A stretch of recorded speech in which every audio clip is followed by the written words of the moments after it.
Hold on. Liz said those drinks weren't spiked with poison, but instead with a drug. So there are two culprits? There was an intruder at the event after all. This is one complex case, I said. I wonder if the Empire's investigators will be able to handle it.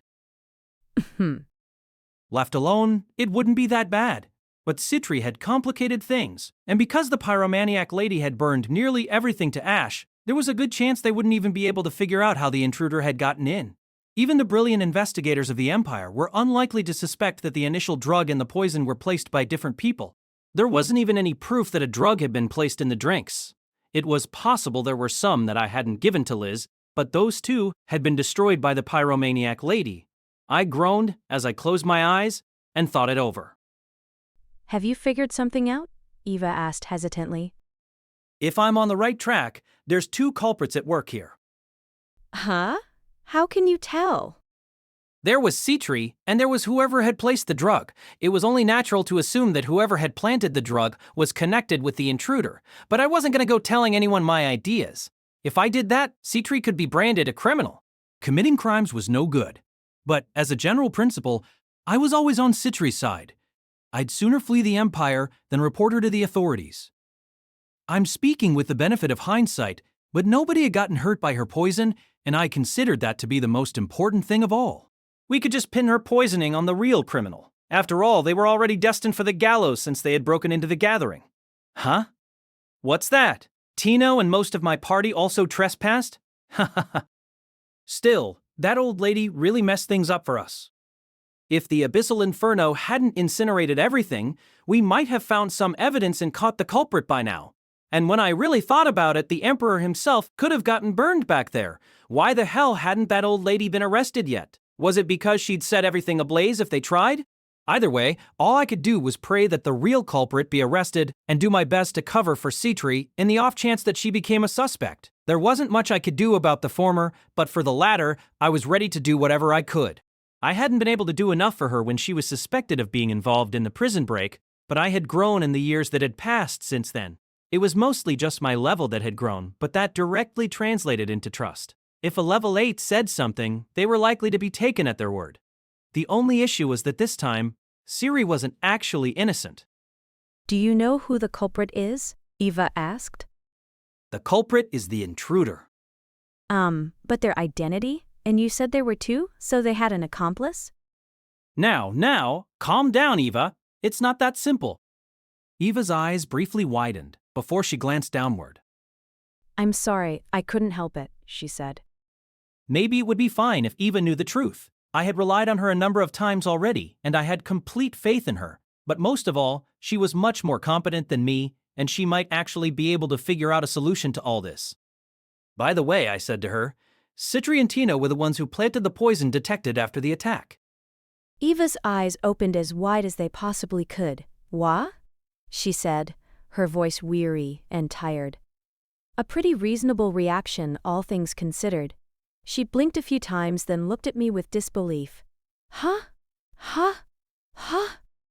Relax. That's not what I'm concerned about. How am I supposed to relax? Eva seemed to be panicking, which was something she didn't do very often. I was starting to think I might have said too much, but I couldn't undo what I had done. It's fine. Everything will work out. Nobody's died yet, so we can still come back from this. Eva's entire body trembled. Hey, Krai, let me show you something. It was Luke, my friend who was supposed to be guarding the Imperial Castle. He noticed Eva's look of terror, but didn't show any particular reaction. The issue lay in what he was carrying. It was about as big as him and reeked of blood. That was a smell most treasure hunters were used to, but I still really wished he'd take that thing elsewhere. I jumped in the air and cut it down. Luke boasted after setting it down with a thump. Ark nearly got it before me, but I emerged the victor. Are you a cat? Bringing in your catches? Hey, don't open it. Those guys from the Imperial government took half. I guess it's fine, this wouldn't fit through the door otherwise. Walking around with something that smelled so repulsive was tantamount to terrorism. It'd definitely be leaking blood everywhere if someone hadn't wrapped it up to prevent that.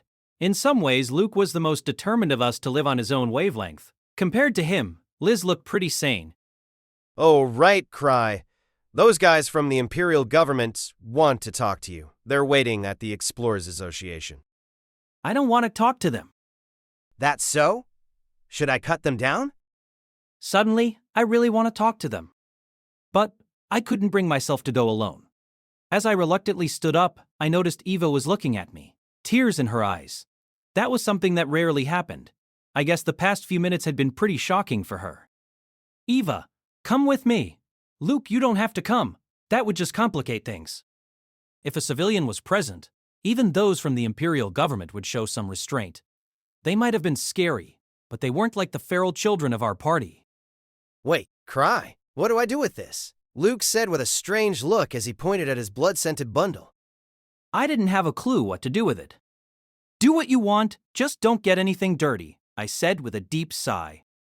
Honestly, why did they keep coming to me for help? There were plenty of other competent hunters in the Imperial capital. I couldn't wrap my head around it. My body whined that it didn't want to go, but I pulled myself together and headed to the association's meeting room. Together, Eva and I entered to find a room already filled with notable faces. There was branch manager Gark and Kana, Franz, the knight who had brilliantly exempted me from patrol duty along with a few of his cohorts, and the Abyssal Inferno acting like she owned the place. I couldn't help but scowl when I saw her. Have something to say, she asked. She looked at me with a powerful glare that shouldn't have been possible for someone her age. No, not really, I said, avoiding eye contact. I looked around but wasn't surprised to see that the Emperor wasn't present. I took a seat, and Franz said a brief greeting before getting underway. I'm glad you could all come, he began. I've summoned you all here so we can confirm matters regarding last night's dragon attack. I trust you have already heard what happened? Before that, can I ask a question? I said. What is it? Gark's cheek twitched and Eva looked concerned. They were worrying over nothing. I wasn't going to say anything weird. Has the culprit of last night's poisoning been identified? I asked. Not yet. Safe, I thought, and let out a sigh of relief before I could stop myself. I heard Fran's teeth grinding. Is there something you'd like to say, Krai, Andre? No, nothing at all. You can continue. That they hadn't found the culprit was actually a good thing. If they hadn't yet identified someone, then this would probably end up a cold case. Citri must have done a fine job. Franz took multiple deep breaths and spoke in a strained voice. Last night, a crimson dragon attacked the Imperial castle. It happened in the midst of the night, around 3 a.m. That's right after you went home, Krai Andre. Fortunately, the castle had the stalwart protection of a number of high-level hunters. Oh yeah, one of our own, Ark, was there. I read about it in the newspaper. Poor dragon, I commented. Dragons certainly were powerful beings, but just about every hunter with a high level was also a dragon slayer. If my memory was correct, Ensam had also been there. Even a dragon would find themselves out of their depth against opponents like him and Ark. A dragon attack was unfortunate, but at least it had been easily dealt with. But why was I being called about this? I didn't see what it had to do with me. The dragon came straight for the Imperial castle, Franz said, glaring sharply at me. I checked the records to be sure, and this was the first time this has happened since the capital was transferred out here. Well, there's a first time for everything. I have first-time experiences all the time. Krai! Quit beating around the bush! Gark yelled, even though I wasn't beating around the bush. That was very unreasonable of him. Ever since I had come to the Imperial capital, every major incident here had been a first for the place. Maybe I was cursed. Dragons do not attack human settlements without reason. We're all of the opinion that the dragon was after something within the Imperial castle. I see. That's a real mess, I said. Wait, hold on. If the dragon was after something in the castle, then wouldn't they have attacked a long time ago? Some dragons had a habit of hoarding treasures. It was said, if someone stole their treasure, they would go insane with rage and chase someone as far as necessary to retake what they felt was theirs. The mythical beasts boasted extraordinary strength and intelligence, but they were by no means lenient. They thought of humans as nothing more than an unsatisfying snack, so whatever the dragon was after was most likely something that had recently been brought into the Imperial castle. Pretty brilliant deductions on my part. Quit feigning ignorance, Franz yelled as he slammed his hand on the table. As we see it, That dragon was lured here by the dragon egg you gave to Her Highness. Huh. Huh. That wasn't something I had expected to hear. Dragons generally did lay eggs, but only one at a time. Stealing one would enrage the dragon and they would come to retrieve their egg as soon as possible. However, that souvenir wasn't a dragon's egg. As I had told Eva, Hot Spring Dragon Egg was just a product name. It was a chicken egg, one of the many being sold in Souls. What was this guy on about? I'm sorry to say this, but that was just a hot spring egg, I hesitantly explained. Exactly. That's exactly it. Franz yelled, slamming the table again. And so we made haste and inspected the present. And like some sort of joke, we found that it was a plain and simple hot spring egg. Nothing more. We even confirmed that they were sold in Souls. Do you know what this means? Franz leaned towards me, red in the face, and breathing heavily. I gave it some serious thought. Crimson dragons have a fondness for hot spring eggs. Franz stood up, his lips trembling. It means that someone is trying to set up Krai, or rather the 1,000 tricks, Ava said. I could always count on her. Franz clenched his fist and took deep breaths. Indeed, that's quite right. If your present had been a genuine dragon egg, even if it wasn't the egg of a crimson dragon, you would be a prime suspect and have little chance of proving your innocence. Ah, so that was the trick. Now I know. But you avoided that, Franz continued, and you narrowed the list of suspects. The perpetrator has to be someone who knows you handed that egg to Her Highness. What a miraculous dodge that was. What had I done to deserve such good luck? It probably helped that I wasn't living a life that involved stealing dragon eggs. After listening quietly for once in her life, the Abyssal Inferno snorted and offered her opinion. Laid a trap, did you, boy? How very like you. Trap? What was she on about? I had walked into traps, but I was never the one setting them. Besides, this whole talk of laying a trap with a dragon egg just sounded insane. I couldn't help but laugh a little. Anyways, Franz said after clearing his throat, there are very few people capable of manipulating dragons. Everything from here on is to be kept a secret.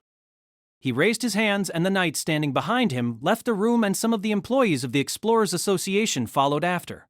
The only people left were myself, Eva, Gark, Kana, Franz, and the Abyssal Inferno. I wanted to leave as well, but that seemed just a bit obtuse. Franz took a deep breath and placed a large object wrapped in cloth atop the table. Signs of tension crept across his face.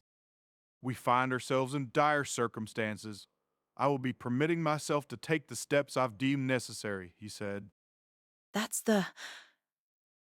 You can't be serious, the Abyssal Inferno said in a trembling voice. Gark, Kana, and Eva were all taken aback. Franz undid the cloth, and from it appeared a completely transparent relic. You could see through it just as you could through calm seas, and it sparkled in a manner unmatched by any gemstone. It was Tears of Truth, a crystal ball relic that could expose any lies. It was one of the Empire's most treasured possessions and had played a role in the founding of Zabrudia. It was a national treasure and not something that was used without good reason. I don't believe it, Gark shouted, red in the face. Use of that relic is heavily restricted. There's no way permission was granted for a case like this. He was quite right. Tears of Truth exposed any lies said by whoever placed their hand on it. It bypassed brainwashing, memory erasure, and any other form of neural alterations. Nobody had yet found a way to deceive it. However, Tears of Truth wasn't some mere convenience. A relic that could discern the truth was capable of starting wars. Therefore, a number of applications, approvals, and most of all, evidence were required before it could be put to use. Even the Emperor, the highest authority in the land, couldn't use it at will. Tears of Truth was just too powerful. Nobody can lead a life of perfect innocence. We all have a secret or two. Nobody would want to live in an empire where something like Tears of Truth was being used regularly. And if everybody left, Zabrudia itself would cease to be. Tears of Truth was generally only permitted to be used on those who had been found guilty of one of the 10 capital crimes, the most severe crimes in the Empire. No matter how suspicious someone might be, suspicion alone didn't make the cut. The Empire couldn't continue any other way, but it had been used on me a number of times. I was probably the only person in the world who had been judged by Tears of Truth multiple times and not gotten arrested. The tension in the room was palpable, so I spoke up on behalf of everyone. Did you get the Emperor's permission? I asked. Of course not. His Imperial Majesty holds himself to the highest standards. So you brought it here on your own. Even if Franz was a powerful noble. No, because he was someone with the authority to walk away with a national treasure, that was impermissible. Misuse of Tears of Truth was a grave crime. Some terrible punishment surely awaited him if word of this got out. Prove your innocence if you can, Franz said to me and only me. Sure, that suits me just fine. I had no crimes to be found guilty of. In fact, I was glad I got another chance to look at Tears of Truth up close. No matter how many times I saw the relic, its beauty never wore off. I saw myself reflected in its crystalline surface. With a yawn, I placed my hand on the crystal ball. I, Krai, have never once acted as an enemy to Zebrudia, I said. My conscience was pulled into the relic and my mind went blank for a moment. Then the crystal ball emitted a blue light, proof that I had said the truth. Franz's mouth hung open. Honestly, there really wasn't a single person as harmless and incompetent as me. Gark's eyes bulged. Back when I first had Tears of Truth used on me, he got seriously angry when he heard about it. He said that it was the job of the Explorers Association to protect the honor of hunters. Now, relax, Franz. No need to be so wary.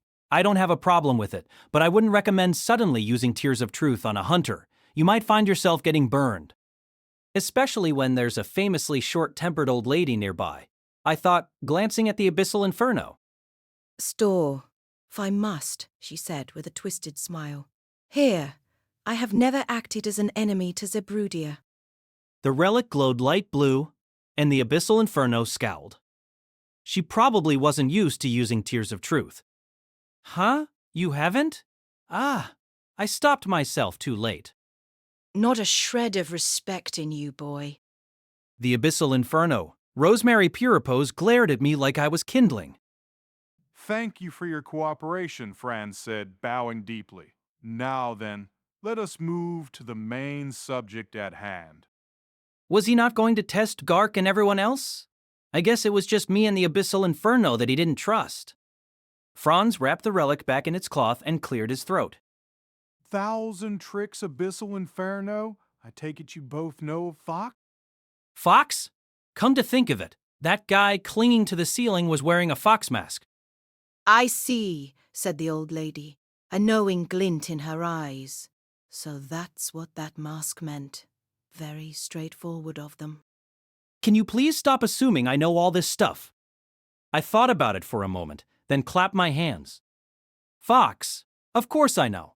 But just to be sure, you're not talking about the animal, right? Indeed. What I'm talking about is neither animal nor monster. So I was right. If he wasn't referring to an animal or monster, there was only one thing he could be talking about.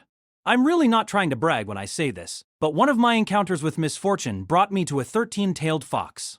A profusion of mana material had turned a moving location into a treasure vault. In it was an extraordinary fox phantom. It was intelligent, experienced, and powerful. It was like a god. Even laying a scratch on it was beyond our means. That phantom was most likely worthy of a level 10 designation, the highest there was. The encounter was a product of pure coincidence. It was a treasure vault that typically remained elusive even if you wanted to find it. After a number of twists and turns, we managed to make it out alive. But I was sure that that aberrant fox and its treasure vault were still wandering the world. Another thing about that treasure vault, the trash mobs were humans wearing fox masks, but they weren't actually humans. So the fox mask should have been familiar to me. The design of the mask was pretty different from what I remembered. Maybe they had done a makeover of the treasure vault or something. Last night our country was attacked. A number of those attacks are believed to be the work of Fox, Franz said. I see. The fox I knew had strength approaching that of a god, but it wasn't an enemy of humanity. If anything, it was entirely disinterested in humans. The phantom fox had power that far surpassed its peers. Even the typical rule that phantoms couldn't exist beyond their treasure vaults meant nothing to this phantom. What could Zebrudia possibly do to piss off such a creature? Zebrudia's gotten too big, Franz said with irritation. We've expanded by valuing our treasure hunters, but not everyone thinks that's a good thing.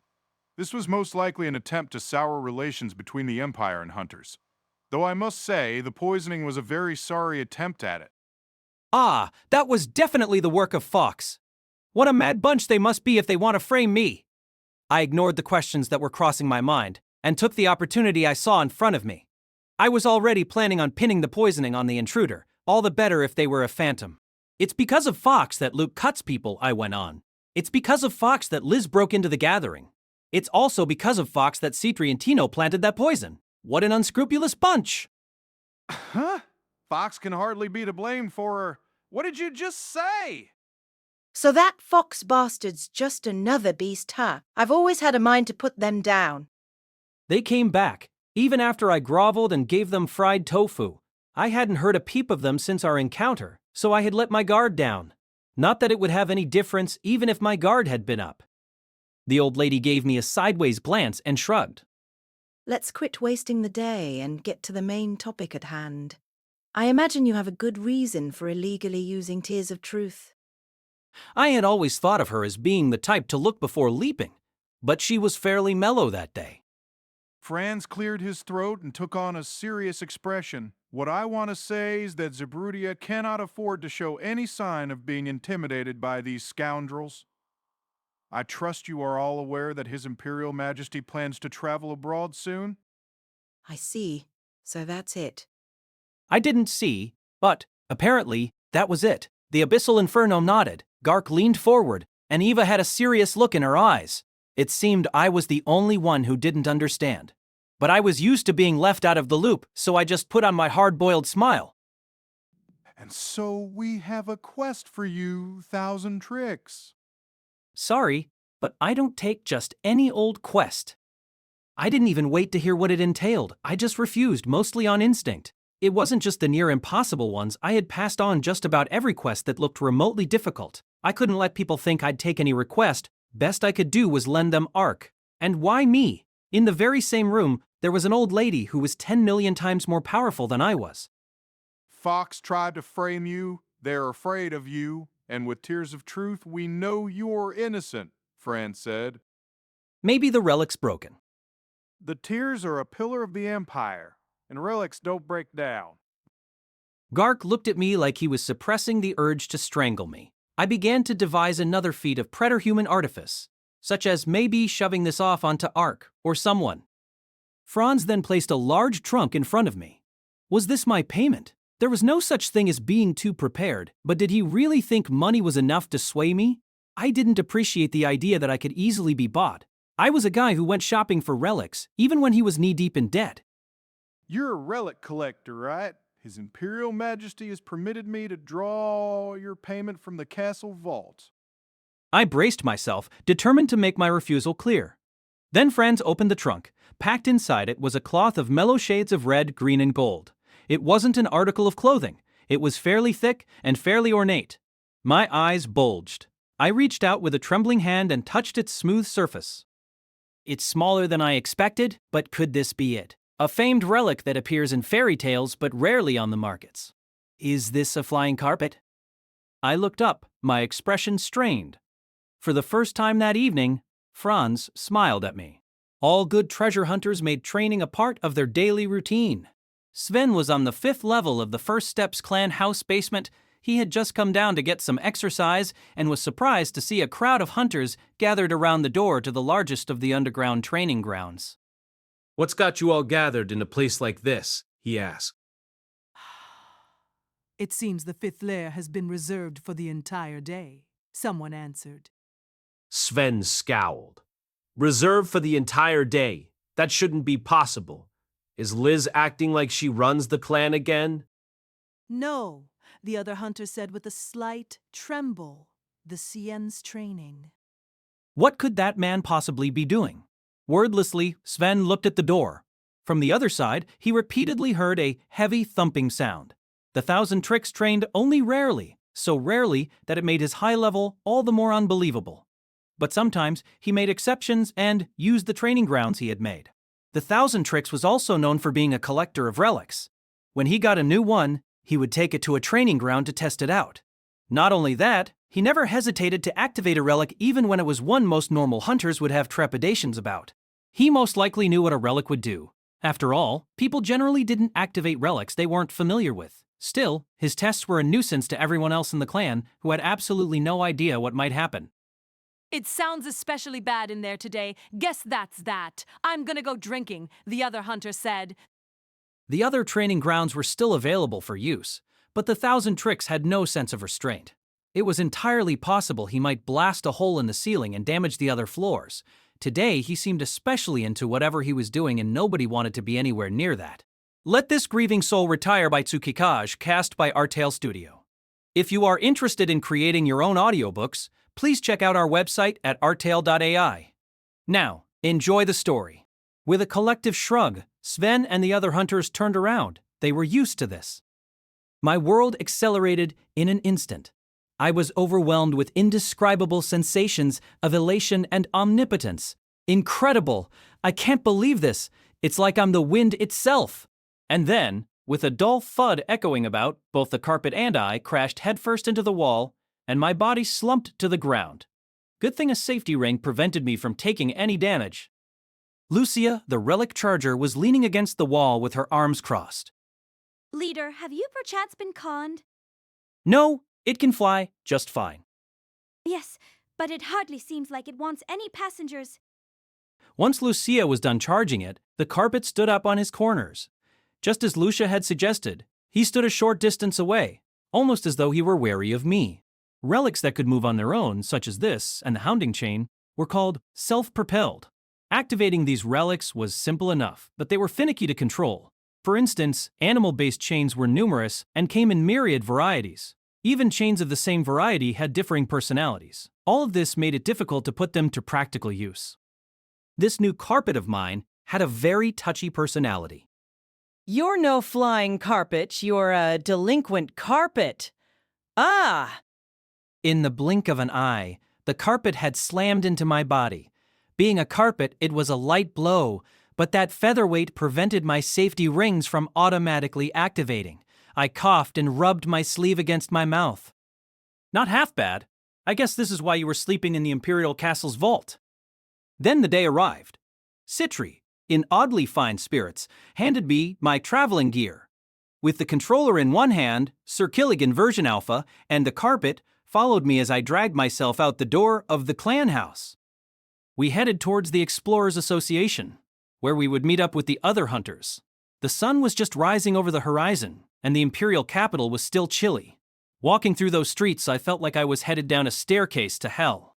The first face I saw at the association was Kachaka Monk. He was a small man and seemed to have a hunched back. Every part of him but his face was obscured by a black robe.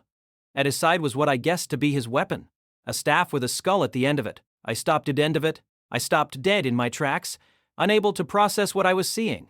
Hunters were an individualistic lot, but this man was definitely suspicious. Bull, tai. But hey. His laugh unsettled me. No. This won't work. We're protecting the Emperor. Does this guy even realize that? They told me I could pick who I wanted, but this was really pushing it. How could I explain this? Why was this guy on that list? Kaina had given me. Where'd you buy that staff? Nice outfit. Perfect for an escort mission. Much to my terror, my attempts at communication had failed. I couldn't at all see myself becoming friends with this guy. And what a bold outfit to wear to an escort mission. I regretted not meeting this guy beforehand. This guy was no doubt the bitter black pepper of our wall spaghetti. Maybe he was so suspicious that nobody would actually find him suspicious at all. Whatever the case, I had no choice but to lay in the bed I had made for myself. Just as I heaved a sigh, the door of the association building burst open. The nerve of you to pick me for this job and then make me come all this way, sir. If you're going to ask a favor of me, at least pick me up. I was grateful for the crystal clear voice that shattered the awkward tension. Chris was a magus, like Kechachaka, but her outfit couldn't have been more different than his. The appearances of noble spirits differed greatly from those of humans. Her staff was made from twisted wood, her shorts were made for life in the forest, and she had eye-catching silver hair that almost reached the floor. Not paying any mind to Kechachaka, Chris looked at me and her cheek began to twitch. What's the meaning behind that, that getup? Sir, this is a serious job. It's no place for a patterned shirt. If you're dragging me along, you should at least dress the part. By association, you're making me look bad. It's humiliating. Huh? No. You see, this is a powerful relic. Chris groaned with embarrassment. I looked down at my shirt-type relic with its gaudy pattern and compared it to Ketchikaka. Maybe I looked even more out of place than he did. But it wasn't like there was a dress code or anything. It would be fine. I took my teammates to the arranged meeting spot. Waiting near the gates of the imperial capital was a large carriage bearing the seal of the Empire. It didn't seem like the Emperor had arrived yet. It's built with mithril and adamantium. No sword, firearm, or spell will work on it. It seemed he would be in charge of ensuring the Emperor's safety. Both materials he had mentioned were used in weapons and armor. Mithril was effective against magic, and adamantium was impervious to all physical attacks. The trade-off for adamantium's strength was its extreme weight. Only melee classes could make good use of it, and I certainly never expected someone to use it in a carriage. A carriage like that wasn't something normal horses could pull, and when I checked up front, I saw 4 platinum Mustangs, just like the ones Eva had tried to send me off with on my vacation. If the carriage was being pulled by these violent, stalwart beasts, then no monster was likely to approach us. It was exactly the sort of unbreakable defenses needed to keep the Emperor safe. But, we'll die if a volcano erupts directly beneath us. I got no response. We'll also die if we get struck by lightning. Stop the forewarning. Should the worst happen, His Imperial Majesty is equipped with safety rings. Just what you'd expect from the ruler of a major empire. Perfect defenses. That's good to know. Might I ask how many safety rings? No response. But, he could die if he runs out of oxygen. He could also die if he drowns. Quiet. This isn't one of your treasure vaults. We've already ensured the safety of the path ahead of us. We've even thinned out the bandits. I didn't actually go to those sorts of treasure vaults, but anything was possible considering what we were dealing with. I had escaped that Phantom's clutches once before, but I didn't think I'd get lucky twice in a row. The carpet bumped against me. I turned his way and saw him making a shrugging motion. It seemed he shared my exasperation. Hey, don't make so many exaggerated movements. You'll burn through your charge. And would you explain that garb to me? This isn't a leisure trip. This is part of my fighting style. You expect me to believe that? What sort of fighting style could that be? The relic I had on was Perfect Vacation. As its name suggested, it made any vacation perfect. There were plenty of defensive relics, but I had never seen one as useful as this incredibly adaptable shirt. It offered virtually no protection, but its wearer could be perfectly comfortable even if they were in the sky, on the ocean, on a mountain, or on the ocean floor. Besides its flashy colors and the fact that you couldn't wear anything over it, it was perfectly comfortable. With this and enough safety rings, I was just fine. I wondered what sort of harsh era must have spawned an item like this. According to rumors, it was part of a series that also included sandals and sunglasses, but I, unfortunately, didn't have those. I had wanted to take this relic with me on my vacation, but at the time it had been drained of its mana. Fine. It's not like decorum is expected from hunters. You're simply insurance against a worst-case scenario. I don't need to remind you that if something happens to His Imperial Majesty, the effects will be felt far beyond even the borders of Zebrudia. Of course I understand. But if I were the Emperor, I wouldn't have picked someone with as many enemies as Krai to be my escort. I had atrocious luck and was the leader of a party that struck fear into plenty of criminal organizations. It was very possible I had more enemies than the Emperor himself, and I wasn't surrounded by guards, so I was a much easier target. However, this job wasn't all bad. I had the flying carpet, which I couldn't wait to play around with some more. When I thought about it the other way around, I realized that attacking me during this job was equivalent to treason against the Empire. This might not mean much to Phantoms, but it was enough to deter criminal organizations. Even if they tried, I had the Empire's finest knights and the number 2 of Hidden Curse at my side. Taking the knight's esteemed reputation into account, I crafted a high-level excuse. Let me just say, I have complete faith in you and your knights. If we tried to help fight, we would just hold you guys back. I don't plan on getting involved any more than necessary. Franz scowled. Very well. We'll keep close to His Imperial Majesty. As well as knights, we have magi and clerics among our ranks. You can all stay out of His Imperial Majesty's sight, and be sure to tell that to your weird comrades. That sure was a rude way to put it, but what could I say?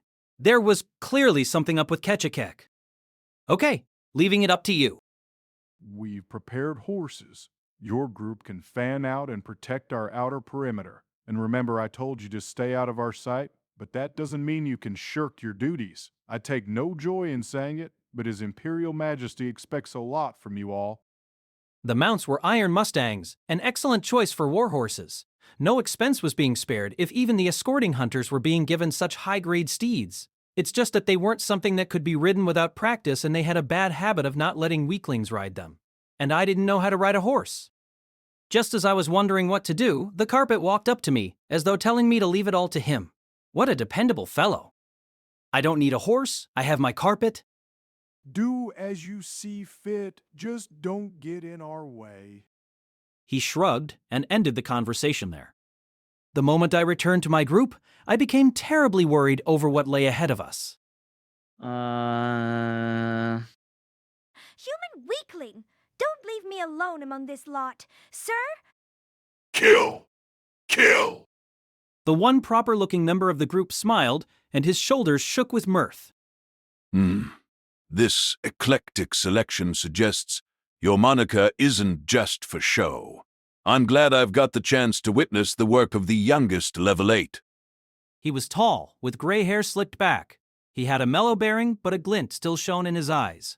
He didn't carry a staff, but on both wrists, he wore bracelets affixed with deep blue gemstones. Unlike bodies, mana didn't deteriorate with time, so magi tended to only get stronger as their age increased. Even at his age, Telmapocles, the Counter Cascade, lived up to his rank as a level 7. The most famous member of the storied Magi clan Hidden Curse was none other than the Abyssal Inferno, but Telm was still known for his status as the second in command. According to rumors, he had once been a rival to the Abyssal Inferno, and they had fought over the position of clan master, but the man before me looked far too placid for that. If the choice had been mine, I would have picked Telm over the old lady. But I guess I would have picked the old lady if I was going off to war. I'm sorry for calling you on such short notice, but I needed your aid. I don't mind at all. I'm here per Rose's orders. No need to offer me your apologies when you're the leader here. Kill! Kill! Kill! I didn't think it mattered who was in charge.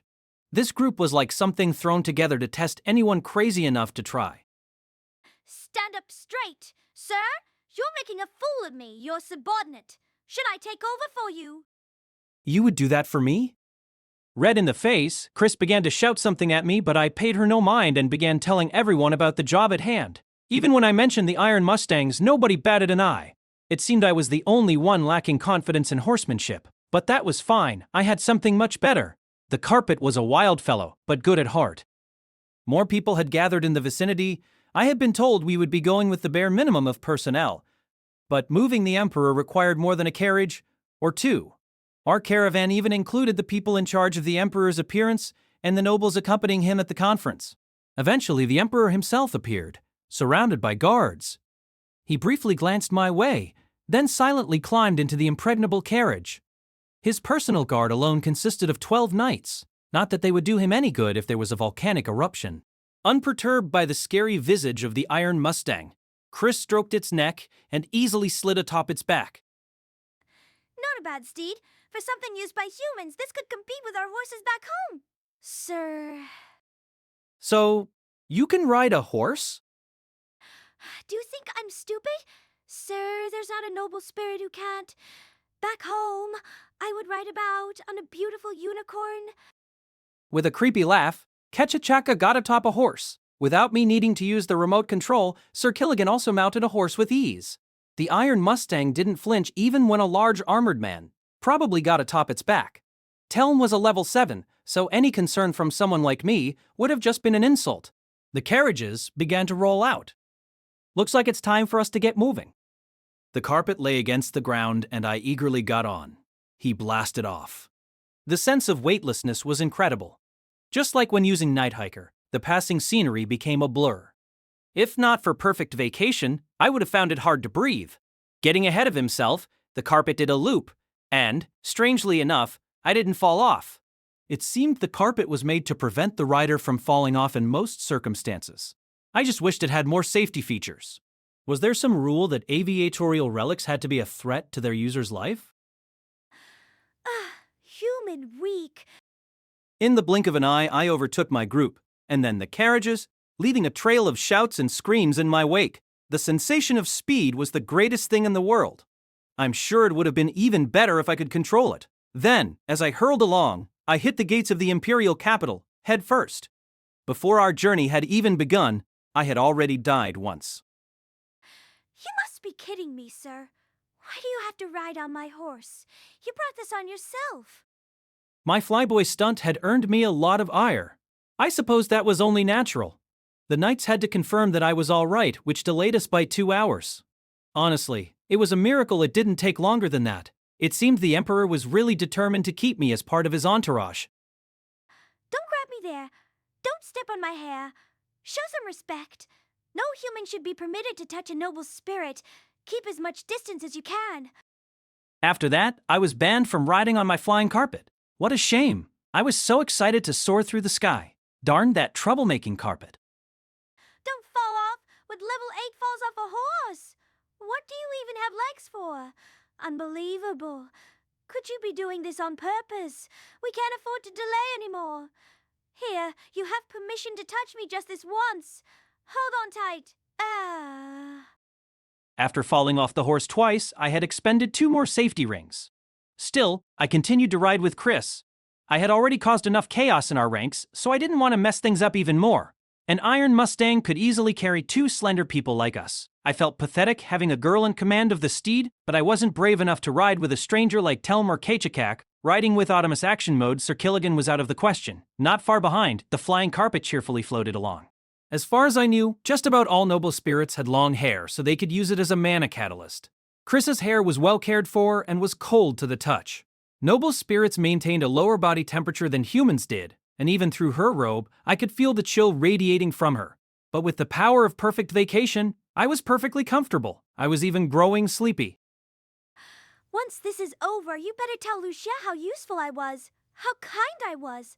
A normal noble spirit would have killed you by now. I know. You're a huge help. Far better than the carpet. You continue to treat me like an idiot. I was praising you. Also, I hope you can charge my safety rings later. I held on tight and yawned, which just made her angrier. Upward of 100 men were gathered near a freeway that cut through the grassy plains west of the imperial capital. They concealed themselves in the shadows of tall trees and their equipment bore camouflage patterns. Anyone casually glancing their way would have no idea. There were so many men hidden among the flora. They were a mercenary company, and an infamous one at that. They were willing to do dirty work for the criminal underworld, and not much distinguished them from simple bandits. This job was no exception to their norm. There was nothing proper about assaulting carriages bearing the seal of the Cerbrudian Empire. It was a big job. They didn't know who was paying them, but whoever it was had been willing to offer a generous sum up front. It was also a simple job. The target's route and timing had already been pieced together. All they had to do was carry out the attack. Whoever they were attacking were all apparently rather important and would be surrounded by guards, but that was no problem for the mercenaries. They were well informed and well prepared, and on this wide-open plain there would be nowhere for the target to run. And yet, the leader of the company didn't look happy. A scowl formed on a face smeared with scent-masking herbs. The designated time has already passed. Something might have happened.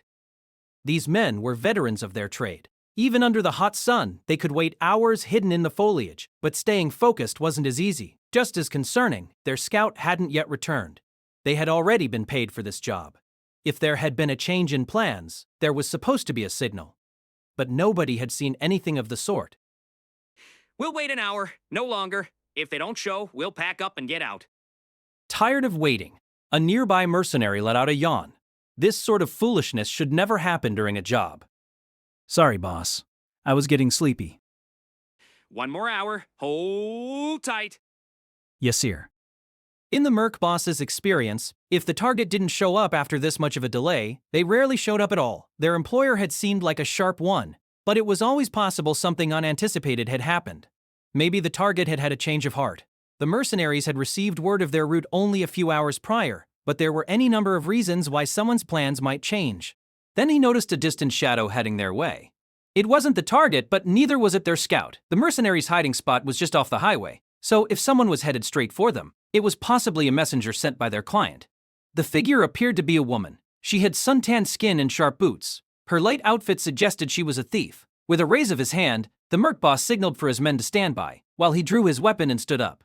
The woman came to a stop, a bit more than 10 meters away from them. With wide eyes, she stared at the man. Are you a messenger? Show me the sign. There were just over 100 mercenaries hidden in the foliage. If someone had come to attack them, it was hard to think they would send only one person. City, your sleeping potion wasn't enough. Did you try to cut costs or something? You're the one telling me to be quick. We gotta hurry, Crybaby and his bunch will get here soon. Hey. At the boss's signal, everyone stood up. It was like a grove of trees had suddenly popped up on the flat plains. Yet the mysterious woman wasn't affected in the slightest. She gingerly pulled out a mask and placed it on her face. The merc boss took a step back. He knew that the smiling skull mask symbolized a fearsome party of hunters. For a time, they had antagonized any criminal organizations they could. They were a party of lunatics. Just 6 of them had taken on dozens of organizations. They could be sure this woman before them was genuine, for nobody was willing to impersonate a party so notorious. Grieving Souls? You can't be serious. I thought they were laying low. Sorry, but I'm doing a time trial. I'm not knowing how many other assholes like you I still have to clean up. There was a sudden roaring noise behind the mercenaries. Screams erupted from the usually dauntless company. Standing there was a towering knight clad head to toe in gray armor. He was several times larger than even the bulky merc boss. Another pink-haired woman poked her head over his right shoulder. Lizzie, we don't have time to deal with disposing of corpses, so no killing. We need to leave no trace. This was madness. The mercenaries were being treated like fools. If the rumors were worth anything, then Grieving Souls had just added a new member, for a grand total of 7. Attacking a mercenary brigade with just 7 people was absurd, and yet the merc boss was deeply afraid. These hunters showed no trepidations in the slightest. Liz, the strongest one's mine, so you can have everyone else. None of these bastards are sleeping. You said you used a sleeping potion, didn't you? So what the hell happened? We don't have all day. Lucy Frogs. They weren't even acting like they were about to do battle. Lucy Frogs, if you would. I'll capture them all and raise them free range in a labyrinth. Oh, Lucia Frogs. The knight grunted. None of them sounded remotely nervous. Don't default to frogs. I keep telling you, that leaves me exhausted. The mercenaries looked up. There, almost like some sort of prank, they saw a kite. After a bit more than half a day of peaceful travel, we reached our first stopping point. This wasn't an adventure, so there would be no camping in the wild. Safety was the #1 priority, which was a relief for us on guard duty. Thanks to Perfect Vacation, even the horse ride had been a perfectly comfortable affair. But that wasn't what I was the most relieved by. Awesome! Nothing happened. Did I hear that right? Because of you, our departure got bungled. Sir, you have to buy a horse in this town. I don't have any money. What? What? In spite of her yelling, I was perfectly comfortable, which was all due to Perfect Vacation. I just needed to remember to get it charged. What I meant was that no bandits, or monsters, or treasure vaults, or phantoms appeared. There were no natural disasters either. This is unprecedented. Huh? This is just an escort job. Of course there hasn't been anything like that. Sir? Well, I guess that's how some people might see it. Nothing's better than nothing happening. What a happy life she must be living. Don't try to act thoughtful. Sir, know your place? Unsurprisingly, the inn prepared for us was a fancy one that catered to nobles. The Emperor and the Imperial Guard had an entire floor to themselves. The other guards, including my crew and I, locked down the lower floors. Once our preparations were finished, Franz came up to me, a scowl on his face. We've made it through the first day without incident. Perhaps we scared Fox off. No, it's still too early to relax. Who knows what might happen? So far, the only source of trouble has been you. Don't act serious in those ridiculous clothes. The carpet patted him on the shoulders. Don't do that. I'll cut you down. He would never learn to get along with the carpet if he let small things like that get to him so much. Quiet down, sir. There's no use getting so red in the face. As long as I'm here, our success is practically assured. Even if something too much for your knights to handle comes along, you can leave it to me, sir. We also have Kichachaka, as well as the counter cascade. Hell, we even have Sir Killigan. Ketchakaka, still in his suspicious robes, laughed his usual suspicious laugh. I deeply envied Telm's ability to stay calm among this bunch. You're supposed to list your own name first. Sir, you human weakling. To hell with it. 1,000 tricks. Why not share your assessment of the situation with me? I hear you have a reputation for precognition. Huh? My eyes bulged. Chris, Kichaka, Telm, all of them looked my way, almost like they expected something from me. I didn't really have an assessment to offer. I had never made a single correct prediction in my life. In some senses, I could be right, but at the worst possible times. But I was here to do a job, so I couldn't just say no. Offering an assessment was the least I could do. I folded my legs and made myself look hard-boiled. For my opener, I tried to free myself from liability. This is tough. I can't see the future, you know? I can't tell you anything for certain, but I've learned a few things over the years. I glanced at Telm. I hoped that the second highest level hunter here might help me out if I needed it. Telm knitted his brow, but I continued on. You're at your most vulnerable when you let your guard down. We're fairly safe in this town, but we still need to stay alert. What? We had no plans of relaxing, even without your warning. Are you trying to say something might come for us? Dragons? What? Oh no, I didn't mean to say that. It's been said before, but dragons rarely attack towns. However, that wasn't accounting for the Emperor escort factor. There also might be, elementals or something. Impossible. Total nonsense. This isn't the wilderness. We're still within the borders of the Empire. He didn't need to get so angry. This was just my assessment, after all. I didn't even believe any of it myself.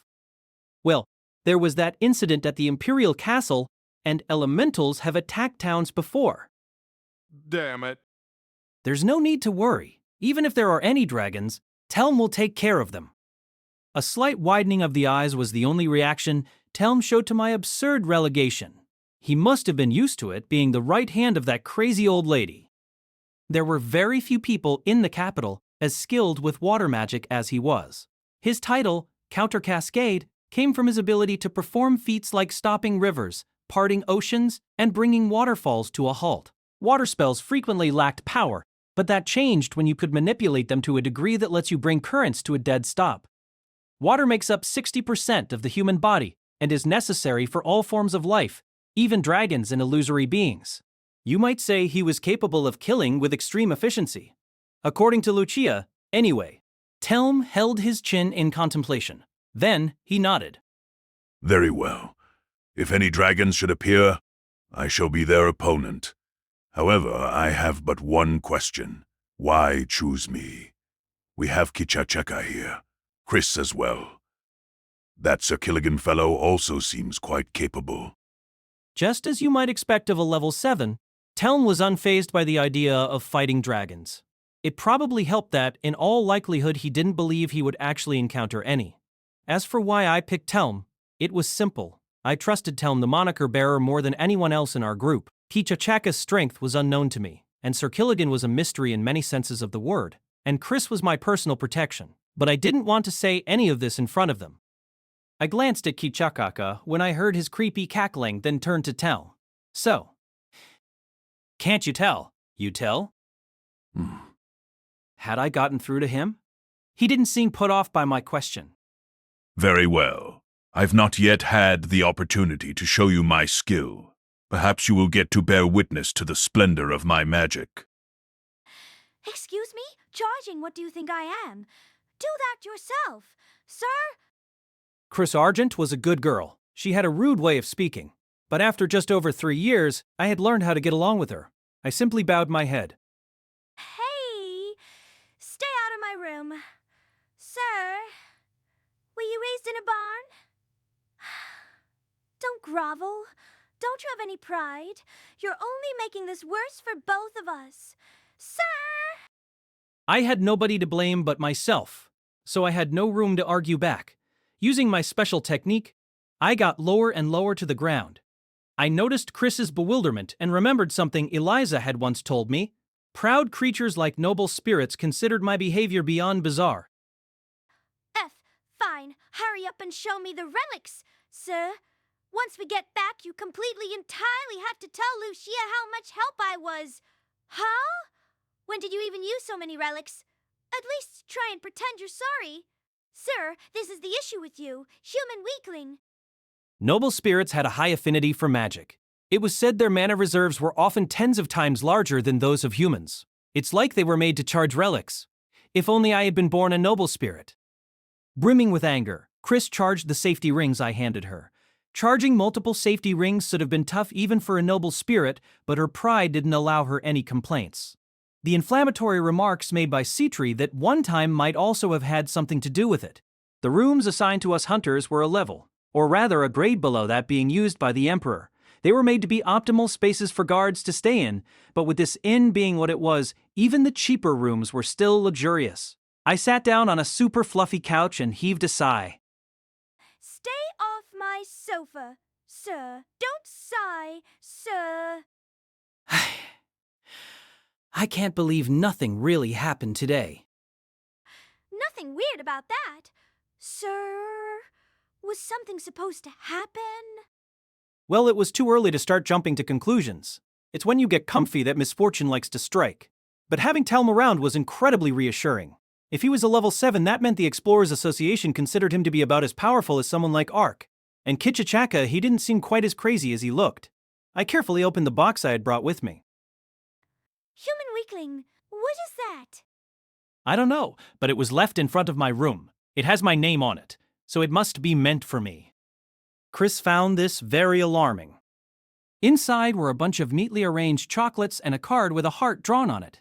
The sender's name wasn't written anywhere, but the way the heart was drawn told me it must be from Citri. Somehow she knew what inn we would be at and what room I would be in. Isn't that strange? The chocolates were some fancy variety. Using one of my relics, I made sure they weren't poisoned, then bit into one. Is the word caution not in your dictionary? They're perfectly safe. After all, if someone wanted to kill me, there was no need to resort to poison. Punching me would probably be enough. Punching me until my safety rings depleted, that is, and I did know the word caution. It was why I insisted on staying near Chris.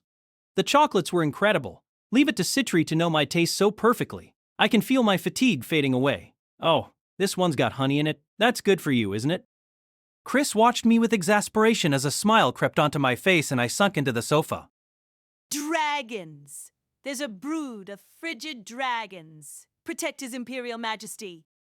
That's ridiculous. We're in a town.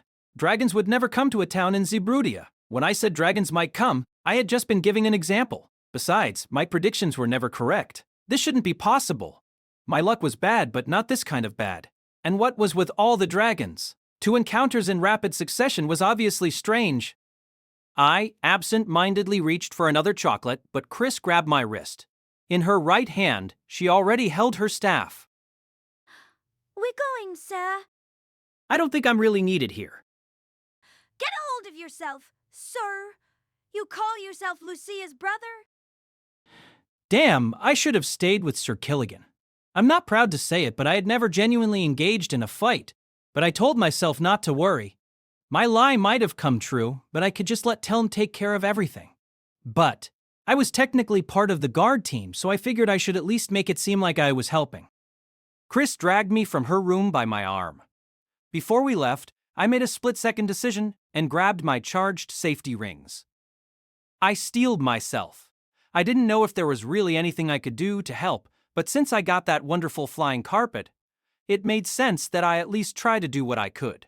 Running alongside Chris, I headed in the direction of the screams. Dummy, human weakling, have you ever fought a frigid dragon? I haven't. Yeah, of course I have. She looked at me, astounded. I just shrugged and gave a half-hearted smile.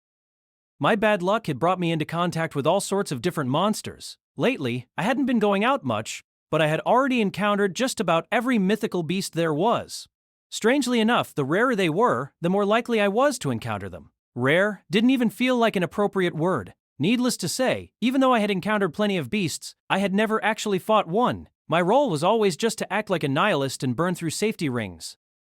Without stopping, I activated one of my bracelets, Mirage Form, and summoned up an image of a frigid dragon.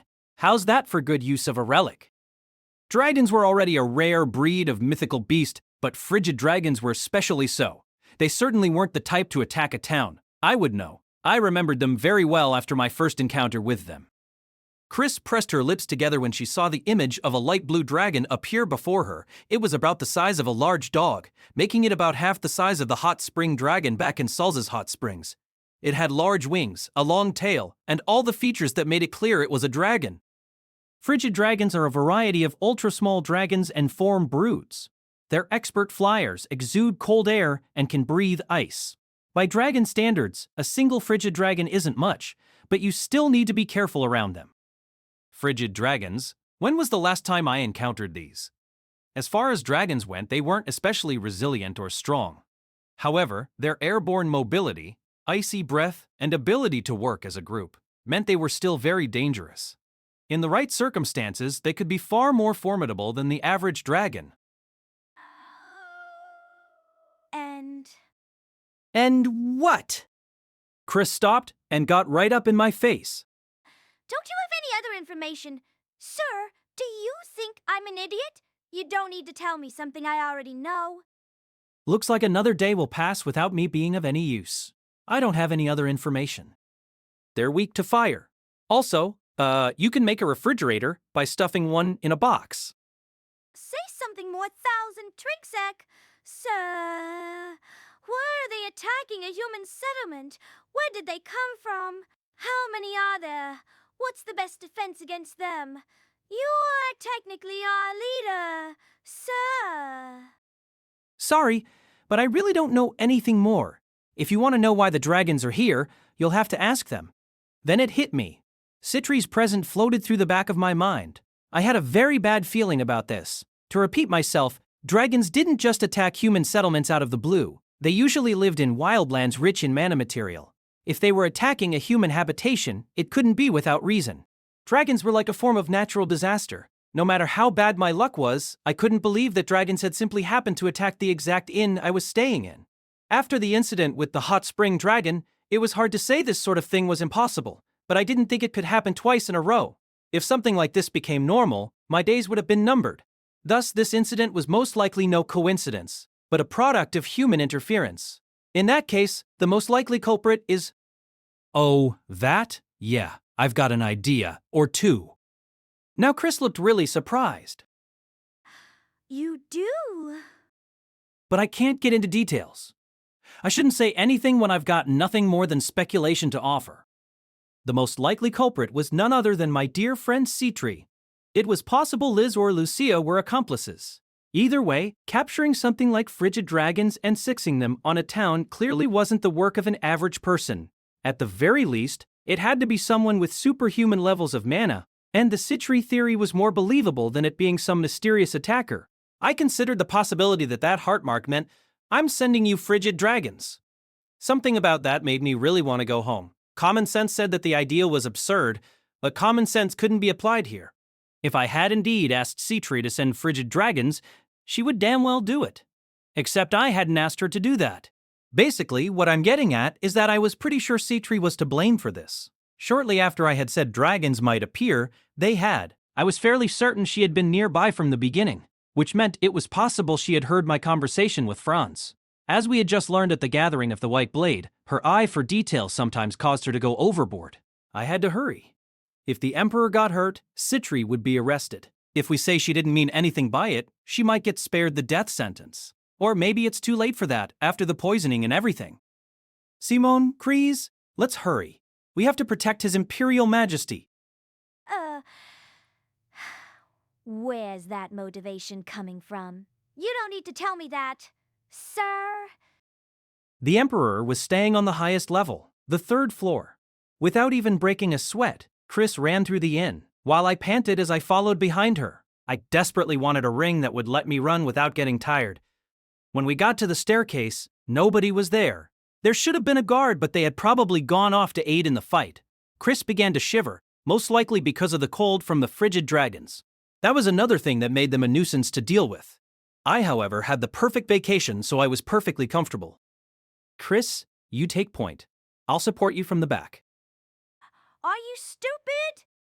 This is how I run things. Don't worry, Teln will handle the bulk of it. The third floor was in a state of chaos. The first thing I noticed was a broken window and the thick fragments of glass that were scattered across the carpet. There hadn't been any dragons on the first or second floor, but now I could surmise they had entered through the third floor window. Glass, no matter how thick, couldn't prevent a dragon from making their way in. A knight I recognized from earlier let out a thundering yell as he attacked 3 hovering dragons.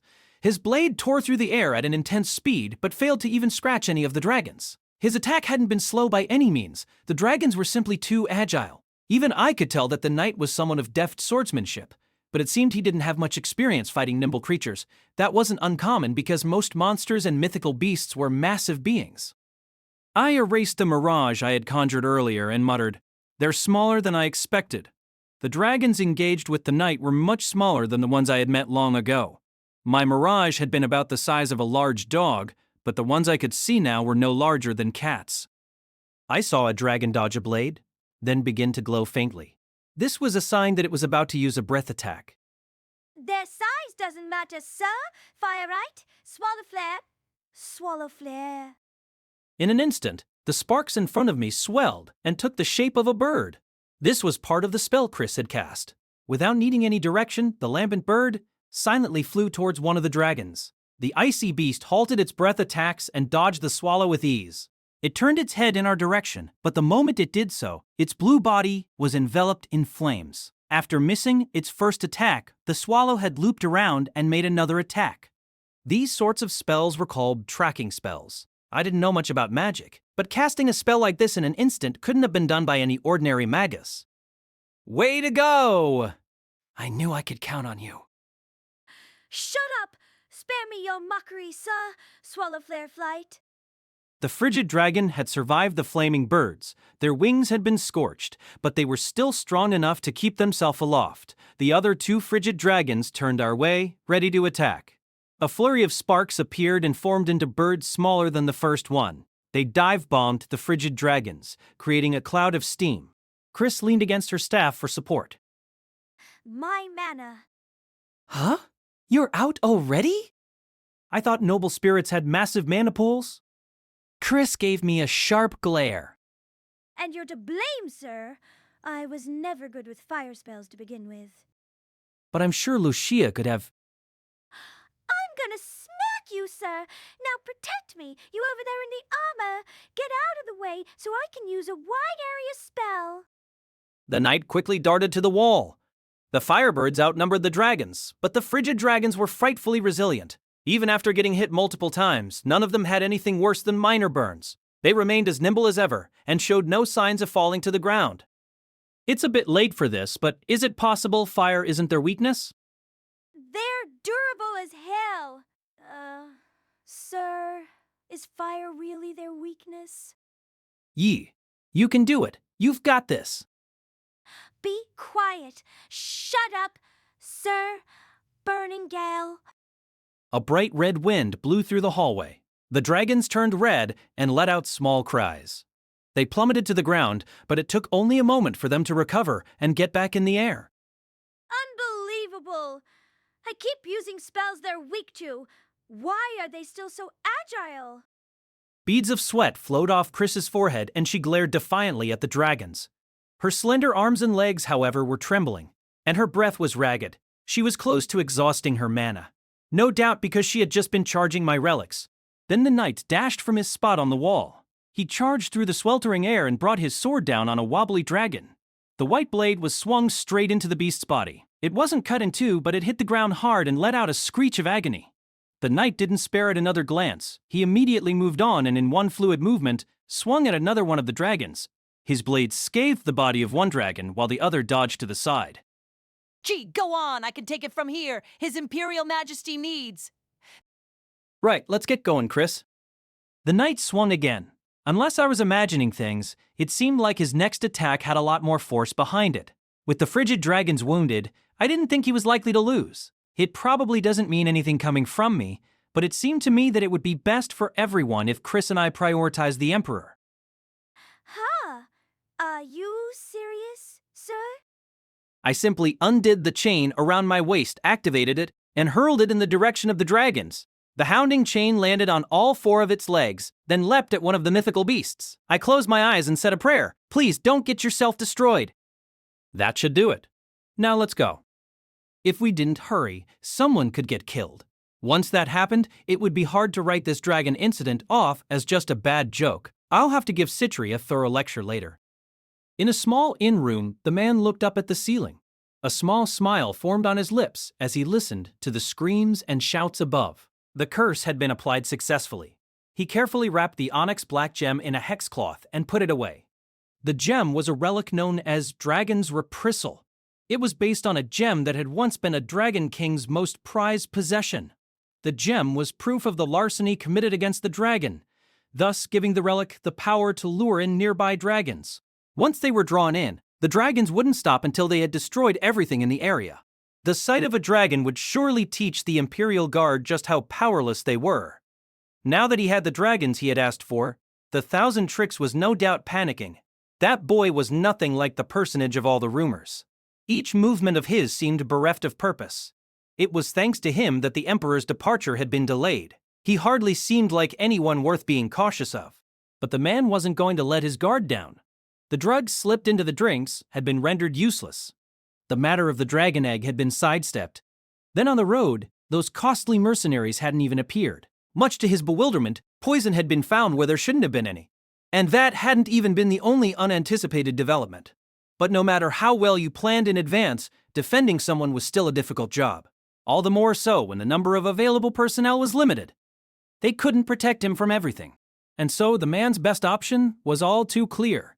If he had missed once, he could just swing again and again. He had his misgivings, but he furrowed his brow and brushed the thoughts aside. His job wasn't to make judgments, it was to loyally carry out his orders. Frigid dragons were a species known for forming broods, and it was rare to see one by itself. Grieving Souls had once fought an intense battle with a large brood. And yet, even to someone used to dangerous beasts as Liz Smart, the sight of a sky filled with frigid dragons was nothing short of apocalyptic. She watched the beasts from the second floor of an inn. The frigid dragons completely ignored the houses and fleeing civilians and made straight for the inn that was hosting the Emperor and his retinue. This was clearly unnatural. City, this is way too many. Are you trying to get the old son of a bitch killed? Don't try and tell me this isn't your fault.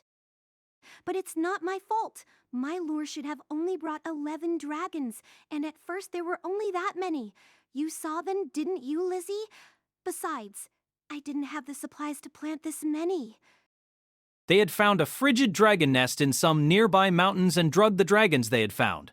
Krai had said there would be dragons, and, as his best friends, they had to make that happen. Liz looked from her sister to Luke, who was doing practice swings. So then it's Luke's fault? Sure! Just tell me how many to cut. That's not what I meant. Where'd these ones come from? Maybe we didn't need to catch those dragons in the nest. Liz turned back around and rested her elbows on the windowsill while she watched the madness outside. Next to her, Lucia looked upward and knit her brow. Maybe they're here to get revenge for stealing part of their brood? I thought we destroyed the entire nest, and I was under the impression that taking retribution like that isn't in frigid dragon's nature, but I can't really be sure. She was quite confused. There was a large brood of frigid dragons right before them, and they were headed straight for Krai's location. Normally in these situations, monsters and the like would target someone like Liz. Seeing them pass right by was incredibly bizarre. I wonder if Crybaby's all right. Should we take a few of the dragons out? I imagine he'll be fine if Talm and Sir Killigan are with him. Not to mention our brother went to lend a hand. Holy shit, what was Citri thinking? We ran down a spacious hallway. The guards must have been earning their keep because we passed a number of dragon corpses on the way. They were considered the elites for a reason, but that didn't change the fact that they were vastly outnumbered. In the furthest reaches of the third floor, a fierce battle was being fought in front of the Emperor's room. A number of knights guarded the door, but there were at least 14 of the frigid dragons. The knights swung their swords and lunged with their spears, but the dragons were far too nimble. The knights' movements were hindered by the chilling air emanating from the dragons' bodies. Even though the knights could use their shields to block their icy breath, they still found their energy sapped by the plummeting temperature. It looks like the Emperor's luck is just as bad as mine. It hardly matters. While Perfect Vacation didn't offer any protection against attacks, it made me nearly impervious to changes in the environment. Sure, I would still die if I got walloped by a chunk of ice, but cool air was no big deal. What a smart choice I had made. I never would have imagined there was another dragon magnet besides myself. The frigid dragons I had met long ago had been larger and more numerous, but I still felt a sort of affinity for the Emperor. You took far too long. We'll handle these ones. There are some in the room. Unfortunately, I didn't feel like there was much we could do. Chris was weary, and I wasn't much use in an engagement. These guys seemed to be doing all right. Why couldn't they do a bit more? Breathing heavily, Chris pointed with her twisted staff. Then a red shadow passed by us like a rushing zephyr. Kill! Kill! Kill! I wasn't even using the controller, yet Sir Killigan version Alpha still closed in on the attackers. The frigid dragons began to panic as the sudden interloper swung at them with a greatsword. Look at it. Go, no commands necessary. The sudden berserker took the knights by surprise, but I was unfazed. There was nothing surprising about a friend of Citri's being able to mow down dragons, and I didn't think she would have sent frigid dragons if she thought they were too much for Sir Killigan version Alpha. Citri's friend was outfitted like a knight in heavy armor, but it fought more like a wild beast. I watched it barrel through a barrage of icy breath and body slam a frigid dragon. Even for a versatile heavy warrior, that wasn't something just anyone could do. Chris and the knights were all dumbfounded, and I was willing to bet that so were the frigid dragons. The dragons shifted their focus from the door to Sir Killigan. Chunks of ice hit its armor, and a layer of ice formed around its feet. Yet Sir Killigan didn't slow down for even a moment. Just because it was armored didn't mean it was safe from biting chills, but Citri's friend acted as though it was numb to the pain. Where did you find that one? Huh? Through a connection, you could say. I made a mental note to give it a feast of raw meat later. The knights came back to their senses and provided backup for Sir Killigan. One after another, they exterminated the dragons with extreme prudence. Before long, the dragons were all gone. One of the knights came up to me, the only person not covered in cuts and bruises. I trembled, worried that he might be angry with me. They're coming in through the windows. Keep the inside of the room safe. We'll defend this hall with our lives. Huh, but I thought we were only here to support. Is now the time for that? She grabbed my arm, and we went in. The Emperor's suite was many times the size of the rooms given to us hunters. It was elegantly furnished, and a bright chandelier hung from the ceiling. It looked like something from a noble's mansion, except for the fact that it was in a state of total disarray. The Emperor was in the bedchamber, surrounded by Franz, about a dozen more knights, and a field of dragon corpses. The terrace window had been broken. A king-size bed was being used to barricade it, but that wasn't enough to cover the entire gap. Here at last. What's going on? Sorry. There were a lot outside the room, you see. I don't know what's going on, but next time we should use an inn with a barrier spell on it. The Emperor seemed fine, just covered in green blood. Behind him was a girl I had seen before. It was the young lady who had fooled me at the gathering of the White Blade. The Emperor noticed my gaze and grimaced. I cut down 3. I haven't had many chances to swing a sword recently, but it seems I haven't lost my edge just yet. Cut down 3. The Emperor did? 3 dragons? He's stronger than me. He's a dragon slayer. Really, what am I even here for? The Magi from the Imperial Guard unleashed spell after spell on the dragons that slipped past the barricade. Their skills lived up to their prestigious rank. I watched as a frigid dragon fell to the ground after being seared by a lightning spell. Again, I had to wonder what was the point of me coming along. When are they going to let up? They're finally slowing down. Does that mean they're done? I find it hard to believe a brood of dragons would attack a town like this. Maybe there's a curse or something at work? Like hell. What sort of curse would that be? This incident was Citri's fault, but the incident with the Crimson Dragon had nothing to do with her. 2 successive dragon incursions couldn't be explained by anything but a curse. Maybe I was the curse. Either way, I decided to pin it on Fox. This is also the work of Fox. I'm certain of it. What could they use to manipulate dragons? Magic? And what happened to the counter cascade? Calm down. You said they're slowing down? That should mean the end isn't far. Even Citri would have trouble gathering so many frigid dragons on short notice. But just as I finished my confident declaration, there was a scream from outside the room. Oh no! See, Captain, a whole bunch of them are coming. What? I rushed to the window and saw a black dot expanding like encroaching fog. It didn't descend on the town, it just made straight for us. It was a brood of frigid dragons that easily contained more than 300. Though they weren't strong individually, a group that big could demolish this building in an instant. Citri, this is way too much. Weren't we supposed to be approaching the end? You missed the mark again. Lying human weakling. Now let's all calm down. I had no way of knowing when the dragons might let up. Should I have told them the end was still far off? Franz didn't ask any more questions and instead began to issue orders. Prepare to evacuate His Imperial Majesty. There should be a basement. But, sir, there are still frigid dragons. And this is safer than engaging them. 1,000 tricks I'm going to ask you to handle this. Of course. I didn't want to take on the dragons. My chances of survival were far higher if I stayed with everyone else. After all, there wasn't anything I could really do to help here. Not even Sir Killigan could handle a brood that large. Likewise, Chris was tired and didn't have much to say. What to do? What to do? The frigid dragons honed in on us like ants towards a snack. They were close enough that I could make out the individual dragons. Even if I tried, I probably couldn't escape on the flying carpet. He was uncooperative like that.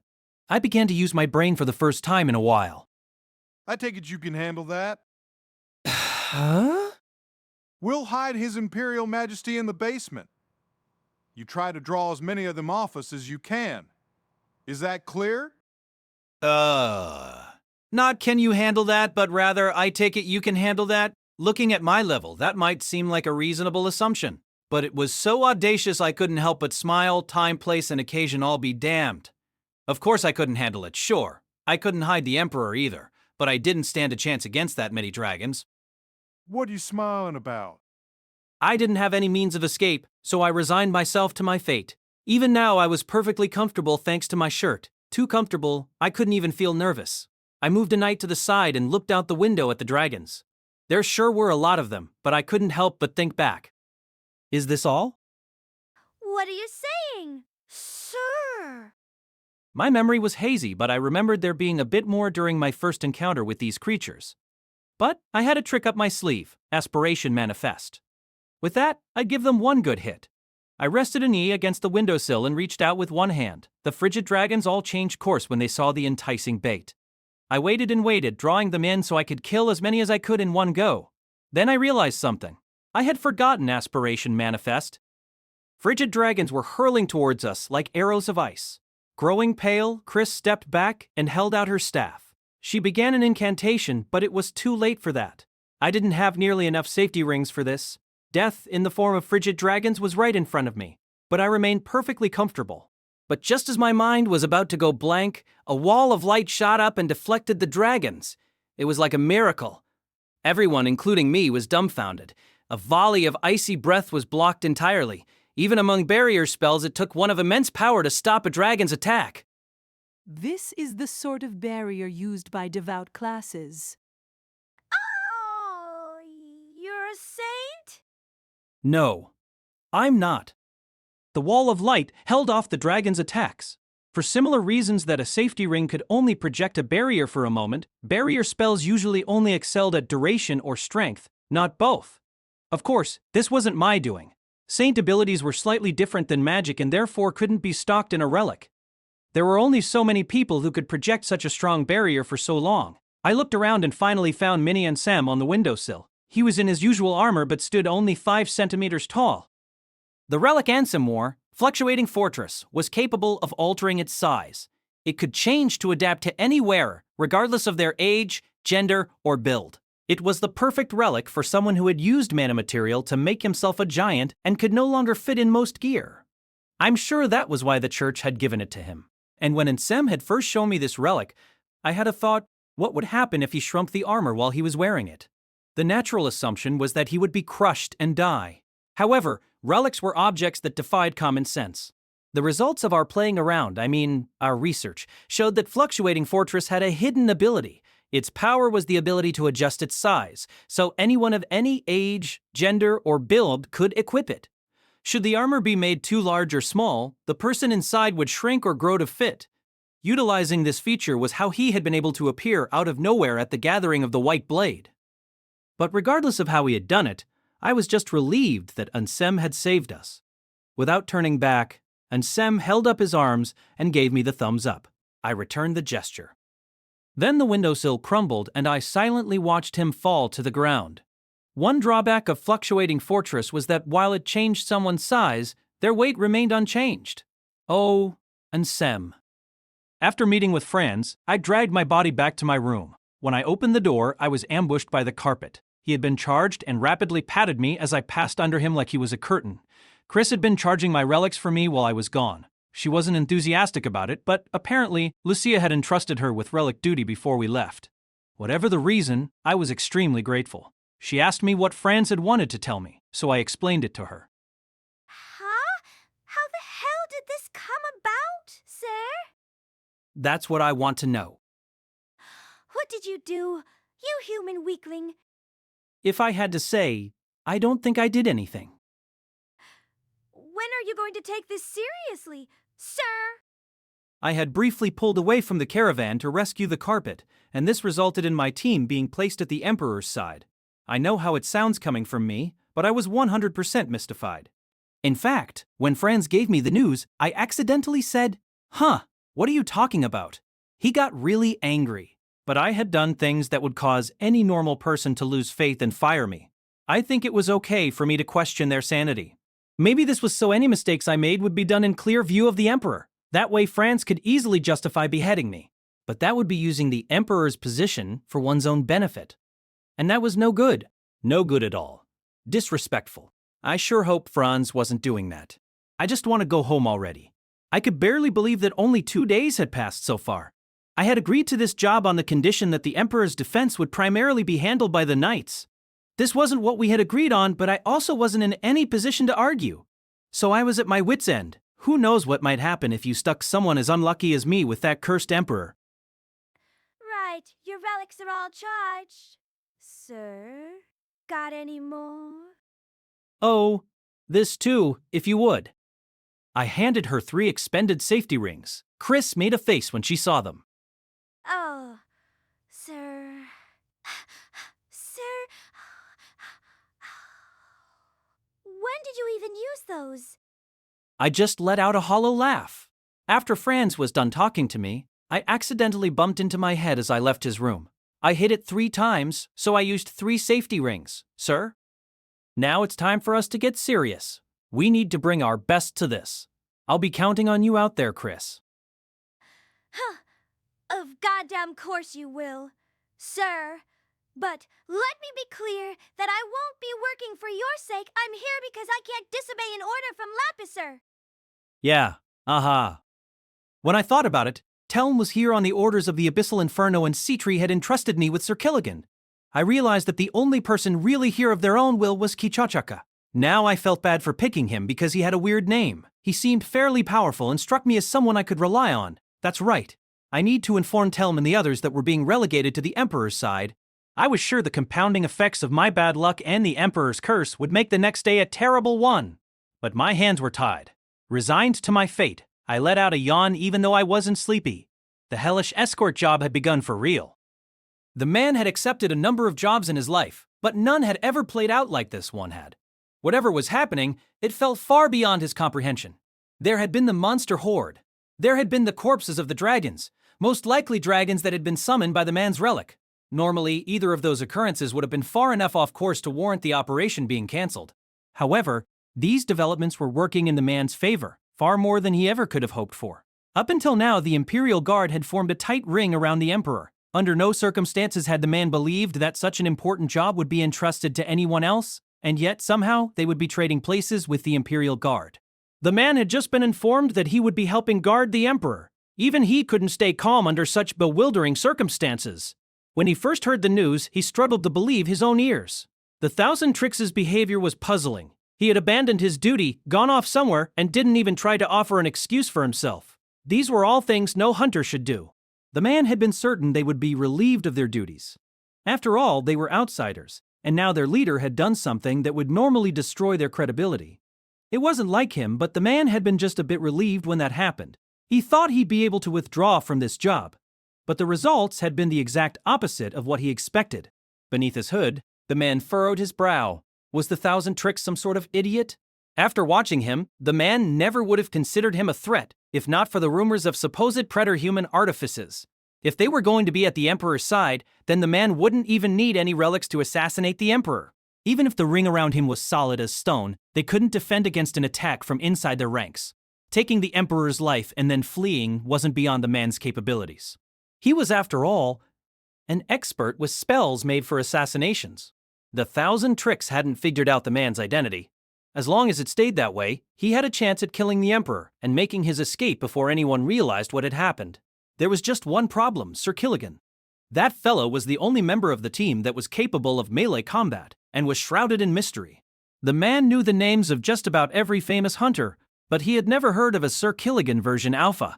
But that name was most likely just a pseudonym. The bigger problem was that they were strong enough to mow down frigid dragons with ease. After casting, there was a moment's delay before another spell could be cast. Even in that small gap, a skilled warrior could strike multiple times. The man knew the Emperor was wearing a safety ring, which meant it would take 2 strikes to kill him. One attack was doable, but getting off a second attack would be next to impossible so long as Sir Killigan was nearby. As the man considered the situation, there came a small knock at the door. It opened before the man could say anything. In came an old magus with perfect posture. His gray hair was slicked back, and in place of a magic staff, he wore magic bracelets on each wrist. It was Telmapoclis, the Counter Cascade. Water magic was often derided as being mundane, but he had mastered it to the highest degree. His skills with water magic were unmatched, even in the imperial capital. Some said he was even as powerful as the Abyssal Inferno. But he looked different than usual. He looked grave. Telm checked their environs before speaking in a low voice. Kecha, this is urgent. There's a possibility that the Thousand Tricks is a member of Fox. The man, Ketchakaka Monk, was entirely caught off guard by this statement. His eyes bulged. He felt like he had been struck by lightning. Heh. You find it surprising. I am aware that what I'm saying sounds ridiculous, but I can find no other explanation for his odd behavior and the current circumstances. The look in Telm's eyes made it clear that he was completely serious. That fellow he brought, Sir Killigan, is most likely a fox as well. We should have noticed it earlier. It was so obvious we let it slip under our noses. There's nothing natural about someone who can charge into a horde of monsters while saying, "Kill, kill." Ketchachaka didn't know what to say. Remember, Grieving Souls, decimated serpent, the arch-rival of Fox. You understand what this means. That we need to change plans. There were a number of dangers that had become something like urban legends. There was the elusive feline phantom that managed to seem like it was everywhere and nowhere, the tyrant of the stars who attacked from beyond the edges of the sky, a realm where no creature could be ferried by wings, the secret society that struck at unsuspecting walkers, the man who spread bad luck just by existing. Another one of those legends was a roving treasure vault. It had no designated level because it was always on the move, rarely encountered, and those who did find it rarely came back alive. It was called Peregrine Lodge. Not only did it have powers akin to a god, it defied all common logic. If I seemed unfamiliar with the concept of vigilance, then it was because of my encounter with this treasure vault. Clearing this vault had been beyond our powers. Its master boasted tremendous might, and we were still new to hunting at the time. No, that doesn't matter. Even if we faced that vault with our current power, it would still be hopeless. That phantom, that amalgamation of mana material that manifested the roving vault, took the shape of a fox. Just as the sun was sinking beneath the horizon, we reached our stopping point for the day. Our first day at the Emperor's side had gone smoothly. There were no monsters, bandits, or dragons. Even Franz seemed relieved. We were graced with a day of nothingness, sir. Did we get a positive after adding 2 negatives? No, it's just that we had 2 abnormal days. Yesterday we had 10 times more monsters than guards, sir. Are Starlight allowed to accept escort quests? I'm going to hit you. On the one hand, they're always belittling humans. On the other, they're all beautiful. Maybe there are people who hire them. Franz dispatched a gopher on some minor duty, then turned towards us. Nothing happened today, and nothing was incited. We're not even halfway done. Complacency kills. It's when you feel safest that you're the most vulnerable. I already knew that. I sighed and looked around the town. It was small but developed. Even in Zibrudia, not every locale was necessarily a prosperous one. I wondered if someone deliberately chose a route that passed through the better-off areas. Then I began to wonder if someone could have used that pattern to deduce our route. Someone could figure out the caravan's path without even needing to use a spy. It was unusual for me, but I thought hard about this. But then I noticed something. I saw a sign with the town's name on it. The name seemed familiar, and eventually I realized where I knew it from. It belonged to a town famous among connoisseurs for its production of amuse nuts. Amuse were a unique variety of nuts. A certain trait of theirs made them unpopular with hunters, but I absolutely loved amuse cake. They were hard to find in the imperial capital, so I hadn't had any amuse nuts in a while. Now that I was in a town famous for them, I wanted to take the opportunity to indulge when to date the Morazinin capital, Nask's Decay. We had already reached the town and the counter cascade, and Sir Killigan could protect the Emperor. So could Kichakeka. Chris, well, I decided to take her with me as my protection. Franz, is it okay if I step out for a bit? Is there something you need to do? Call it a little errand. I won't be gone long. Besides, Telem and Ketchachaka are here, and you can rely on them. I had plenty of spending money. Eva and Citri had made sure of that. Franz grimaced at me, but eventually he let out a sigh. Oh, fine. But be quick about it. I will. And thanks. And do something about that flippin' outfit. There's nothing I can do. Forgive me. Perfectly comfortable, I took Chris and stepped out into town. Ketchacheka watched him closely. With that very dour noble spirit, Chris was her name, at his side, the 1,000 Tricks headed off somewhere, still wearing that flippant outfit of his. Ketchacheka wanted to follow him, but tailing a level 8 hunter was beyond the abilities of most magi. Today, Ketchacheka had elected to not arrange any attacks. He felt it necessary to stop and observe the situation. The notion that the 1,000 Tricks was a fox seemed absurd at first, but this was no laughing matter. In fact, if he was a fox, then it would help explain his otherwise baffling behavior. Nine-tailed Shadow Fox, also known as Fox, was an organization built upon absolute secrecy. Kichachakeka was a hunter, but he also butchered the adversaries of Fox. However, even a member like him knew very little about the organization he served. He didn't know where they were based, how big they were, what the other members got up to, and he certainly didn't know the faces of his superiors. The rank of a fox was symbolized by their tails. Kachaka was of the 5th tail. The rules of the organization stated that foxes could know of those of a lower rank, but not of those of a higher rank. For instance, Kachaka knew about members of the 1st through 5th tails, but knew nothing of those of the 6th through 9th tails. During this job, Kachaka had been contacted by a higher-ranked member. Naturally, Kachaka reported to them, but that member would pass those reports on to an even higher-ranked fox. The 1,000 Tricks had evaded every trap laid by Ketchacheka so far. At the beginning, the mercenaries he hired hadn't even shown up. But if the 1,000 Tricks knew about the mercs, then stopping them would have been easy for him. Perhaps that farce at the capital gates had been in order to buy time so he could call them off. This would also explain why everything was defying Ketchaka's expectations, yet still working in his favor. It was all being directed by the 1,000 Tricks. The horde of monsters and dragons had all been killed, most likely by the man himself. It was possible that it was all part of a preterhuman artifice to earn the Emperor's trust, and it was much easier to believe that it had been a plot by the 1,000 Tricks, not mere coincidence, that resulted in Ketchachaka being part of this job. But if this was the case, then what a horrifyingly clever man he was. The idea had never even occurred to Ketchachaka until Telm brought it up. After all, the behavior of the 1,000 Tricks was nothing short of clownish. He dressed in that ridiculous getup that did nothing to suggest he was an escort of the Emperor. He had crashed his flying carpet and caused their departure to be delayed. He had disappeared without notifying anyone. That man showed no regard for his own mortality. His methods were unthinkable for a cautious assassin like Kichaka Chaka. He wondered, were all the members of Fox's higher ranks like this? But Kichachaka was still racked with uncertainty. The 1,000 tricks was just so natural, so irreverent. There was a good chance he was a fox, and if that were true, then the Emperor was as good as dead. Their job would be over soon enough. What if Telm's supposition was wrong? Who was really a friend and who was a foe? Telm suspected Sir Killigan was one of their own, but what about Chris? And the 1,000 tricks was an esteemed hunter. That was a valuable asset for a fox, if he really was one. Was throwing that reputation away by assassinating the Emperor really a smart idea? Kichaka stopped in his tracks, drawing the attention of the knights. Whatever the case, Telm said he would confirm the matter with the 1,000 tricks. They could wait until after that before they made their move. Kachacheka laughed as he entered the inn. So you just wanted to go shopping? No words can match my disappointment, sir. I, however, was pretty happy. I had what I wanted.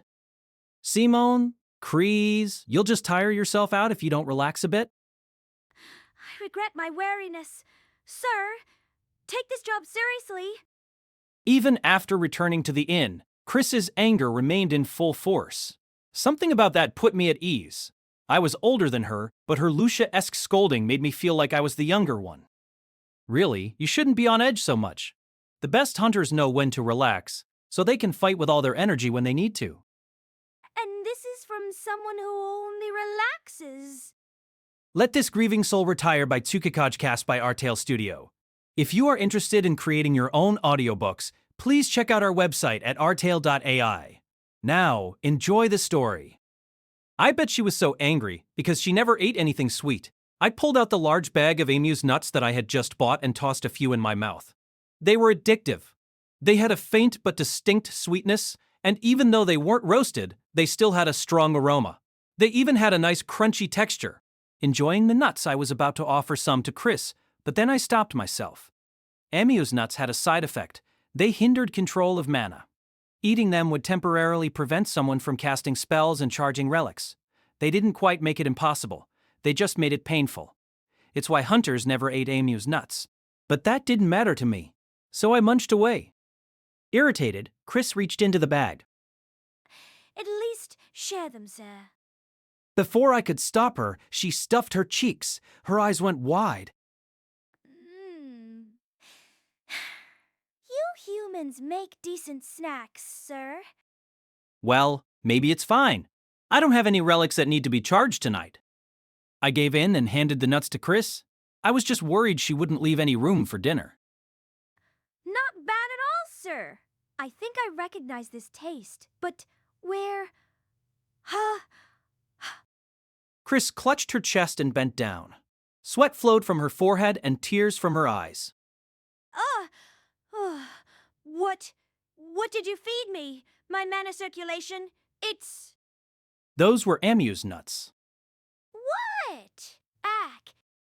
Chris squeezed her eyes shut and trembled. I guess she didn't even have the strength to argue. Her left arm limply whacked my knees, but I didn't think she'd die or anything. If those were poisonous to her kind, then she probably would have made a bigger deal of it. Looks like these aren't good for noble spirits. Come to think of it, Lucia had a similar reaction when she ate Emus long ago. Also, I didn't feed them to you. You snatched them from my bag. 1,000 tricks. I'd like to talk. In some ways, this was bad timing, but I thought maybe he would use his magic to produce some water that Chris could drink. I opened the door, and in came Telm and our dubious ally, Kichachaka. Both of them looked very serious. Telm and Kichachaka made a strange duo. They were both magi, but an orthodox magus like Telm seemed like the polar opposite of someone like Kichachaka. But even though I had picked them for the team without any deep consideration, they had turned out to be excellent allies. But I still needed to curry favor with them. After all, there could yet be more dragons on the horizon.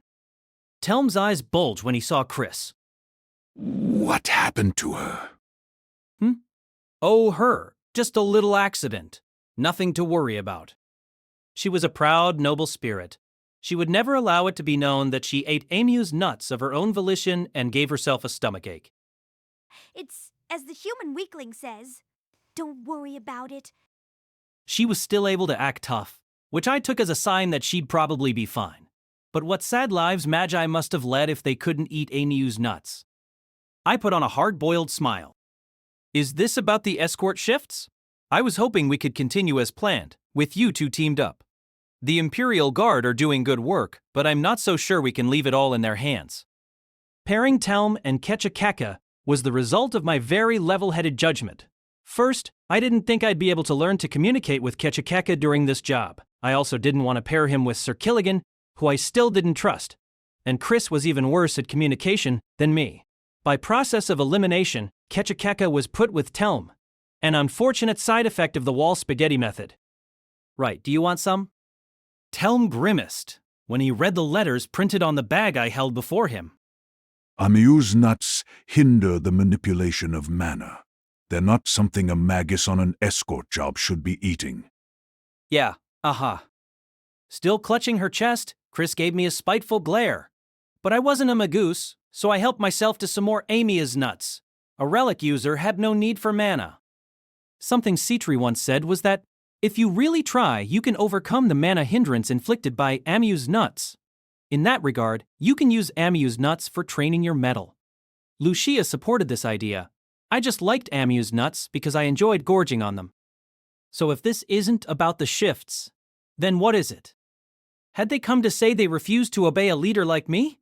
If so, I was totally willing to hand the hat off to one of them. Telm made a grave expression, then whispered to me, almost like he was discussing some secret matter. 1,000 tricks. You have a tail, don't you? I looked at him with shock. Huh! Telm, however, was dead serious. Ridiculous. Impossible. Nobody should know about that. Where did they hear about it? The only people who knew about my tail were the other members of Grieving Souls, and I didn't think they would leak that. But Telm seemed certain of himself. He probably hadn't misspoken. Normally, a human would never have a tail, and there was no way I could convince them they were mistaken. The proverbial cat couldn't stay in the bag forever. It was possible I had gotten plastered and then blabbed about it at some point or another. But whatever the case, this was troubling. I had wanted to keep the tail a secret. Sorry, Chris, but could you step out for a bit? We need to discuss something important. Chris seemed confused. I felt bad kicking her out when she was in so much pain, but I didn't want her to know about this. In a perfect world, Telm or Kechakeka wouldn't have known about it either. What is Sorry, but this is a very delicate matter. Remember, I'm in charge for the time being, and I won't be long. I'll be sure to tell Lucy about this. Chris crawled out like a caterpillar. I'll have to treat her to something besides Amia's nuts. I took a deep breath and looked at the two magi before me. The tail. To be precise, it wasn't actually a tail, it was a lunk of living mana material. My encounter with the Peregrine Lodge had ended with my total surrender, but that didn't mean I left empty-handed. I took one thing away with me. Actually, I didn't take it, it was shoved off on me. It was a tail, the 13th and final of the aberrant fox's tails. It was proof that I had entered and survived the Peregrine Lodge. Even though it had been years since it had been severed from that beast, it was no closer to dissipating than when I first obtained it. We referred to that tail as the Fox God's final tail. Kechakeka had no doubts. The 1,000 Tricks was a fox. They had asked him about the presence of his tail, the sign used to recognize fellow members. It was rarely utilized, but if a fox believed they had met a higher-ranking member, they could use the sign to confirm their suspicions. Foxes, of course, already knew who was beneath them. After chasing Chris out, the 1,000 Tricks held his hands up in surrender. I don't know where you learned that, but, for my sake, I hope you won't go telling everyone about it. Did you think it would escape our notice? You were far too conspicuous. Telmopocles was a fearsome man. Through might and prudence, he had earned his level without a doubt. His magic was easily among some of the most impressive spellcasting Kechakeke had ever witnessed. Even a first-rate shaman like him couldn't hope to match the counter-cascade. Telm focused the mana circulating through his body. He was preparing to strike. On the surface, he looked casual, but as a fellow Magus, Kechakeka could sense his shifting mana and growing wrath. However, even though he was in danger, the 1,000 Tricks appeared even more relaxed than Telm. He almost looked like he didn't even understand what was happening. Darn. Did I do something conspicuous? You admit to being a fox. Huh? Fox? No, as you can see, I'm human. The 1,000 tricks had given the correct response to the signal. What a feat of theatrics it was. Even with all the proof laid out before him, Ketchachaka still struggled to see this man as anything more than a benign civilian. He watched as a troubled smile formed on the man's lips. In a low voice, Telm continued his questioning. Which tail is yours? Huh? Oh, the 13th, I guess. Ketchakaka's eyes threatened to bulge from their sockets. At last, Telm failed to keep his expression neutral. The highest rank in Fox was the 9th tail. There was no 13th. Ketchakaka was stricken with confusion, but Telm pressed on. That's absurd. There are only 9 tails. Huh? Oh. More were grown, you see. They're a product of culminated power and all. Ah, I hadn't realized you didn't know that. If he was telling the truth, then they were astronomically outranked by this 20-year-old young man before them. He didn't seem to be lying, and they hadn't heard any news of the signal being leaked. Ketchakaka had had his suspicions, but having them confirmed left him terrified. What sort of talent and genius was necessary to reach the top of Nine-Tailed Shadow Fox at such a young age? Climbing so high in the ranks of such a secretive organization must have been far more difficult than reaching level 8. Is Chris involved in this? No, it's got nothing to do with her. Well then, would you care to show us your tail? The counter cascade was of the 7th tail lower than the 1,000 tricks, but he said this without even flinching. The 1,000 tricks blinked, then gave a dopey laugh. Sorry, I can't show you right now. My little sister's holding on to it for me. His little sister? What a strange and incomprehensible exchange this has been. Tell us of your plan. I guess he was ready to move on from the tail. I was wondering if it had something to do with the fox Telm had attacked the other day. Whatever his reasons, I had learned that Telm also owned a tail, the 7th apparently. I decided not to pursue it though. If I had been given a tail, then there was nothing strange about someone else having one, and supposedly these tails were pretty useful for magi like him. But if Telm said there were only 9 tails, then he must have gotten his before we did. But that raised the question, just how old was this guy? I was pretty sure that aberrant fox said they had grown their 13th tail around 100 years ago. It hasn't changed from earlier. The divisions will stay the same, and will follow Franz's orders. Can Sir Killigan be trusted? Telm looked serious. He hadn't been letting it show, but I guess Sir Killigan had been bothering him. That one?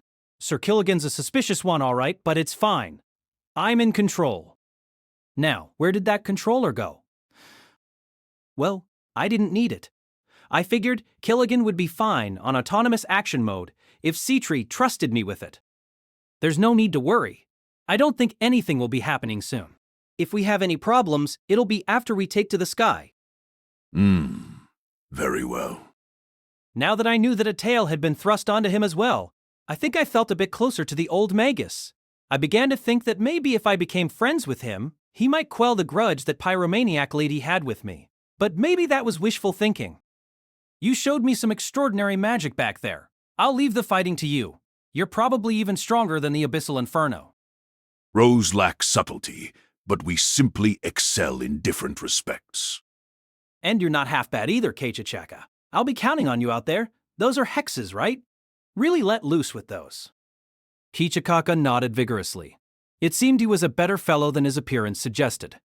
I wished Liz and some of my other friends could be as cooperative as him. Don't worry, we're the best there is. A job like this should be no problem for us. Let's give 'em hell. I nodded then, getting carried away, threw my arms in the air. It had been nearly 5 years since I had taken up the perilous trade of treasure hunting. Overcoming a wide range of ordeals taught me that what a hunter needed the most were comrades, ones that you could rely on and put your faith in. After developing a deeper bond with Telm and Ketchachaka, the next few days went so smoothly I had to wonder if someone somewhere was making a mistake. Maybe my negative luck really had added with the negative luck of the Emperor and resulted in a positive. Following our bonding, Abyssal Spaghetti, as I called us, operated flawlessly. If any monsters approached us, they were taken care of in an instant. From my perspective, our team was beyond reproach. I stuck near the carriage and pretended to be the last line of defense, and Abyssal Spaghetti was so efficient that we actually got away with it. Most deserving of praise was the magic of Ketchacha. No, it was Telm, the counter cascade, Perhaps it was only normal for someone of his stature, but watching him up close made it clear to me just how exceptional he was. I could tell after having watched Lucia's varied and diverse spellcasting. It wasn't his strength that floored me, it was that. Compared to Lucia, he was quiet. Telm could cast spells almost instantly. I got the impression his bracelets helped with this, but it was still astounding. This was undeniably a useful talent and something to be lauded, but the more I witnessed it, the more it scared me. Not that he struck me as the sort to do such a thing, but he could have easily murdered the Emperor if he wanted to. Was there no sane person in all of Hidden Curse? He was overpowered, but, unlike the pyromaniac lady, he wasn't overwrought. We hadn't had any trouble keeping our schedule, and tomorrow we would reach the town where we would transfer to an airship. I headed to my inn room. The day had passed without me doing anything in particular, but I was still worn out. With nice accommodations and delicious food, I halfway felt like I was on vacation. But no matter how comfortable I was, I couldn't avoid fatigue, which was a basic fact of life. The worst was that because I didn't have the ever-reliable Citri with me, I had to personally answer any summons. I wanted to put Telm in charge of everything, but if I overworked him, then there was no telling what the Abyssal Inferno might have to say about it. I sighed, unlocked the door, and entered my room. I was one of those people who like to give their in-room an inspection before doing anything else. I didn't do it for security reasons or anything, it was just a habit of mine. I casually opened the closet and Liz grinned and waved at me from inside it. Compelled by instinct, I closed the door. Then I took a deep breath. Inns these days sometimes come with really tasteless decor. The next moment, the door burst open and a girl with pink hair and tan skin flew out. Laughing all the while, Liz knocked me onto the bed while I unsuccessfully tried to grasp the situation. I felt my body sinking into the soft mattress. Why? Why are you here? I thought you might be lonely, so here I am. In other words, she had no reason. Still, I wasn't going to complain. I'm glad to see you, but you shouldn't be here. I hadn't made up for all my other failures so far, and Franz still didn't trust me. That situation probably would only get worse if someone found me with a friend that I had supposedly left behind. Don't get me wrong, I really was glad to see her. If she had come later in the night, I could have been available to her, but I still had things to do, and having Liz would only make things worse. Liz, however, didn't listen to me and just snuggled against me like a wolf who hadn't played with her master in a long time. Her hair smelled nice, making me think she had showered before I had arrived. Human weakling! Come on out. I'd like to get your charging out of the way, sir. And then if I could have some of those amuse nuts. Sir. The carpet twirled around, almost like he was exasperated. At that moment, I became very grateful he couldn't talk. But that didn't change the fact that Chris might see us. She wasn't the type to try, or want to try. Reading between the lines. I pushed Liz off me and got up, then grabbed a bedsheet and threw it over her. At almost the exact same moment, the door flung open before I could say anything. Looking displeased, Chris took a step in, then saw me and the writhing bundle of bedsheets next to me. Her eyes bulged and she sputtered with confusion. Gee, got it. I'll leave it to you. Now, return to where you belong. Luckily, it seemed our brief contact had been enough to satisfy her to a degree. She nodded, and while still writhing in a manner, she headed to the window and unlocked it with her sheet-covered hands. Without saying anything to Chris, she jumped out the window and floated down. We were on the inn's 3rd floor, but that wasn't enough to hurt Liz. I closed the window and made sure to lock it tight. Taking a deep breath, I faced Chris again and saw her standing still as a statue. Sorry. You mentioned charging? What was that, sir? Today was an easy day, so it's just the carpet and my shirt that need charging. Oh, and you mentioned the amuse nuts, right? But are you sure about those? They seem to hit you real hard. Perhaps I shouldn't have told her about how they could be used for training. All hunters had a competitive streak somewhere in them. I grabbed the bag and helped myself to a few handfuls. Perhaps because I was panicking internally, I couldn't taste a thing. Chris strode right up to me and grabbed my collar. She furrowed her brow and shook me back and forth.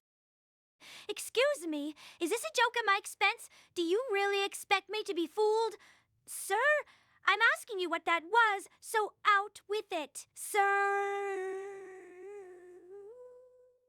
I be next. Hey! Ha ha ha!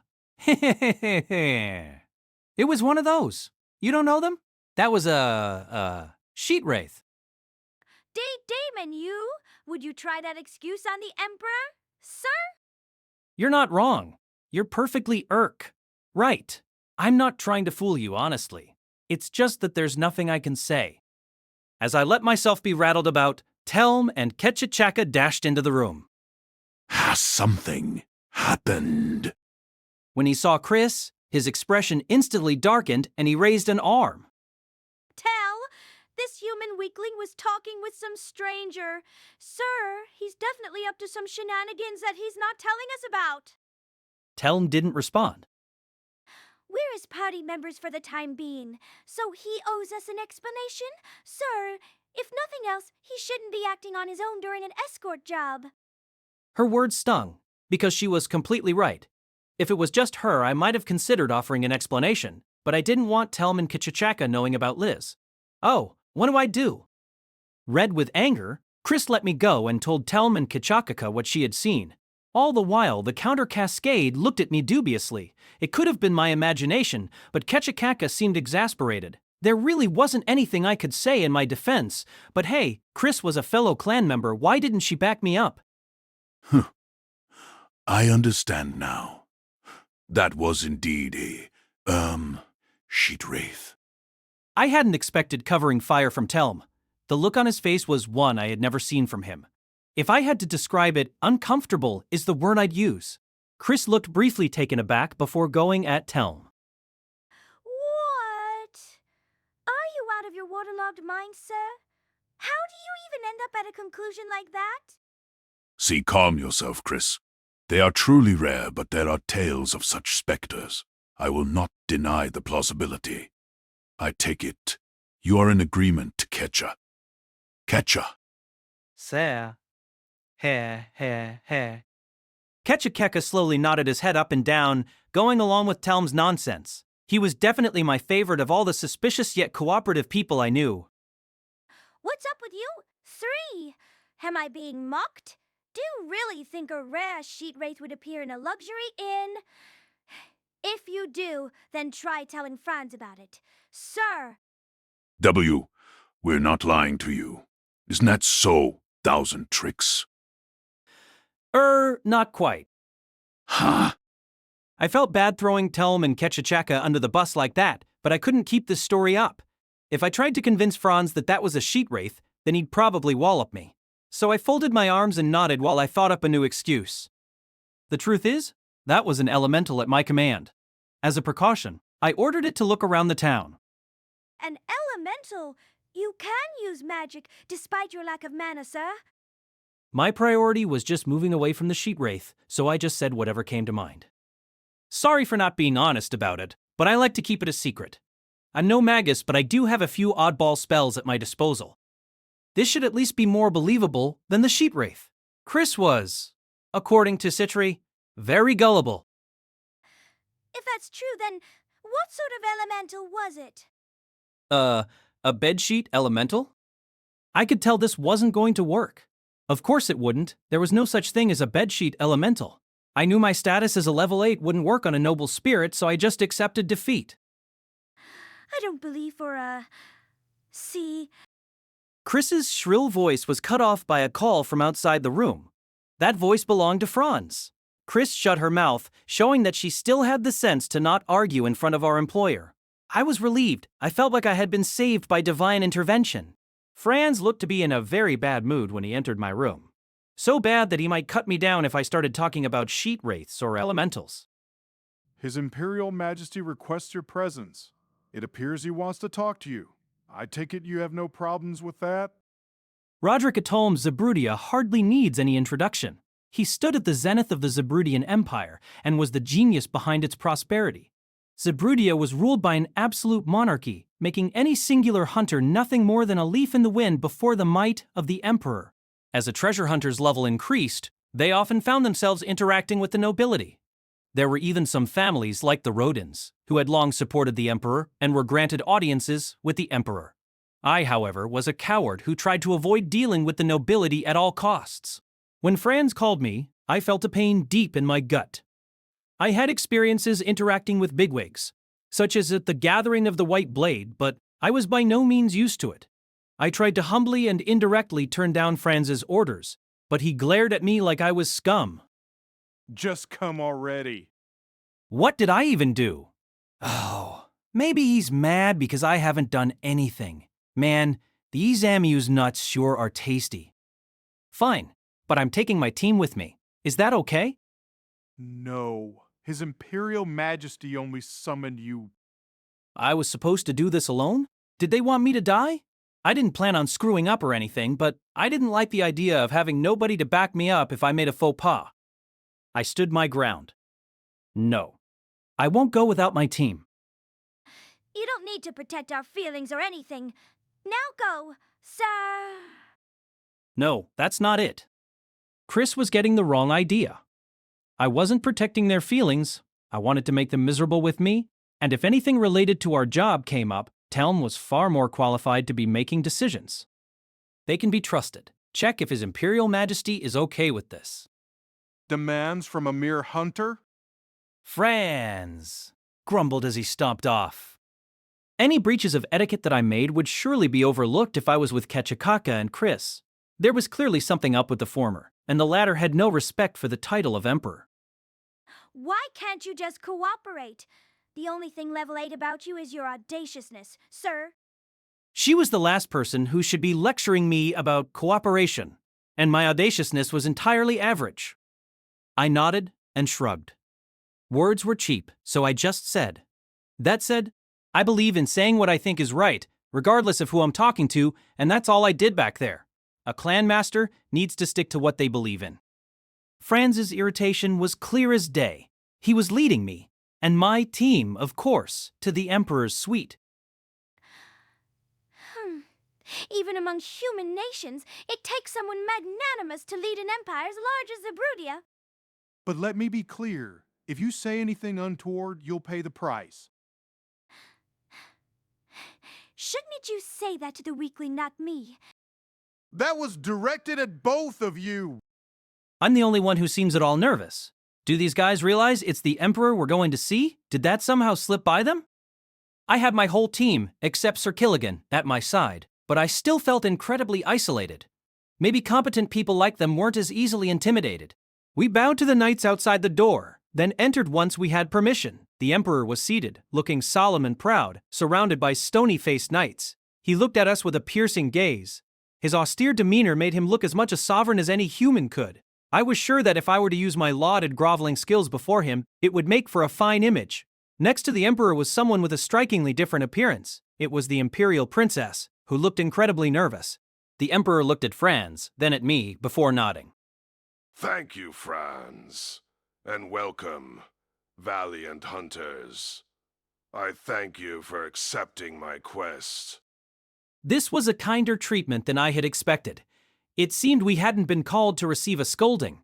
I corrected my posture, moving out of my pre-groveling position. I would like to take this chance to talk to you all. I wanted to talk on the first day of our trip, but the circumstances never permitted it. We hardly deserve such kindness, Your Imperial Majesty. But it's not like I particularly wanted to talk to you. I was trying to keep my words to a minimum, so Franz cleared his throat and spoke up. The situation may have subsided for the time being, but it's nonetheless hard to believe the number of monsters we've encountered on the highway. Today we encountered as many as 5 large hordes of monsters. We haven't spotted any foxes since the frigid dragon incident, but His Imperial Majesty is concerned that might be a sign of something greater on the horizon. Franz, what are you talking about? Sure, dragons were abnormal, but 5 attacks in a day was on the small side. And none of those hordes had more than 100 monsters, so they were medium or small hordes, not large. None of those monsters had been exceptionally strong, and the hordes had proven no trouble, so it was almost no different than encountering nothing at all.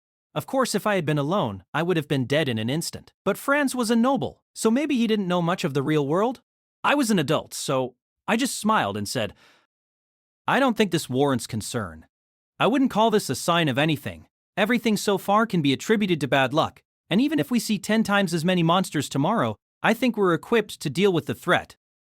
All the knights twitched when I said 10 times as many. That might have sounded like a lot, but it really wasn't. For a first-rate magus like Telm, 100 monsters was hardly any different than one monster, but I'd die in an instant if I had to fight that many. You're every bit as confident as the rumors suggested. I have my excellent party to thank for that. I glanced at those members. Telm was composed, Ketcha was his usual self, and Chris was silent, but just a bit exasperated. Needless to say, my party was the only thing about me that could be described as excellent. Surely it's more than that. Not much has reached my ears, but I have heard rumors. I understand your fight against the frigid dragons was hardly your first contribution to the Empire. Those really are rumors and nothing more. I haven't done a thing. Even though I was trying to refute his suggestions, there was a dull glimmer in the Emperor's eyes. It seemed he didn't believe me. To be fair, the truth was that on the official records, a portion of my friend's accomplishments appeared to be my own. For instance, I heard you recently turned all of Bandit Squad Barrel into frogs. Is that true? Well, it's not a lie. I was useless during that. I hadn't even known why they were attacking until the whole affair was settled. That's hardly an enthusiastic response. Do you object to the rumors? Oh, how am I supposed to answer that? No. It's just that the spell also affected some hunters. That caused us a bit of trouble. What? Even hunters were affected. At some point, everyone had become engrossed in our conversation. Even the Emperor's daughter looked amazed. That's correct. Of course, we made sure they were returned to their original forms. That spell was crafted to be non-lethal. I was told Ruta and whoever else had been taken care of and nobody had been overlooked. If there had been, Earl Gladys probably would have heard about it. If nobody was complaining, then there probably wasn't anything wrong. The Emperor, meanwhile, roared with laughter like this tale was amusing or something. Wonderful. Absolutely wonderful. 1,000 tricks. You're as fascinating as the rumors led me to believe. What are people saying about me now? What a pain. Once the exaggerations start, they're hard to stop. The Emperor nodded, then threw me a curveball. I must admit, I've always wanted to witness those famous powers of yours. Show me how you manipulate magic to transform someone into a frog. Huh? No, hold on. That was Lucia's doing. Wait, do people think I did that? Chris was quite amused by my panicking. It's an absurd story, and I've never heard of a spell like that. But I'm sure that if you can command a bedsheet elemental, turning someone into a frog should be no problem, sir. Fascinating. Please, offer me a glimpse of the powers of a level 8. I heard Kichaka laughing. The delinquent carpet was clapping encouragingly. I was a man without allies. Why were they so certain I could cast that spell? I refused to believe they couldn't tell how low my mana material was. I had next to nothing. It had been some time since I had picked up anything heavier than a fork. Were they bullying me? Look at them. It's too late for me to tell them I can't do it, but I have to say it. I'm the master of excuses, and it's time to prove it. Turning people into frogs is inhumane. The previous situation didn't leave any alternate. I care not. Now do it. The spell can be undone, can it not? I needed a moment to think up something new. My control over the spell is still lacking. The fact that those hunters were also affected is proof. I care not. Do it. Roderick looked dead serious. Did he genuinely believe I could turn people into frogs? What a joke. But I felt numerous sets of eyes fixated on me, so I braced myself and did what I could. Well, if you insist, the spell only works under ideal circumstances, and even then, its success rate is maybe 10%. My stomach doesn't feel so great, so I'm not sure I'll have any success. Really, I'd say there's a 99% chance of failure. If your stomach hurts, it's probably because of those amuse nuts you've been inhaling. Now, hurry up and do it, sir. I don't see what else I can do. With this many excuses laid down, nobody can accuse me of being a fraud, so let's just give it a go. My lips twisted into a partial smile and I snapped my fingers just like Lucia would. Chris, become a frog. Not that that's going to do anything. I couldn't use magic. I was generally untalented, but magic was an area in which I was exceptionally untalented. Both my lack of mana and the magus in my hometown could testify to this. Nobody said anything. Not Franz, not the Emperor, not Chris. Preposterous. 1,000 tricks. What have you done? That was the question on my mind. I felt like I was in a nightmare. There was a frog where the Emperor had been sitting. There was a frog where Franz had been standing. There was a chorus of croaking frogs where the Imperial Guard had been standing. The only one unaffected was a screaming woman who I believed to be the Imperial Guard's top magus. I turned around and saw a silver frog where Chris had been standing. She was quivering, but once our eyes met, the small frog hopped onto my leg.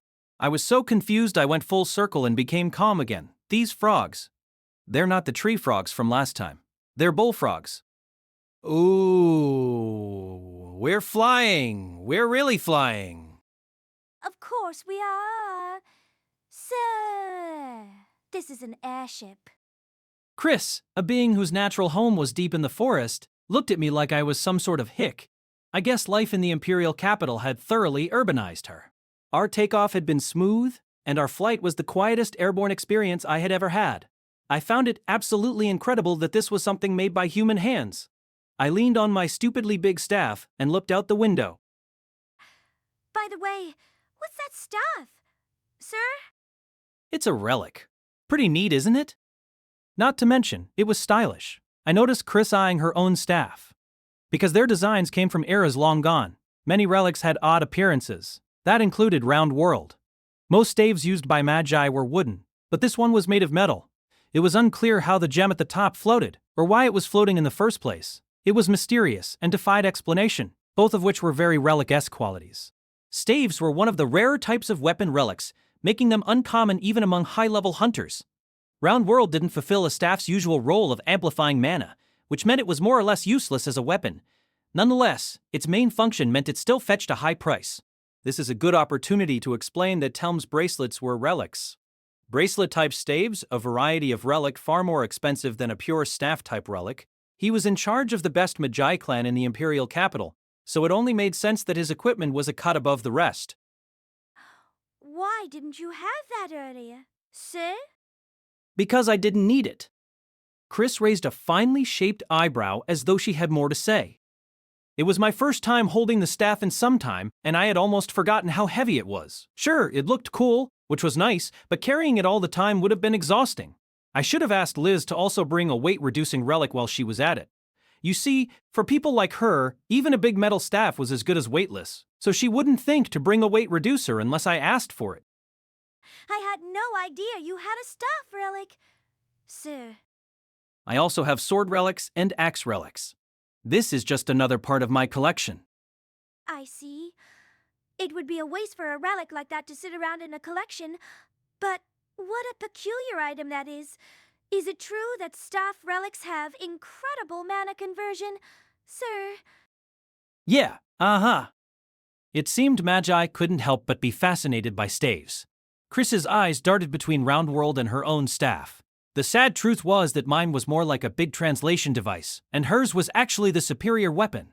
Still conscious of Chris's gaze, I looked around and spotted Ketcha contemplatively gazing out the window. The whole reason I had sent Liz back to the Imperial capital was so I could talk to this man.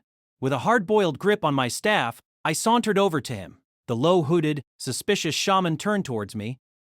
Hey, Kachaka, something caught your eye? He? Ihu? As always, I couldn't communicate with him. But that was about to change. I activated Round World and put on a smile. Sorry, could you say that one more time? His utterances were shady, but his eyes were surprisingly calm. Hee.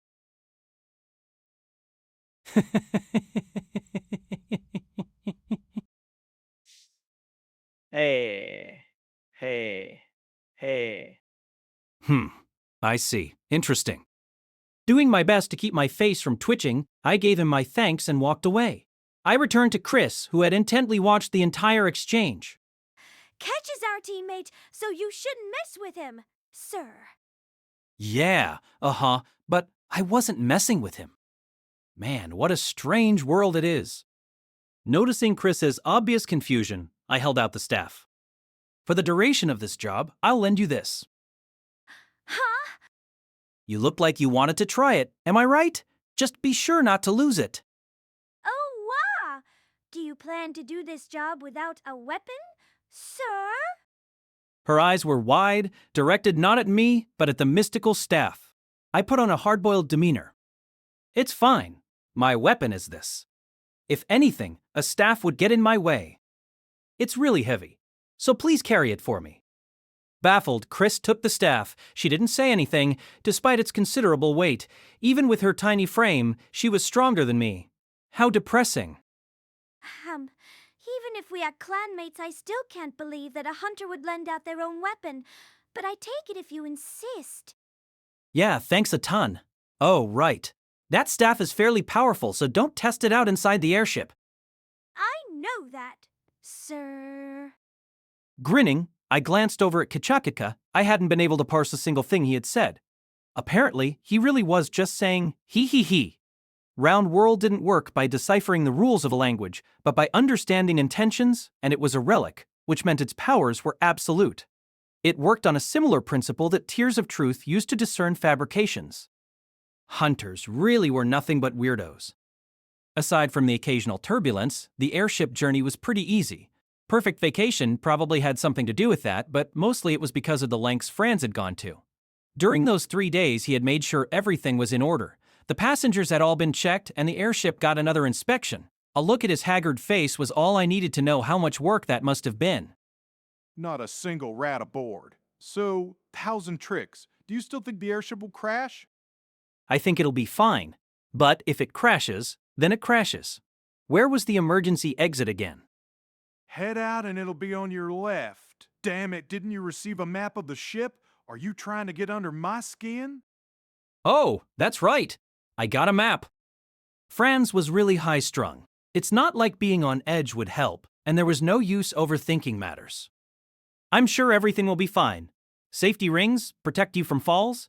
I know this from experience. Is this a joke to you? Franz slammed the table. I guess he didn't appreciate my comment. I took a step back, and he stepped forward. Your job is to prevent that from happening. How can you be so nonchalant? Act like you care about this job. That's, simply a matter of experience. What was that? I had been through all sorts of ordeals. Protecting the Emperor was a first for me, but I had experience with dragon attacks, and also with being yelled at. I also had experience when it came to crashing, and that wasn't even the worst of it.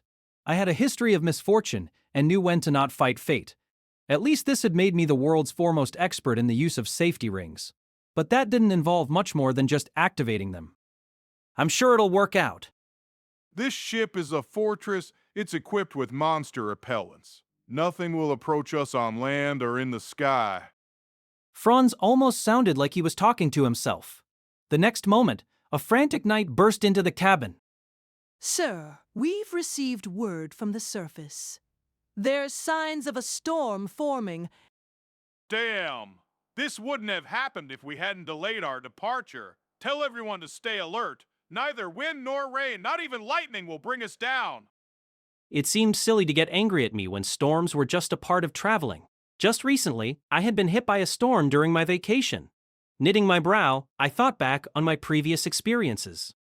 I hope it really is just a storm. The airship shook violently. Kechikaka looked out a window and clenched his teeth when he saw the black clouds. His head and stomach were both suffering stress-induced aches. He had never experienced anything like this since joining Fox. He knew what was causing this. It was the man claiming to be of the 13th tale, Krai Andre. Nothing about him struck Kachakachaka as impressive. Before and after his identity had been revealed, he came off as flippant, and even the gentlest descriptions couldn't disguise the fact that he was a goof. He simply did what he wanted. Kachakaka had never seen someone he at him. Not to mention that man turned the Emperor into a frog and summoned bedsheet elementals. Deep down, Kachakaka wasn't sure if he wanted to stay in Nine-Tailed Shadow Fox if this was what their top brass were like. But was that man really one of the top? From the moment the 1,000 Tricks claimed to be of the top brass, doubts had swirled in the back of Kachakaka's mind. He was certain that Telm was a fellow fox, but he couldn't be sure about the 1,000 Tricks. Hexes were a variety of magic that were given form by enmity and other strong emotions.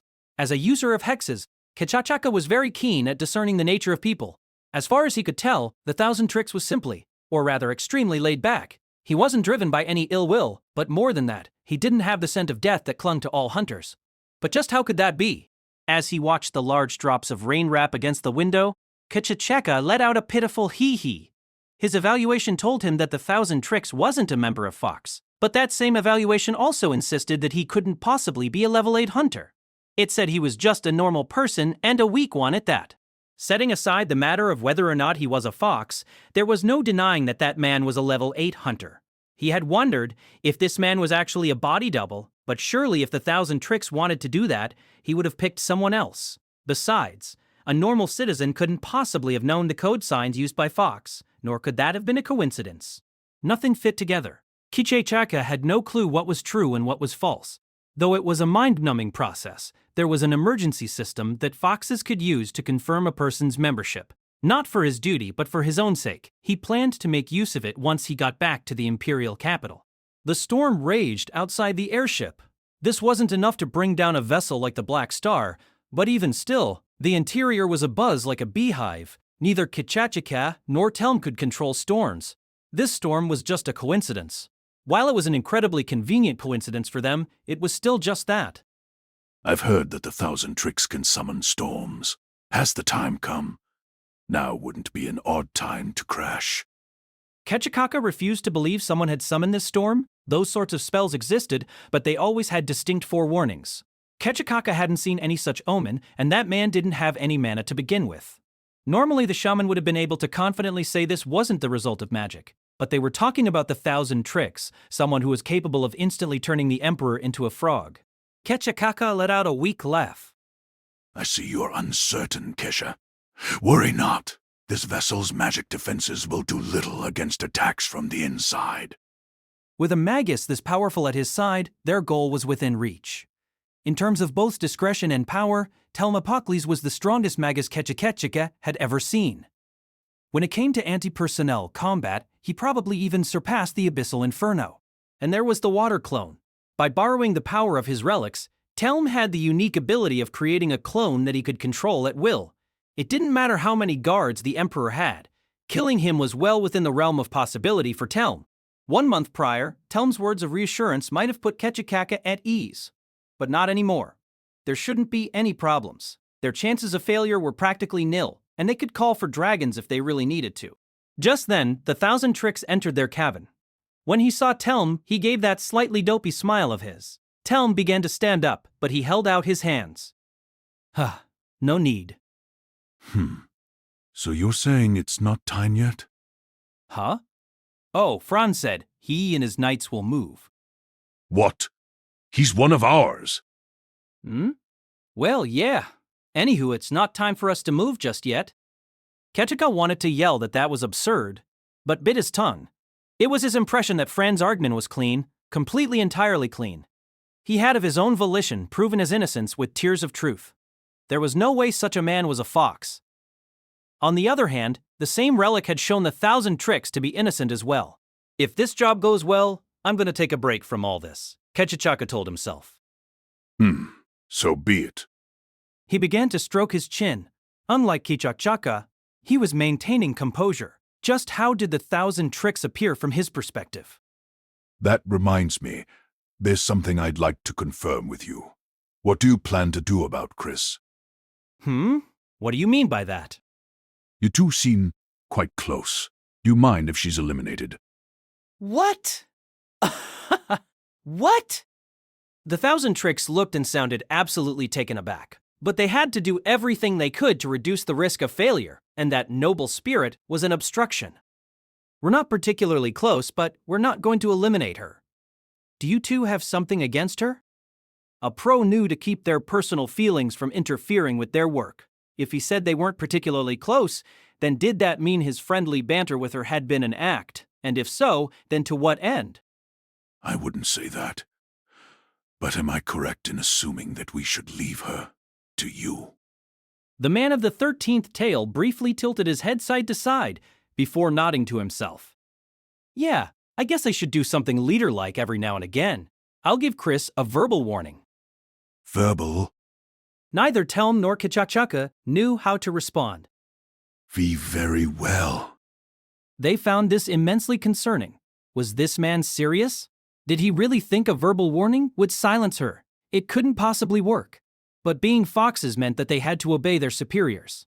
They heard noises outside. It sounded like they were checking for damage from the storm.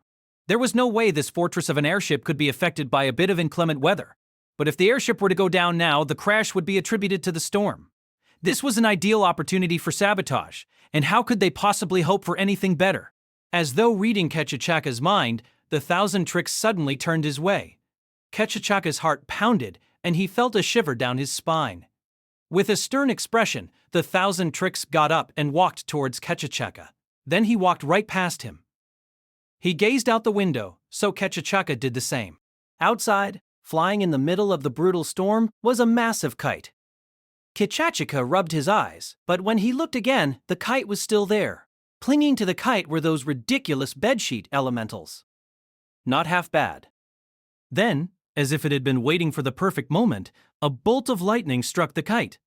There was a loud boom and down it went. With a look of mild surprise, the thousand tricks watched it go. Kechachaka let out a low groan as he made his way to his room, where he threw himself onto his bed. "Hey, Chris, did you do something rude to Telming?" Chris folded her arms and gave me an unhappy look. If anyone's been rude to him, it'd be you, sir. Not the nicest way to put it, but I couldn't argue with her. The weather was still stormy. I was used to storms and lightning, but only on a few occasions had I dealt with them while in the air. There were flashing lights, loud noises, and the airship was rocking from side to side. Without perfect vacation, I would have been very uncomfortable. The carpet, however, was jovial as ever and was dancing around with the carpet I had purchased back in town. That carpet had set me back a bit. While it was a normal carpet that couldn't move or anything, the relic carpet didn't seem to mind at all. I was actually worried those two might elope. What mysterious things relics can be. And those two sure have a serious height gap. Why are you always having me come to your room?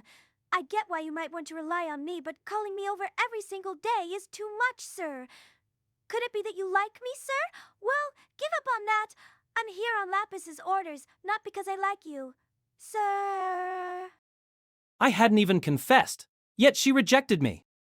I'm sorry for calling you over every evening, but don't get the wrong idea just because I'm always relying on you. It's not that I disliked Chris. I was fond of everyone who charged my relics for me, and Chris's attitude wasn't as bad as some that I had dealt with. With her, Telm, and Kechachaka, I had really won the teammate lottery this time. You might even say I was on a winning streak.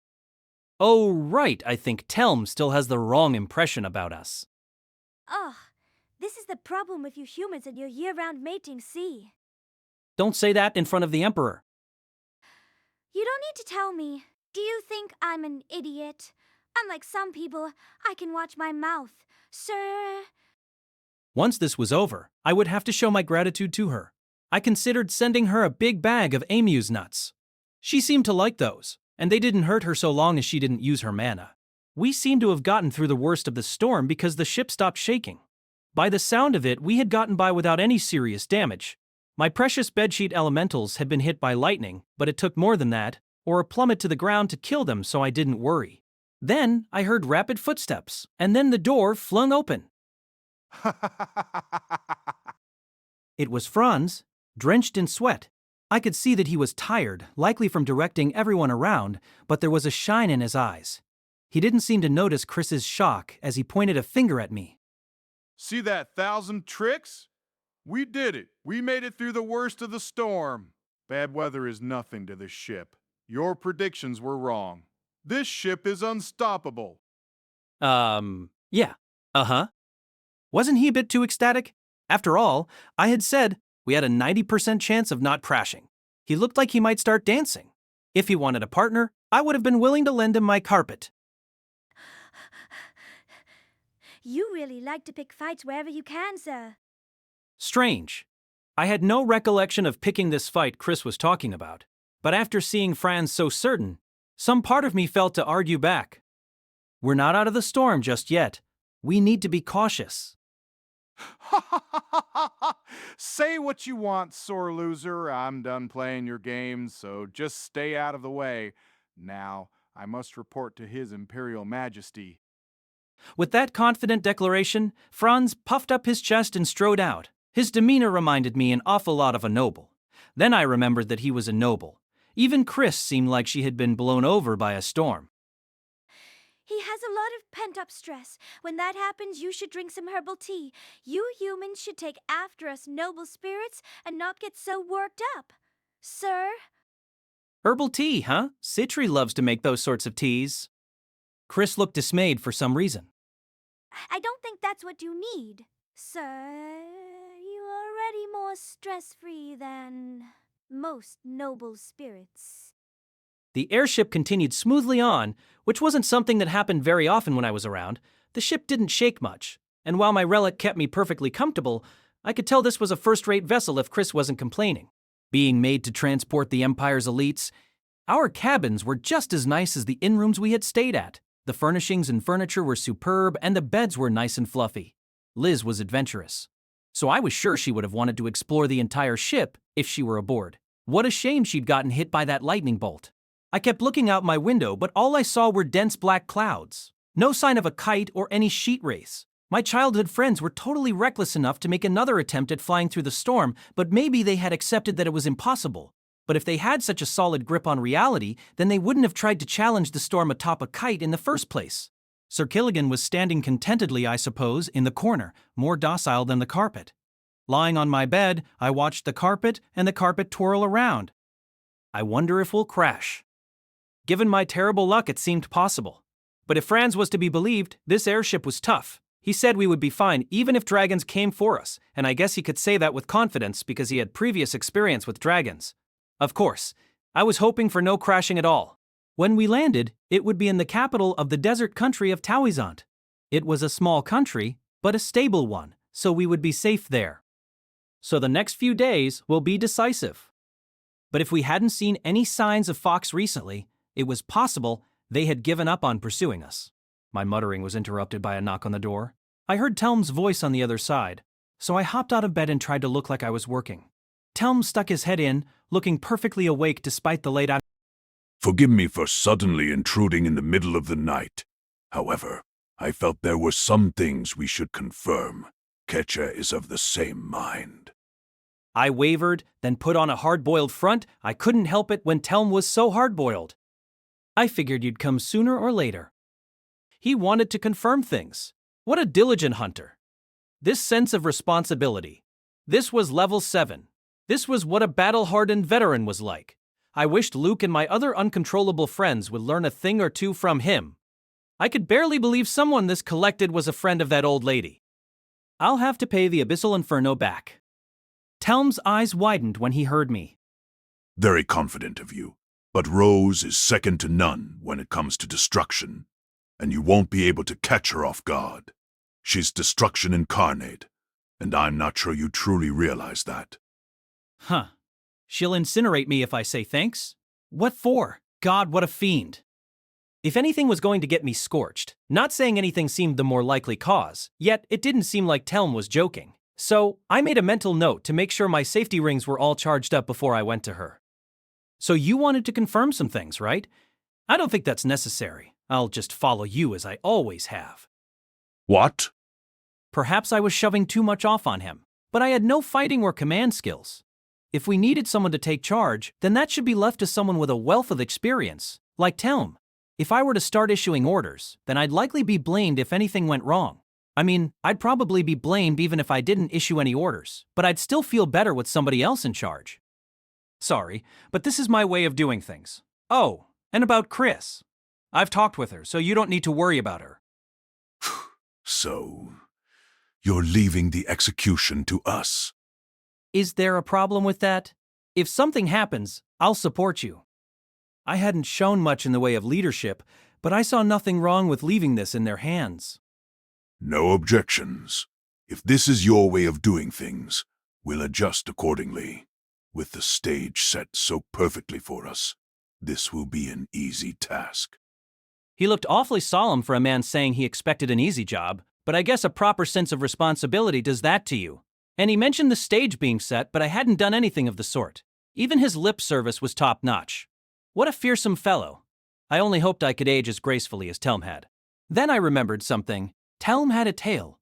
Those were hunks of mana, so they immensely expanded Amagus's abilities.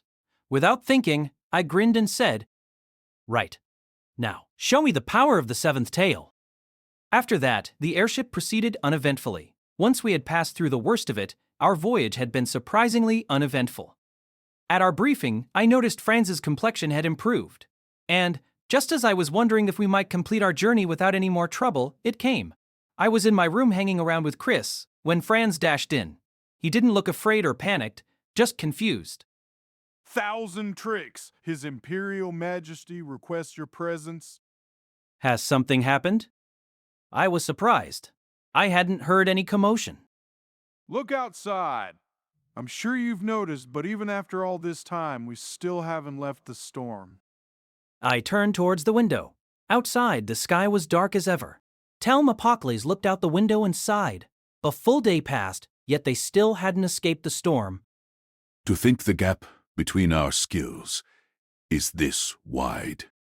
This storm was undoubtedly abnormal. The wind was slow and the rain was thin, but the darkness wouldn't dissipate. Maintaining a spell over a long period was difficult. Telm specialized in water magic. He'd earned his title Counter Cascade when he brought a massive waterfall to a halt. But even the expertise he had spent his whole life developing didn't help him identify the nature of this storm. This was the third time Telm had been forced to recognize someone's superior abilities. And this time, those abilities belonged to a man much younger than him. Reminiscing, Telm rubbed the bracelets on his wrists. They were called Hydrogod's Grace, and he had obtained them through a stroke of good luck in the level 6 treasure vault, Hydrogod's Hermitage. The bracelets applied a strong water-based blessing to their wearer, which greatly enhanced Telm's powers. Selling them at the right place could ensure that the next 3 generations of his family wouldn't have to work. Telm was far more powerful than he had been when he stopped that waterfall 20 years ago, yet he couldn't discern how this storm was being created. And it wasn't just the storm. That spell that turned people into frogs had also been incomprehensible to him. This was no doubt beyond his realm of expertise, but what he found so scary was that man could cast suddenly, without warning. Telm had been confident in his ability to cast swiftly, but that young man's abilities likely far outclassed his own. Rose, then the Master of Magi, and now him. The Imperial Capital's strongest water magus had 2 previous rivals. Perhaps it would be more accurate to say 2 had been considered his rivals. To a mediocre magus, Telm might have seemed comparable to them, but Telm's middling abilities allowed him to understand just how vastly those 2 surpassed him. One became a hunter like Telm, specialized in fire spells, and became the Abyssal Inferno. The other remained in academia, where he continued his research and was eventually kicked out for daring to gaze into the abyss. Telm wasn't saddened by that. For those who pursue power, the confines of the law were far too constricting. But there was an undeniable irony to the fact that a woman like Rosemary Puripose, who was feared for her fury, was still a free member of society. Telm had become as powerful as he was by using every means possible, including joining Nine-Tailed Shadowfox. If the 1,000 tricks had accumulated so much power, he must have also crossed the confines of the law. Yet Telm didn't find himself envious. Perhaps this was a sign he was getting old. The thought brought a bitter smile to his lips, and he pulled himself together. Failure was only a remote possibility, but that was no reason to get complacent. The Imperial Guard were well trained, but Telm's rapid spellcasting meant they were no obstacle. He could sneak up and kill his target before anyone realized what was happening. He had obtained Hydrogod's Grace decades ago. He could use the relics as though they were an extension of his body. Telm created a pool of water before him, which began to change color and shape. After a few seconds, it took the form of a humanoid wearing a fox mask. This was a supreme display of water magic, made possible by mastery of his relics. It was an original spell, and the only way in which he surpassed the Abyssal Inferno. At first glance, the humanoid was indistinguishable from a real person. But it wasn't a living being, so it had no presence. Nobody had yet seen through this spell, except the 1,000 tricks. He had called it a fake, but he was an outlier. If one of Fox's top members had directly asked for Telm's help on this job, that implied they had high expectations of him. At the same time, that showed just how important this duty was. Failure was not an option. The man of the 13th tail had chosen to let Telm choose when to strike. The time was right and there wasn't going to be anything better. Ketcha, let's go. Have you prepared? Kichachika reached into his pocket and showed Telm the gem wrapped in black fabric. As always, Telm couldn't tell what was going through Kichachika's mind, but there was a certain glint in his eyes. He seemed a bit tired after being teased by the 1,000 tricks, but that wouldn't prove an issue for them. Dragon's reprisal was even rarer than Telm's bracelets. The gem's power was unlike any other, and was very useful for their current situation. It would take more than dragons to bring the Black Star down, but if the ship were to go down under such circumstances, everyone would jump to the same conclusion. It was then that Telm noticed another object Ketchakaka was holding. What's that? Oh. It was a box with a lever and multiple buttons. It appeared to be some sort of controller. Kichaka gingerly put the item in his pocket and let out another shrill, inscrutable laugh. Telm couldn't stop the sigh that escaped his mouth. Magi tended to be strange people. Shamans who converted emotions into magical power were especially odd, but Telm wasn't going to complain about someone competent, loyal, and who got results. Telm gave up on understanding the odd fellow and pointed with his chin. First, engineering. Let's be quick. This is supposed to be our job, so we can't make any extra work for the 1,000 tricks. Rain was falling. With an ample supply of usable water, the counter cascade was unmatched. He would show the world, the abyssal inferno, and the man of the 13th tale what he was capable of. I entered a large room where the Emperor, the Imperial Princess, and the Imperial Guard were already waiting. There was a large window meant to let sunlight flood the room, but all I could see through it were black clouds. The storm was scary even from the small window in my cabin, but seeing it like this made it seem like the world was coming to an end. We're keeping in touch with the surface via Comstone, and it appears they're receiving no rainfall down there. I see. For some reason, everyone's eyes were on me. That included the Emperor and the fretful gaze of the Imperial Princess. However, there wasn't a single worthwhile thought going through my mind, so we weren't able to escape the storm. There was nothing I could do about it. If there were any solutions obvious enough to occur to me, they would have long ago occurred to Franz or someone else. All that was left for me to do was try to ease everyone's fears. This is some terrible luck. Bad luck? Is that all you have to say for yourself? See, calm down. It's just a storm. They happen all the time. Where is this normal? Franz was red in the face, and spittle flew when he shouted. What was I supposed to say? I didn't know what I didn't know, and things that happened all the time. Hell, even my carpet was baffled. If they were going to call someone over, they should have at least called Telm the Water Magus. Maybe he could have used his magic to make the storm disappear or something. Why did people like Franz and Gark always call on me when something happened? Their judgment of character was awful. Making me the leader proved their eye for people was on par with the rest of Grieving Souls. I couldn't make it as a hunter if I started squealing every time an odd storm came along. This ship won't fall. Franz clenched his teeth and sunk into a brief silence. I stood there quietly waiting when he began to speak in a strained voice. I apologize, Krai and Dre, for not heeding your warnings, but right now, our top priority is the safety of His Imperial Majesty. What is going to happen? What should we do? The Imperial Guard were all caught off guard by Franz's statement. Naturally, so was I. While Franz's expression didn't look at all apologetic, his willingness to say he was sorry was still significant. But unfortunately, I didn't know the cause of this storm, nor what we were supposed to do about it. Even if he bowed, even if he gravelled, I still couldn't offer information I didn't have. Also, I'm not sure he had done anything to necessitate an apology. At a total loss as to what to do, I scratched my cheek and said, "Really sorry, but I don't know." You wretch! Even after I apologize! Franz lifted me by the collar and shook me back and forth. Calm down. If you want to know why the storm is here, then you should ask it.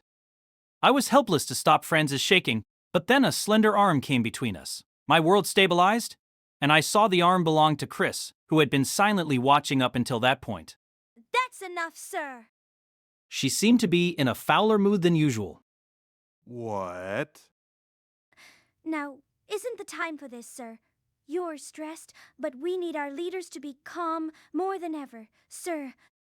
With a grunt, Franz shoved me away. I stumbled, but somehow managed to stay on my feet. Chris then casually moved in between us. For starters, I feel bad watching the sap get blamed for a storm that isn't his fault. Why, yeah, she's right. She's completely right. I was out of the fire at least. The knights all seemed relieved to see their captain's rage subsiding. Franz was way too high-strung. I could understand that he was bearing a heavy responsibility by being in charge of the Emperor's safety.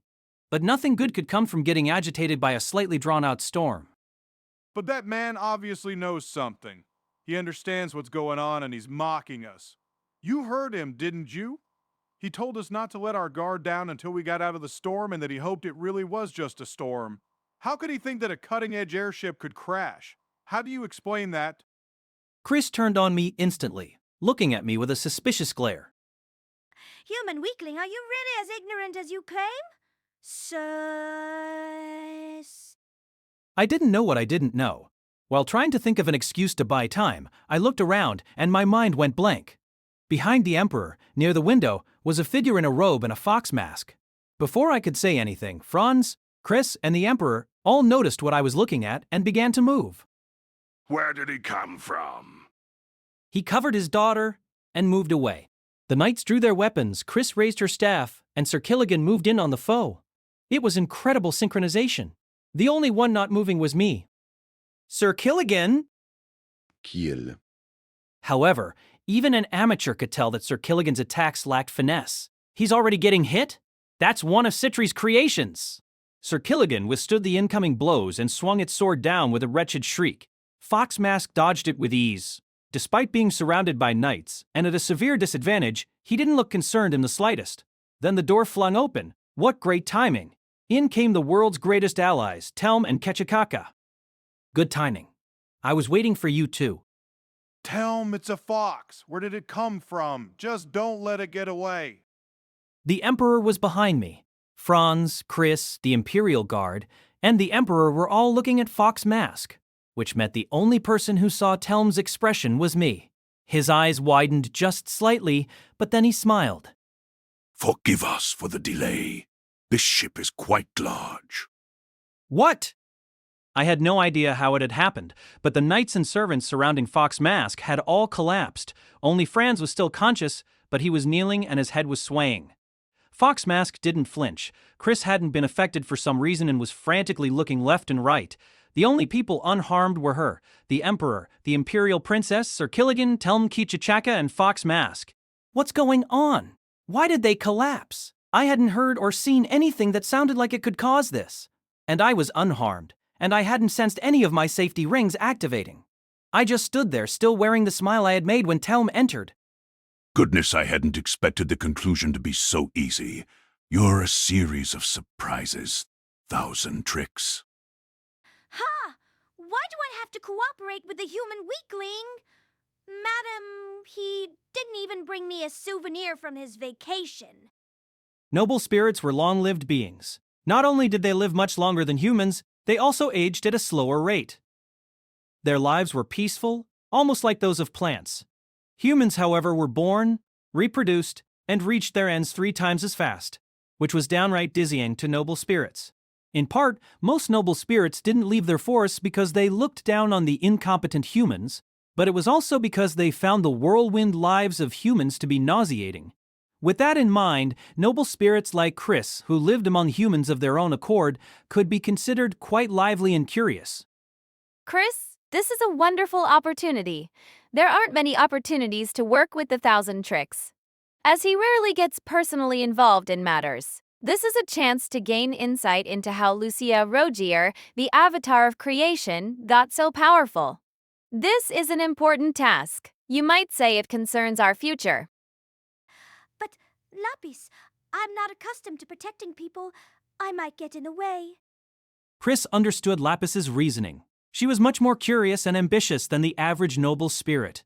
Not to mention she was willing to cooperate with humans, though maybe not as much as the enigmatic Eliza Beck, the vagabond. But Chris was still a noble spirit at heart, which left her uncertain. She was aware of it, but she had a tendency to make people angry no matter what she did. Speaking in polite terms required deliberate effort on her part.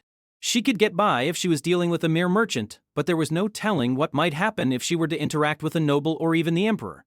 The consequences of her actions could extend beyond just her party and affect her entire clan.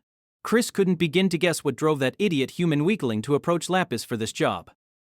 I don't know what drove that man to ask for our help, but going along with 1,000 tricks is never a mistake. And we need to learn the source of his power and his methods. Chris, this is something only you can do. Chris couldn't refuse the job after hearing that. This was an important task. Learning the secret of the 1,000 tricks would make her party stronger and satisfy her personal curiosity. Chris gathered her courage and clenched her fists, but then something occurred to her.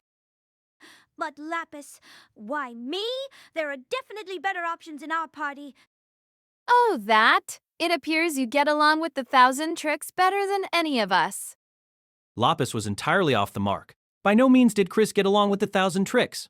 He would ask for her help, and her pride as a noble spirit and her powers obliged her to comply. And Chris only entertained his requests because he was Lucia's older brother. And while the human weakling was a moron who didn't take anything seriously, for a human, he wasn't a bad guy. Or so she had believed. Thus, the scenery before her left her shocked out of her wits, something that didn't often happen to noble spirits. Bodies covered the floor. Every knight surrounding the fox mask was on the ground, not even twitching. The one member of the Imperial Guard who was still conscious was Franz, and he was kneeling. Outside, the world was dark and gloomy. What the hell? So the Emperor wasn't affected because of his safety ring. But did this one shoulder the damage meant for the Imperial Princess? Did his armor do that? Wasn't he one of ours? Whatever the case, I'd advise you not to move. You'll die soon enough, but moving will just drain your already meager life force.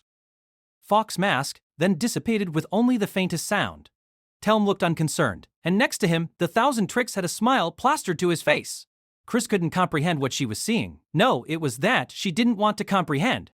The Imperial Guard had been knocked out by a spell, an extremely quiet and powerful spell meant to wring the life out of someone. It was a contemptible form of magic, the sort that noble spirits didn't employ. The Imperial Guards were still alive. They had been knocked out, but Chris could sense a faint pulse. That pulse, however, was gradually weakening. If they weren't treated quickly, they would soon die. It was only a hunch, but Chris had a strong suspicion as to what this spell prioritized: efficiency. It was in the name of efficiency, not mercy, that this spell didn't kill instantaneously. Since the targets would die anyway, it would be a waste for the spell to also cut off their breathing. When Chris had watched Telm defeat the brood of frigid dragons, something about his magic had caused her to shudder. She had thought it was just her imagination, but her intuition had proven correct. Humans were terrifying. Their short lives meant they developed rapidly. They lived like there might not be a tomorrow, a mindset that invited acts of homicide. And now she understood Fox Mask. If he was a simple clone, that would explain his lack of presence and ability to appear without warning. It was a sort of magic she had never seen before, but she could understand its purpose, which was to catch people unaware. Just like with physical attacks, magical attacks also became more effective when they caught their target off guard. Chris felt a chill down her spine. This man wielded overwhelming strength and was prepared for anything. She felt the metal staff in her right hand, a different sensation from her usual wooden one. She opened her mouth, but what came out wasn't an incantation but a scream. Wow, what's the meaning of this? Sir? Do you understand what you've done, Chechachaka? Why didn't you stop Tell? Weren't you going to explain everything to her, 1,000 tricks? Well, it doesn't matter. Your methods aren't mine to question, and she's no threat to us. If you don't want to see her hurt, pull her back. Now Chris understood the situation. As much as she didn't want to, she had figured it out. I knew we had a traitor in our midst, but it was you, Telmapocles. You're a fox. He was calm, but a hand rested on the sword at his hip. Indeed. But now we must say farewell. Soon, this ship will crash. Chris couldn't win here. Even if she managed a sneak attack, she wouldn't be able to bring down Telm. The counter Cascade's abilities were practically inhuman. He was a Grand Magus and he likely surpassed Lucia Rajier when it came to water magic. Even with his back turned to her, Chris couldn't see any openings. Any hope of victory for her rested in the staff she had been entrusted with. Let This Grieving Soul Retire by Tsukakage, cast by Artale Studio. If you are interested in creating your own audiobooks, please check out our website at ourtale.ai. Now, enjoy the story. The Thousand Tricks' expression had remained static since Telm's entrance. For the first time, Chris found his hapless smile chilling. Telm's earlier words suggested that the human weakling was also a fox. Quickly, Chris moved back and raised her staff. Propping himself up on his sword, Franz managed to get on his feet, but his eyes were cloudy and he had a sickly pallor. In that condition, even Chris was more fit for close-quarters combat.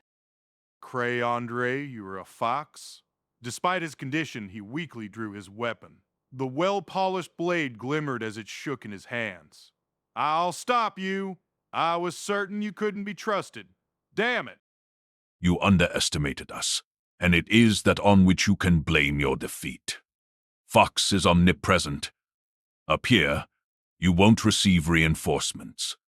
Would you care to show the four of us what the honored captain of Zebrudia's Zero Order is capable of? They had been outmaneuvered. The Emperor was also skilled with a blade, but certainly not enough to make him a match for Telm. That went for everyone there. Even if Franz was all right, the Imperial Guards on their feet, and Chris aided them. They didn't stand a chance when they were up against the Counter Cascade and the Thousand Tricks. I never should have believed you. You human weakling. Only Sir Killigan remained still. He too was likely a fox. When she took a moment to think about it, there was no way someone with a name like Sir Killigan was an upstanding individual. The fate of this mission had been sealed from the beginning when the Thousand Tricks had picked his teammates. Chris suppressed her anger and calmly evaluated the situation. She had no hope of victory. Survival depended on the Thousand Tricks. Had he been planning on turning her to his side? So he had miscalculated. Chris would never betray the client she was supposed to protect. A noble spirit would sooner choose to die with their head held high than to live on their knees. Chris had chosen to cooperate with the human weakling because she had been certain he was a good person. Only option available to her was to run. She would have to blast a hole in the airship and escape through that. She could use magic to survive the fall, but that would be for nothing if they chose to pursue her. And she couldn't take everyone with her. First priority would have to be the Emperor. Her second, the Imperial Princess. Her mind settled, Chris prepared to cast a major spell. She steadied her breathing and began to concentrate. Hostility and Telm's immense concentration of mana hung over the room. Then the Thousand Tricks broke his silence. With a grave look on his face, he muttered, "I'm a fox? What are they talking about?" Huh? I couldn't make heads or tails of what was going on. I understood that I didn't have exactly the fastest brain in the world, but the events playing out before me were just too much for my mental capacity. It didn't even feel real. I couldn't even change my expression. The moment Telm had entered the room, the Imperial Guard had collapsed, Fox Mask disappeared, and accusations came my way. But even after figuring that much out, my brain was still mired in the confusion. I wasn't useful in most situations, but I was especially useless when there were unanticipated developments. I didn't know what was what. I was surprised to find that Telm and Kichikeka were our enemies, but I was even more surprised to see that everyone thought I was on their side. What a shock that was. I felt a number of gazes poking at me. Not too long ago, Franz had been about to end me, now he was leveling a sharp gaze my way. I felt a glare from Chris. Telm wore a mellow smile, and Kichikeka was his usual self. Even the Emperor and the Imperial Princess were fixated on me. Time came to a halt, but I was probably the most confused person present. What? A trite joke. Thousand Tricks. There's no longer any need to act. Huh? I was about to explain that I wasn't acting, but then my brain finally began to work. Normally, I would be breaking out in a cold sweat, but I wasn't sweating at all because I was perfectly comfortable. Hell, the only reason I wasn't panicking was because of perfect vacation. It was a powerful relic, but its ability to halfway force its wearer into being perfectly comfortable had its drawbacks. I couldn't stop and worry. Having Telm and Kichikeka for enemies was, well, terrible. They were my main firepower. Now all I had at my side was Chris, Sir Killigan, and Franz, and he was down on one knee for some reason. I took a deep breath and decided to set things straight. I took a step back and yelled, "I said back," and yelled, "Telm, Ketcha, you two are traitors? I believed in you." What are you saying? You're a fox. Art. You. What's he talking about? I wondered. When the pieces finally clicked, they sure took their time doing so. Maybe the fox Franz had been talking about wasn't the phantom? I thought something had been off. The elusive Peregrine Lodge wasn't well known, and it was impossible to believe that its denizens would take an interest and get involved in human affairs. Besides, if they were our enemies, no amount of guards could have kept the Emperor safe. So if it wasn't the phantom, then what were they talking about? Judging from their behavior, my best guess was that they were wary of some bandit squad or terrorist group. Unfortunately for Telman Kachachika, I was a coward, but I would never stoop to working with criminals. Fox? No, I'm human. A hunter. I don't understand where you're getting these ideas. What? What? Then why do you know the code signs? I have no idea what you're talking about. This isn't funny. Didn't you say you were of the 13th tail? I have no idea what you're talking about. Telm recoiled, but I was being honest. Code signs. 13th tail? The only thing that came to mind was the tail I had received from that aberrant fox, but that couldn't possibly have anything to do with this. Telm began to look increasingly uncertain. Even though I wasn't doing anything, he retreated a step. I don't believe it. Damn it. Was all this trap? Is that why this storm is here? Huh? Trap? So, trap? What was this old guy on about? I didn't know anything about the storm, but his talk of traps was making it sound like I was in some way responsible for this, which didn't sit well with me. Telm raised his right hand, but I cut him off. Don't move, either of you. If you move, I'll turn you into bullfrogs. You've seen what I'm capable of, haven't you? I've just been holding back on this trip. I've just been holding back on this trip. Telm froze in place. A cold sweat formed on his cheeks. Even after making multiple attempts, my blossoming magical talents hadn't yet resurfaced. But if they weren't going to manifest at this moment, then when would they? I held out my arm, making myself more convincing. W, would you make it clear just whose side you're on? Sir... I think my innocence has already been proven by tears of truth. I didn't get how there were any misunderstandings about my allegiance when a national treasure had declared me innocent. Franz, who had doubted me constantly, looked shocked. His lack of faith was pretty unreasonable if you ask me. He had seen me screw up over and over, but I didn't recall doing anything illegal. You don't know? Then why did you select me for this job? Was it to observe us? I don't have a single clue what you are talking about. But this airship's propulsion systems have already been destroyed. It's going to crash. What? Well, good thing I got on the carpet's good side. So I was right. We would crash, after all. Luckily, it didn't yet feel like we were falling. My guess was that the balloon part of the airship was ensuring our descent wasn't too rapid. But I was just spitballing. I didn't know anything about how the ship worked. I smiled with resignation. I no longer cared. This escort job was clearly a lost cause, but the Emperor was still alive, and there was still a chance the knights could be saved. Anything put together can fall apart. Franz, right. He's indisposed. Sir Killigan, apprehend those two. However, Citri's friend didn't move an inch. I was trying to understand why it wouldn't move, but then I heard a dubious laugh.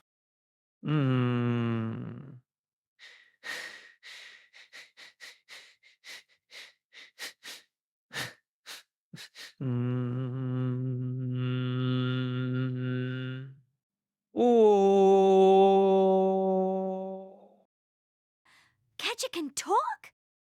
Bo? And you sound so pleased. She was right. Ketchakaka was glowing. So both my allies and enemies thought I was working for the other side? That sucks. Ketchakachaka pulled out a small controller. It was the one that my dear friend Citri had given me to control Sir Killigan. I thought I had lost it, but how did it end up with him? I don't believe it. It was absurd. I couldn't recall ever using the controller in front of Kachachika, but it seemed he had somehow inferred the connection between it and Sir Killigan. Citri's friend was supposed to be in auto mode, but it didn't budge. Yeah. I knew from the start that this was a golem. Hey.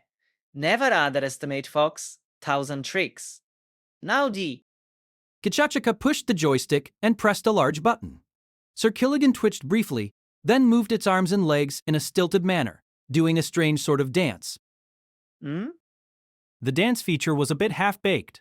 Ketchikaka watched in silence, looking like he was in a nightmare. Once its routine was over, Sir Killigan stood still, then collapsed. Then I remembered that I hadn't once fed it anything. I felt like it had never been around during mealtimes. What was I supposed to feed it? Raw meat? Well, it looks like we won't have to fight Sir Killigan. I looked at Ketchikaka, who was dumbfounded, and gave a hard-boiled shrug. Ah, and here I was, planning to use that one later. Now what were you saying? Heh, heh, heh. Ketchikaka broke down. Telm held his hands out towards me, which made me think he was surrendering. Desperately pleading in my mind that they would get turned into bullfrogs, I stood protectively in front of Chris and the others. Then a spell was cast. Countless spears of water formed in an instant. The cast time was unbelievable. I hadn't seen any warning signs. The spears flew straight at me and I had nowhere to run. They carried immense force and traveled at an extraordinary speed, but it was their complete silence that made them unsettling. But I was perfectly comfortable thanks to perfect vacation. Each one of the spears was blocked without even forcing me back. I had my safety rings to thank for this. He's unharmed. Is this his famous absolute barrier? Incredible spell casting there, Telm. You're definitely one of the strongest magi I've ever met. To all appearances, I looked perfectly comfortable. But on the inside, I wasn't as calm as I might have seemed. What a fearsome magus he was. Not only was he quick and powerful, his control was phenomenal. I could tell because the spears had all been blocked by a single safety ring. The barriers deployed by safety rings lasted for only a brief instant. If those spears hadn't all landed at the same moment, one of them might have gotten through. I doubt even Lucia could have managed a similar level of precision. I grinned and prepared to let loose a spell. But playtime's over. Ah! Become orange juice! Telm and Ketchikaka both took wary steps backwards. My spell was cast. It probably most likely, possibly was cast. But Telm and Ketchikaka showed no signs of becoming a citrusy beverage. I gave a small. Maybe. I can't use magic after all? Looks like today's just one of those days. But if you run, I won't come after you. Even now, you continue to mock us. Turn to ice. Telm's bracelets both began to glow faintly. I heard a small crackling noise which got closer and closer until it enveloped me. None of my safety rings activated, a result of perfect vacation. This shirt relic offered next to nothing in the way of defense, but it made changes in temperature a non-issue. It kept me perfectly comfortable. Though she was behind me, Chris was unaffected, likely because Telm had narrowed the spell's area of effect in exchange for more power.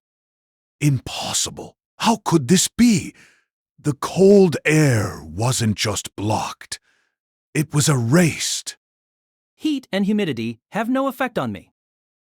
Is now the time for jokes, sir? The blood rushed to Telm's face. We'll bring this whole ship down. With a high-pitched laugh, Ketchikaka began stomping on the ground. I didn't know what he was doing, but I could tell my safety rings were being gradually depleted. Sure, it seemed inauspicious, but I wasn't sure this was actually a hex. Whatever it was, it seemed harder to fight than Telm's attacks. We couldn't let the ship crash, but my mysteriously vanished powers left me no means of fighting back. Chris, however, picked up on this and began an incantation. Ag!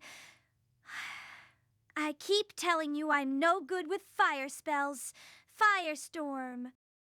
I apologetically activated a shooting ring. The weak projectile charged at Telm as he continued with another incantation, but disappeared before it could hit him. Placing a rudimentary barrier was common practice among magi, so that must have been it. I heard these barriers couldn't protect against spells of any real power, which said a whole lot about the utility of shooting rings. After my projectile disappeared, Chris's firestorm connected with Telm. A shower of sparks poured down on him, but to no effect. It didn't make any sense that a spell from Chris would be so weak. Was she holding back? I couldn't help but look at her and see that she was more baffled than I was. She looked at Round World, the staff I had lent her, and screamed. Oh, what's the matter with this staff? Sir! You shouldn't blame the staff. It's hopeless. Nothing's working out like it was supposed to. Meanwhile, a mystic light emanated from both of Telm's bracelets. I didn't own many staff relics, so my knowledge was limited, but I was sure that blue light was a sign of something extraordinary. We screwed. Accept your demise, glacial beyond. Faster, Lucy. Higher. Shut up! This isn't an ordinary storm. Red in the face, Lucia desperately tried to maintain control of the kite spell. The party had already ditched their bed sheets. They had more important things to be concerned about. The kite was massive and carrying 5 people, and Sem one of them, and their luggage made it monstrously heavy. Yet Lucia's attempts to keep it under control had little effect. She felt like she was gripping the reins of a bucking horse. For someone who had trained herself to be able to cast spells even under dire circumstances, this was unbelievable. The sensation was like trying to use a spell while inside an anti-magic barrier. Obviously, this wasn't a typical storm. Even still, she managed to ride the intense winds and the kite ascended. Apocalyptic clouds blacked out the sky, and they could sense something large inside. Clinging to the top end of the kite, Citri cocked her head. There couldn't be a barrier at this altitude, and the movements of the clouds are less than natural. Oh, look how high we are. Lucia, hit the storm dead on. I'm getting the first swing. Just watch. Last time they caught me off guard, but this time I'll cut a lightning bolt. What sort of man would I be otherwise? Enzum grunted in agreement, and so the white kite and its oddball passengers barreled straight into the inky clouds. One thing about magic that terrified me was that it was nothing more than an extension of the ordinary world that I lived in. I could understand how swinging a sword allowed you to cut through something, but I couldn't even begin to understand how a magus could create a fire just by snapping their fingers. Apparently, magic operated on its own set of rules, but only magi could wrap their minds around said rules. A strong understanding of them was how Lucia obtained the august title, Avatar of Creation. Even as magic words echoed from Telm's mouth, I had no idea what he was about to do. I reassured myself, telling myself that the safety rings would protect me. I shut my eyes and held out my right hand. Running was pointless. The only thing I could do now was act as a wall. The ship suddenly stopped shaking. I expected to sense another safety ring going off, but that didn't happen. When I opened my eyes, I saw Telm looking bewildered. Ridiculous. Impossible. I have plenty of mana, so why can't I cast? Huh? He failed? He invoked those magic words so confidently, but then he failed. Telm was clearly vulnerable, but our knights were all incapacitated, and I couldn't even beat a magus in a brawl, so we couldn't capitalize on the opening. I guess my hope that the Emperor would go on the offensive was wishful thinking. Kichachaka hadn't even done anything, but he took a step back. Is this the doing of the storm? Is it interfering with our magic? I couldn't use magic, so I was perfectly comfortable. As per usual, I didn't understand what was happening, but it looked like we had been saved. But I had been under the impression this storm was Telm's doing. Either way, I did the only thing I could do, which was put on the hard-boiled smile I had spent so much time practicing in front of the mirror. Looks like the tables have turned. Without your magic, you're just an old man. Damn it! Telm began to sprint. Lines of light glowed on his body like veins. It seemed there were still some spells he could use, as those were the product of strengthening spells. Those were a magus's last resort if their other spells weren't working. They placed a heavy burden on the body of the caster, and they still didn't necessarily make a magus as powerful as a dedicated melee fighter, so strengthening spells were considered a desperate measure. Huh? I can't use magic either. Sir? Neither can I. Telm moved like someone of far fewer years. His low posture was like that of a thief. His wealth of experiences and hardships far exceeded my own. I quickly began wildly firing off with my shooting rings. A bright but weak flurry of projectiles flew towards Telm, but he evaded them. Without stopping, he grabbed a discarded sword off the ground and hurled it at me. It flew straight as an arrow, but once again, a safety ring deployed a barrier. I only had 5 left. Telm gulped. Earlier, he hadn't even bothered to dodge the projectile from my shooting ring, but just now he had gone out of his way to avoid them. I had a feeling I knew what this meant. It looks like you can't even put up a barrier. Despite my dwindling number of safety rings, I was perfectly comfortable and feeling bold. My brilliant deduction spurred him to fall back. You freak! Was that a joke? He was far more freakish than I was. Don't get complacent. Hurry up and finish him off, sir. I didn't see why she couldn't use that staff I'd lent her to pummel Telm. Even without her magic, I was pretty sure Chris was still less useless than I was. I didn't know what to do. Restraining a magus required tools that could stifle magic, and even those didn't always work on well-trained magi. Because of this, most fights between powerful magi didn't end until someone was dead. Telm, I have no desire to kill the right hand of the Abyssal Inferno. Throw down those bracelets and surrender. It wasn't like I was interested in his relics or anything. However, those bracelets obviously contributed to his power. For magi, a staff both amplified and controlled mana. Just like Chris struggled to cast with a staff she wasn't accustomed to, Telm would lose a large portion of his power without his staff. Hearing my request, Telm's handsome features contorted, his antipathy clear as day. But just as he was about to say something, Kichaka cut him off. Tell, the dragons aren't coming. They should retreat. Damn. Why do my allies get stronger when they become my enemies, and enemies get weaker when they become my allies? Not too long ago, all you could do was laugh suspiciously. Quietly, Telm turned around. Moving fast as any warrior, he kicked down the door and fled from the room. Kichachika followed after him. All I could do was watch them go. Even if I caught up to them, I couldn't beat them in a fight. I could have released the hounding chain, but that wouldn't have been able to catch a level 7. Let's go after them. Sir?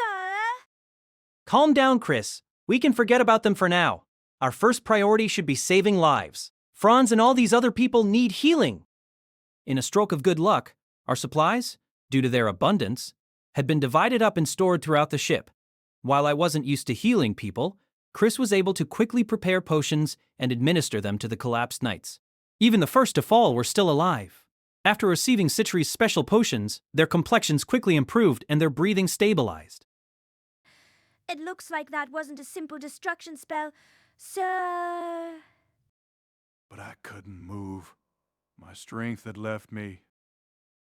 He just made minor alterations to the water in their bodies. That takes an unbelievable level of skill. Even with the advantage of surprise provided by the decoy, not even Lapis could have done something like this. Sir. Chris sounded grave. Since it was a basic aspect of magic, even I knew that it was incredibly difficult to directly affect someone else's internals with a spell.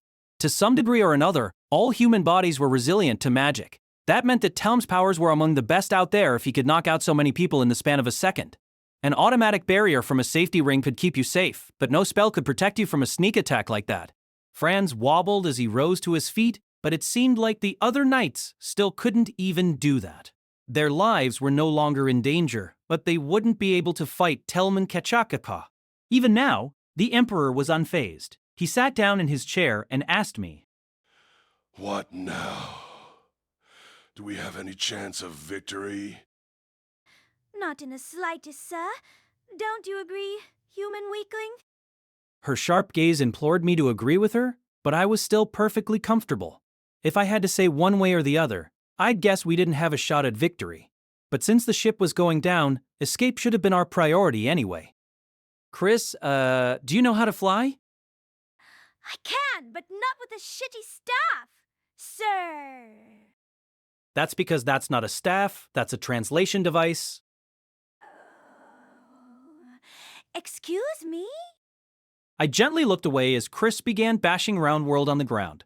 I hadn't expected things to turn out like this. What to do? I've got no clue. I barely even understand what's going on. What a bad spot to be in. At a total loss, I retrieved some smoked meat from the supplies and set it before Sir Killigan, who was on the ground, twitching due to what I assumed to be starvation. I figured I might as well do that. I told myself to be calm. That's what you do when panicking won't help. I folded my arms and closed my eyes. I was perfectly comfortable. I've got it. Maybe if we buy enough time, my beloved sheet wraiths will save us. In a shrill voice, Chris interrupted my daydreaming. Behind you. I spun around and looked down. Crouched down next to Sir Killigan was a small figure. It was a child. A human child. Liz was small, but not this small. They wore a loose-fitting white robe.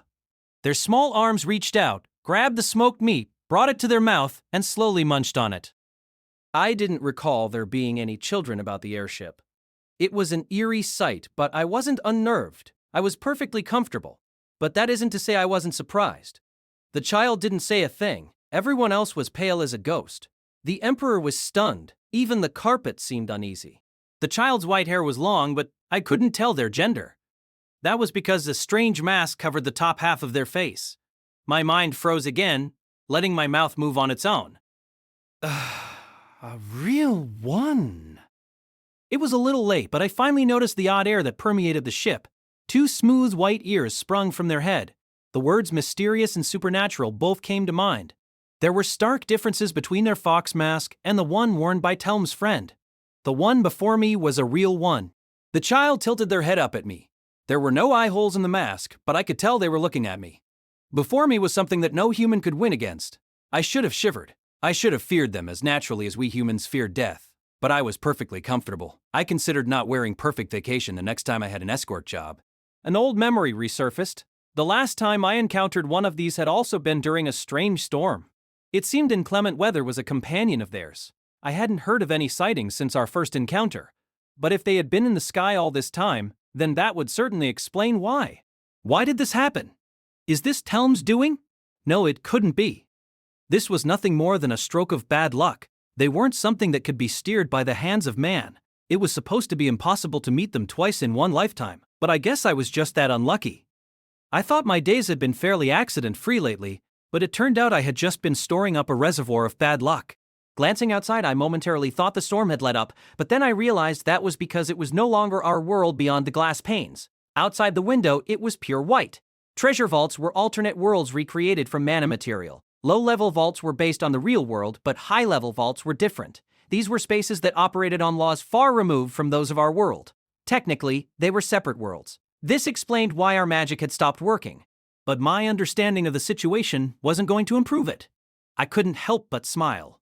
The strange child with the fox mask, the phantom, also smiled. At some point, the scenery beyond the door kicked down by Telm had changed. We had collided. We had been swallowed up. Welcome. Don't be afraid. The inside of their mouth was red as fire. Their voice was faint and their intonation stilted, but they spoke our language. It was a treasure vault of immense power, an unfathomable realm that traversed the world. A living nightmare. It was a land of the divine, one that was nigh impossible to find and home to a phantom that nobody had ever vanquished. It was designated a level 10. Its denizens studied, traveled, and partook in games. The name of this uncanny treasure vault was Peregrine Lodge. We're happy to have you. They were gods. Memories of almighty gods that reigned over our world. I had survived one encounter with them, but I didn't expect that to happen a second time. They couldn't be slain. The one sliver of hope for meager humans lay in negotiation. That's just the sort of beings gods were. You liar. This abrupt accusation elicited a smile from the fox. I wasn't lying. Chris felt like she was going to vomit, as though something was directly touching her innards. There was a pressure, almost like she had slipped into some other realm. It was only her pride as a noble spirit and a hunter on duty that kept her standing. For hunters with low levels of mana material entering treasure vaults rife with mana material could, on rare occasions, induce discomfort.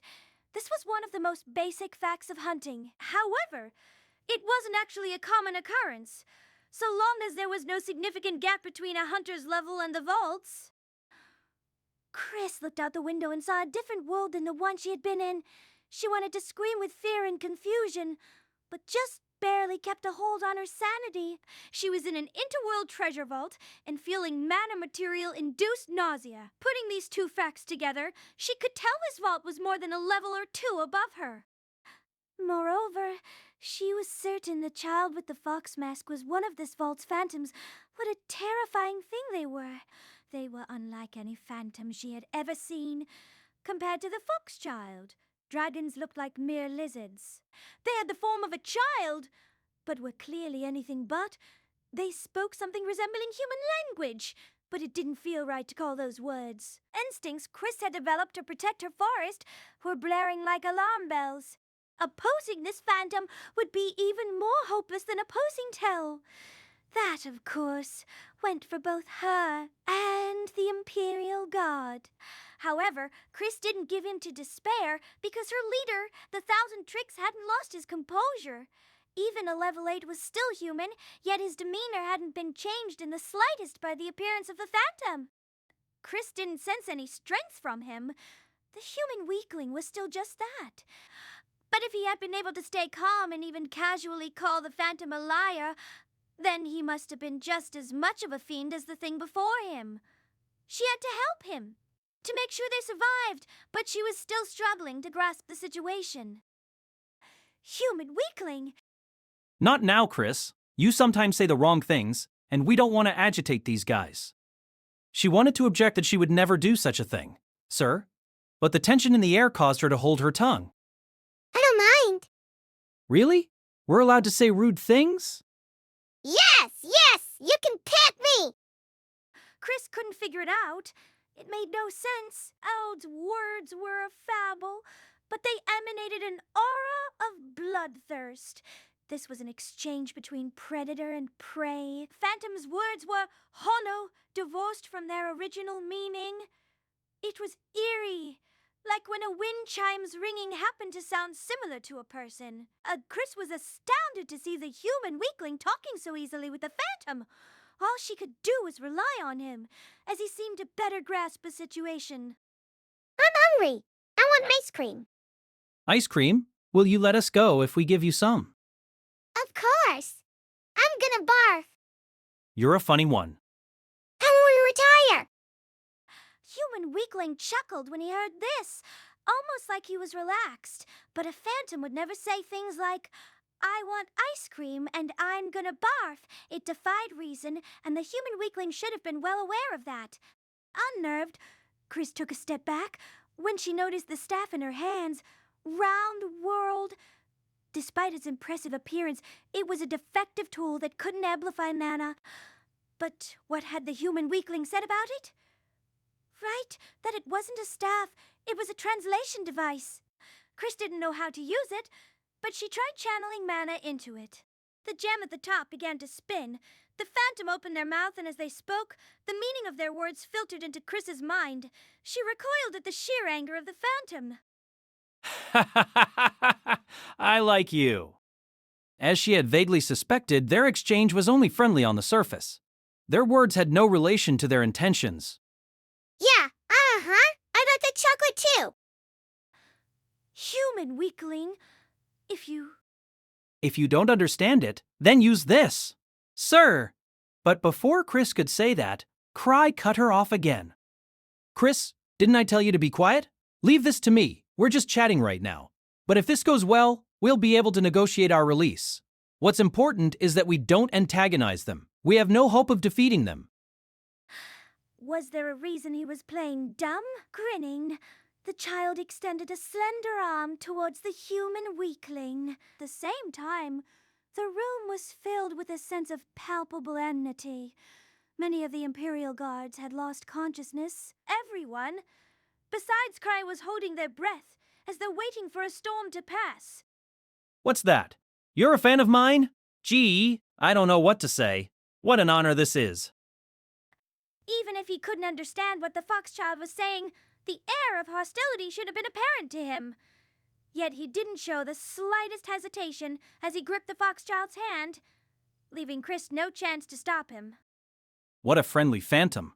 Seeing the grinning foxchild gave me a bit of breathing room. There were two types of phantoms within Peregrine Lodge.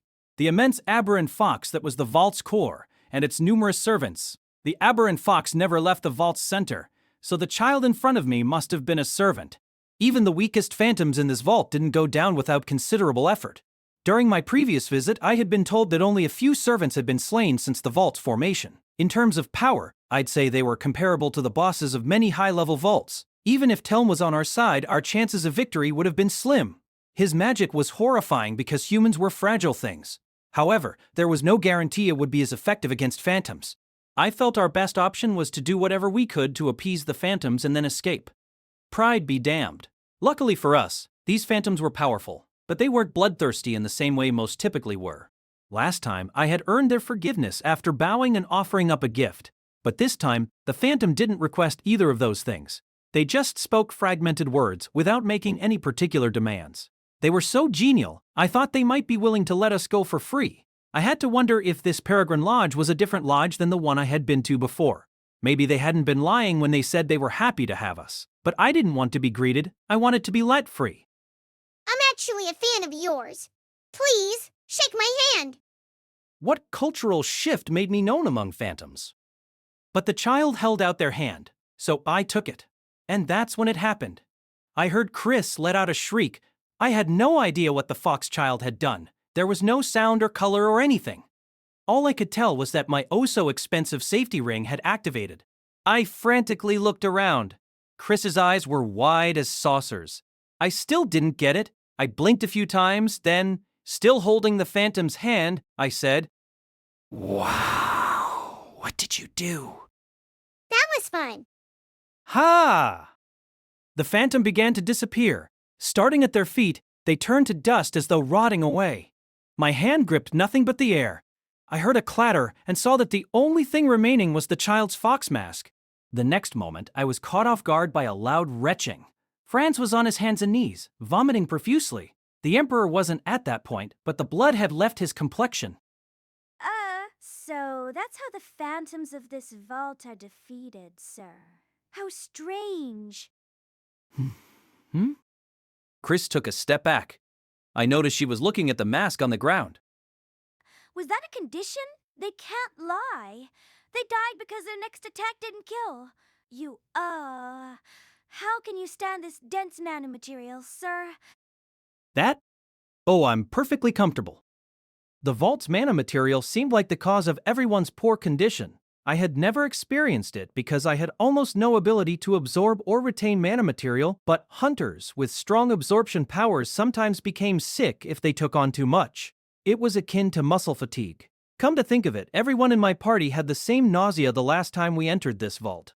I picked up the mask. Had the phantom forgotten it? Or was it a drop? How come they had died when all I did was grip their hand? Was that their weakness? That seemed hard to believe, considering they requested a handshake of their own accord. Well, if they left the mask behind, I'll take it as a memento. I'll return it if they say they want it back. However, the ship was enveloped in white. Beyond the door, Telman Kachukakak had fled through. The scenery was the same as my last encounter with Peregrine Lodge. There was no point in sticking around the airship. This was no ordinary treasure vault, and I really didn't want to go out there, but I didn't know any way to escape that didn't involve earning the boss's forgiveness. No other way about it. I better get going. I didn't bring anyone with me. Being strong by human standards didn't change anything when up against these phantoms. Because I knew a bit about this place, I was actually our best shot at survival. Previously, one of the phantoms here told me that this vault had a rule. Nothing can restrain a god but the god themselves. As I approached the airship's exit, or was it the entrance, Chris called out to me. Human weakling, take this staff. Huh? I don't need that. What? Then why did you go out of your way to bring it, sir? I thought you might want to use it. I didn't need it when the phantoms could already speak. What I needed was love. Yes, love. Opposing the phantom wouldn't get me anywhere. But the moment I stepped out the door, I heard a voice near my feet. I want fried tofu. Give me fried tofu, or I'll attack. I was sure nothing had been there a moment ago. Looking down, I saw a child, similar to the previous one, sitting on the vermilion floorboards. She was wearing a fox mask, but she wasn't quite the same, and her speech wasn't fragmented.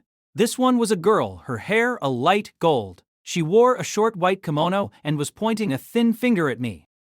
Fried tofu? Sorry, all I've got are the preserves citri, prepared for me. Chris Argent was certain this was the most dire situation she had ever found herself in. She was in a treasure vault that far exceeded her capabilities, and the density of mana material was enough to make her queasy. She didn't have a staff. She was used to. Carrying two would have been difficult, and she hadn't expected things to get this bad. The unique laws of the vault didn't let her manipulate mana. Certain doom seemed like an apt description. At this point, her only choice was to rely on the human weakling, who seemed to know something about the treasure vault. But she still had her pride. She wouldn't let him take care of everything. Well, maybe she would, but she wasn't going to be a hindrance. She clenched her trembling fists, uncertain as to what to do. There was nothing she could do if she was deprived of her magic. She didn't even have a weapon. She could think, but that was one thing that Preterhuman Artificer could do better than her. Then she recalled what Telm had done earlier. When his offensive spells had failed, he immediately switched over to a strengthening spell. Chris wasted no time giving it a try. Strengthening spells were a basic form of magic that involved converting mana into power. Magical energy coursed through her body, and she felt a warmth deep inside her. As the spell took effect, she felt her trembling subside. So that was it. The laws of the treasure vault didn't extend inside bodies. No smart magus ever ventured into a treasure vault where they couldn't use magic, but after giving it some thought, Chris recalled hearing about this phenomenon before. Just as a treasure vault's laws were altered by mana material, a body could be altered by its own mana material. Now, Chris could fight. Using mana in a manner she was unaccustomed to caused some slight pain, but that was nothing compared to her experience with the amuse nuts. Her recent training was proving useful. Noble spirits had an incredible aptitude for magic, and their mana pools far exceeded those of humans. It wouldn't last long, but at the moment, Chris could fight as well as any dedicated warrior. Of course, she still didn't think she could beat the phantoms of this vault. The human weakling had ignored Chris's uncertainty, and his departure had been so casual, it was infuriating. He had gone out into that space warped by the treasure vault. To go alone was suicide. He had won against that first phantom, but it was clear to Chris that they were far outmatched. She knew that conflicts were decided by more than just power, but not when the gap was this wide. If they were going to survive this emergency, they would need to cooperate. It certainly wasn't that she was scared or anything. Just as Chris was about to follow after the human weakling, her eyes shot open. She had noticed her. Near Krai's feet was a gold-haired phantom wearing one of those fox masks. This phantom was far more powerful than the previous one and had a presence more overwhelming than any that Chris had ever fought. This meant that the previous phantom, the one whose dissipated mana had been enough to cause France to vomit, wasn't the boss or lieutenant, just a basic mob. Leaning against the relic, Chris commanded her legs to carry her forward. She felt that if she stopped, she would never be able to start moving again. She'd rather press forward than do something so shameful. She couldn't spare any thoughts for the Emperor's safety. Her presence wouldn't do him any good in this vault, so the better option was to work with the human weakling. I want fried tofu! Give me fried tofu or I'll attack!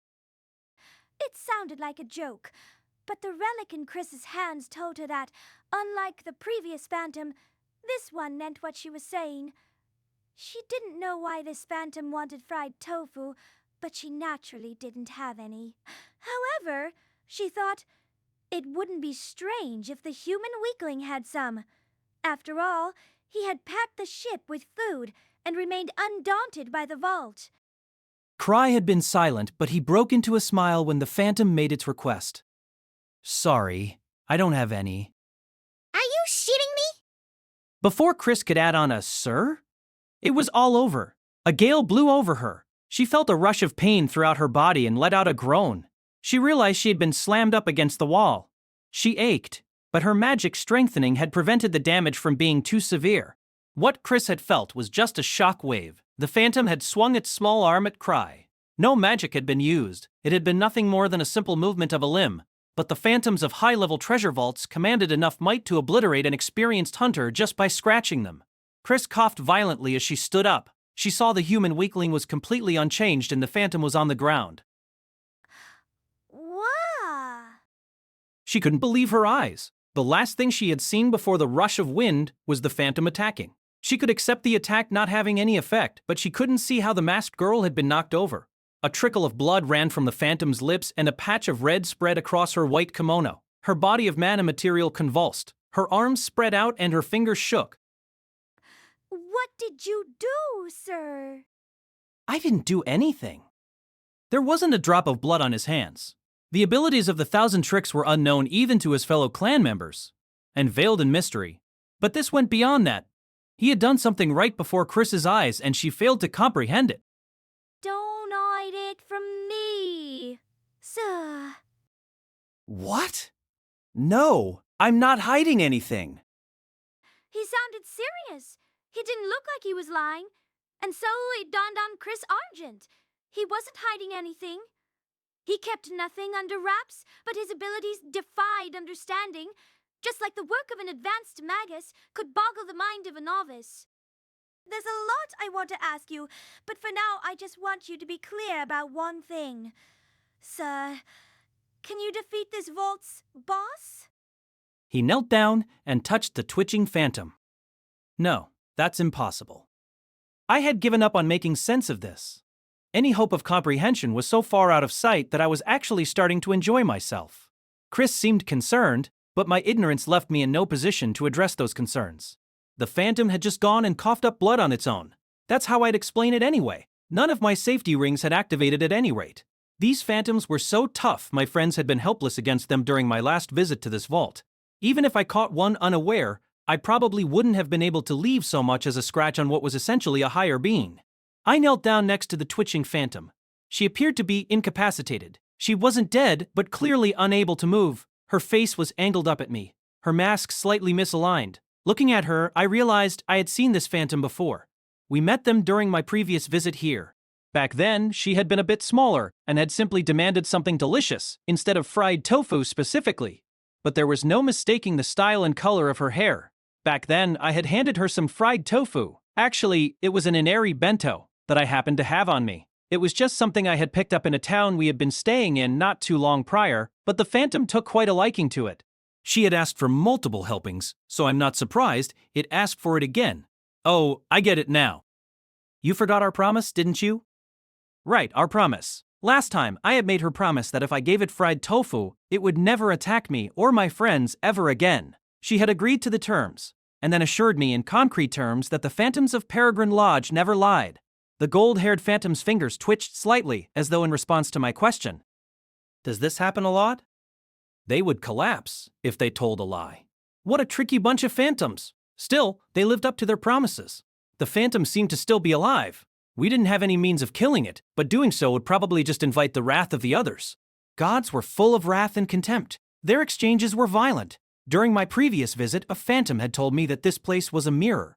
It would grant you what you wanted, but it would demand something of equal value in return. It was this facet of Peregrine Lodge that had allowed me to escape once before. You leave me no choice then. I'll show you what I'm capable of. I had grown since our last encounter. My groveling skills back then were a shadow of what they had become. I was second to none at begging for forgiveness.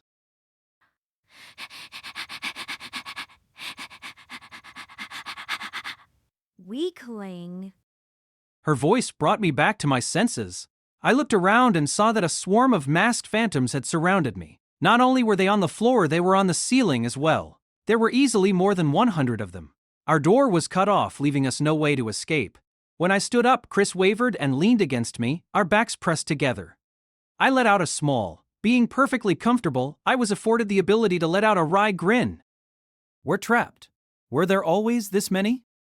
The vulpine sea parted, revealing a tall phantom in a jet black fox mask. He seemed more powerful than the others, but I couldn't be sure of the extent of that power because I was second to everyone when it came to gauging strength. The phantom with the black mask approached us silently, as though he were sliding across the floor. Welcome. It's been some time since our lodge last saw visitors. Oh, you have nothing to fear from them. They're just struggling to contain their curiosity because they haven't seen a human for so long. I can assure you, you're safe.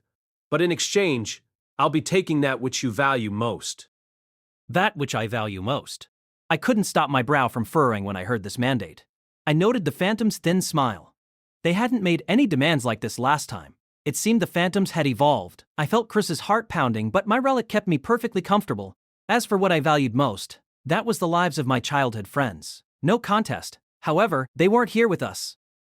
The phantom smiled. It seemed he knew what I was thinking. Ah, what I meant was whatever you value most from what you can currently offer. Oh, and that doesn't include your own life. This is, you see, a fair trade. When I first came here many years ago, I had never heard of a vault called Peregrine Lodge and naturally didn't know anything of the phantoms that inhabited it. Without meaning to, we had wandered into this vault and a fox of uncanny strength appeared before us. Errant humans, ye tread upon a domain not your own. How many years have come and gone since we last received your kind? Whatever circumstances ushered your arrival, you are nevertheless unwelcome. However, bow and apologize, and free shall be. I was the only one who could move. Mana material absorption rates, max capacity, and dissipation rates varied from person to person. Better rates could be considered necessary to being a powerful hunter, but those same qualities made someone easily affected by mana material. Because I was subpar in these areas, Peregrine Lodge only caused me some slight discomfort. Mana material went through me like water through a colander. Back then, I hadn't been perfectly comfortable, but I had done as the Phantom said and immediately showed them some exemplary apologizing, and so we were forgiven. That was the moment I learned the utility of the groveling skill. Ever since then, lowering my head became sort of fun, and that shameful behavior earned me punches from Lucia. Our encounter with Peregrine Lodge left a major impression on me. It was this treasure vault that partially numbed me to fear. Not that it made any difference this time, now that I was perfectly comfortable. I'll have to comply. No use fighting. I wonder what this Phantom plans to take. The Phantom had said he wouldn't take my life, which meant he would go for whatever came after that. And I had no idea what that was. If I said it was my pride and ego, would he forgive me if I groveled? My kowtowing skills had evolved far past what they used to be. I had transformed it into an art. You could make a frontispiece out of it. The Phantom came within arm's reach. He lifted an arm, and I unconsciously stepped back. Just as his fingers were about to touch me, they stopped. Then the Phantom recoiled. His mouth hung open. What's this? Are you that incautious, young man? No, I'm not. That didn't sound like me. Well, now I was perfectly comfortable and all, but I knew when I was in danger. For some reason, the Phantom became frazzled. He looked left, then right. Then he leaned in, as though examining me through his holeless mask. Chris squeezed my back. No, huh? Why are you here? We're in the sky. It hasn't even been 100 years. Yeah, How did you get here? We're flying at incredible speeds. I don't understand. That's what I wanted to know. I clenched my fists. I had the same thought last time, but I didn't think I had done anything wrong. I figured it was their fault, like a carriage hitting a stone on the road. But I couldn't complain to a transcendental being. All I could do was grovel if the situation called for it. It seemed the Phantom remembered me. Perhaps it would forgive us if I apologized. Honestly, how did you slip in here? I thought Mother said we would never see you again as long as we lived. And we even moved to the sky, just to be sure this didn't happen. Huh? Gods are omnipotent, and therefore bound to their word. The gods of this treasure vault were manifestations of mana material, but maybe that's all any god ever was. It reminds me of something I once heard. A level 10 treasure vault, known as the Shrine of the Celestial God, had formed on the site of the old capital. I don't know if it's true or not, but supposedly the Celestial God themselves was defeated by Ark's ancestor because the god said something that resulted in the restraint of their own powers. The cautious fox Phantom led us further into the vault. Throughout the hallway, masked phantoms watched us in silence. Perhaps they didn't attack because of our guide. The interior of Peregrine Lodge still resembled an inn, just like it had during my first visit. The floor was made of wood, and grand wooden pillars reached to the ceiling. Shades of red and white dominated the interior, reminding me of the shrines of some eastern city. Maybe that's where these foxes were originally from. I know I'm repeating myself, but everyone here is positively fascinated by the sight of humans. You see, we don't get many visitors here, and you, Mr. Caution, are the only one to come twice. It's because of you that my younger sister is so obsessed with fried tofu. I've given up on demanding an apology. Following behind him was the fried tofu lover in question, but she showed no reaction. Perhaps she was in a rebellious phase.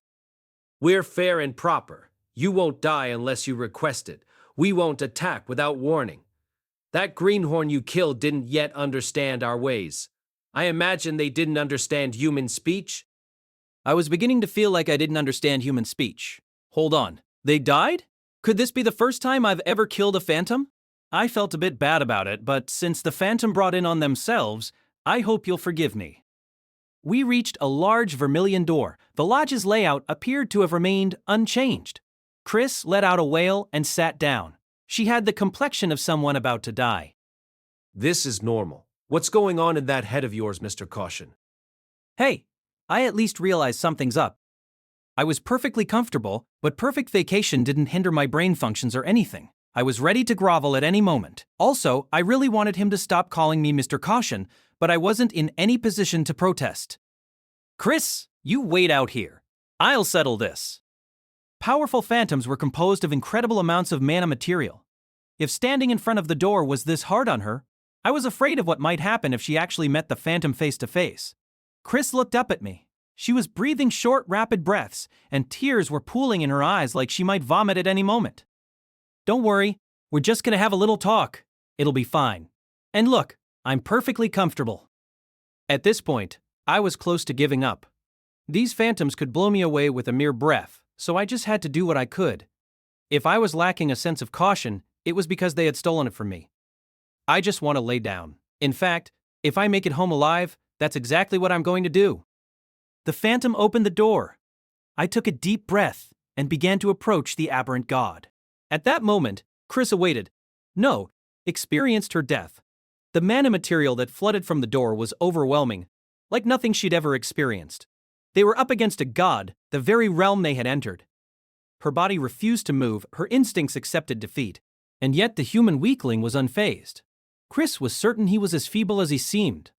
Over time, you could learn to glean someone's levels of mana material, and she could at the very least tell that his levels were lower than hers. But while she was failing to even stay on her feet, he was strolling up to the door. Chris couldn't begin to imagine what sort of resilience was required to make that possible, but she was sure that she had now seen what a level 8 hunter was. It was something inhuman, and yet his high level didn't reassure Chris. Beyond that door was a fiend of unbelievable might, but she was still somehow oddly confident that Krai would return. As she lay on the ground, unable to move an inch, the tall fox phantom let out a small laugh and said to her, "There's no need to worry. That cautionless man obeys the rules so well it's frustrating. In this situation, a noble spirit such as you should be far more concerned about yourself." My flesh trembled, my soul screamed. Gods are nothing like humans. Putting aside whether authentic gods existed, even if it was just a phantom, this being had the presence of a higher being. Previously, when I wasn't perfectly comfortable, when I was just some no-name, I had kept a grip on my sanity simply because I was already accustomed to feeling the fear of death. Gods or demigods, dragons or demidragons, it made little difference to someone at the very bottom of the hierarchy. All treasure vaults, not just Peregrine Lodge, terrified me. As luck would have it, that was what allowed me to stand in the face of a god, but now I was different. Now I could stand before a god because I was perfectly comfortable. She appeared as a fox with glimmering white fur. Her presence outsized her actual figure, which was much more modest by comparison. Yet that still gave her an outline comparable to that of a dragon. She almost didn't look real. In all likelihood, this fox's body is without a single bit of excess, just like quality crab. Extending behind her was a number of tails, all of them puffy and shimmering.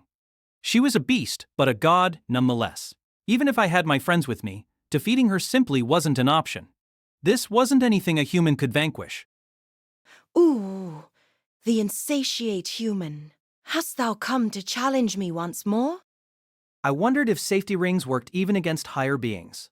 I had never had the opportunity to test it, but there was no point in thinking about it. If this phantom wanted me dead, there would be nothing I could do about it. Not to brag, but I had more experience stepping on landmines than anyone I knew. For fear of losing my sanity, I avoided making eye contact with the phantom. However, that seemed rude, so I began to boldly grovel. The fox god slapped the ground with her tails, causing the air to tremble. "I didn't mean to come again." Nonsense. Nonsense indeed. Who had ever heard of someone happening to run into a treasure vault in the sky? But that's what had happened. What type of person would willingly return to a place so inherently dangerous? But I couldn't win an argument with a transcendent being. Her response would make Gark's rage look petty and benign by comparison. "Oh, somebody save me," I thought, as I lay there prostrate. Dost thou remember what I said? Her voice weighed down on me. I had totally forgotten what she had said, but the tall fox phantom had mentioned it. I searched my memories and answered as honestly as I could. "You said we'd never meet again." I said we shall never meet again, so long as we live. I wanted to protest and point out that those were the same damn thing. What's the difference? But I was in no position to be voicing contradictions. This is no coincidence. Something about the fox's voice was incredibly affecting. But how was this not a coincidence? I couldn't see what else it could be. What's this fox talking? Wait. I've got it. The phantoms of Peregrine Lodge couldn't lie. But bad fortune had turned this one before me into a liar, so she was trying to twist the situation back to her favor. So if I wanted to get on their good side, I just had to go along with them. Man, I'm on fire today.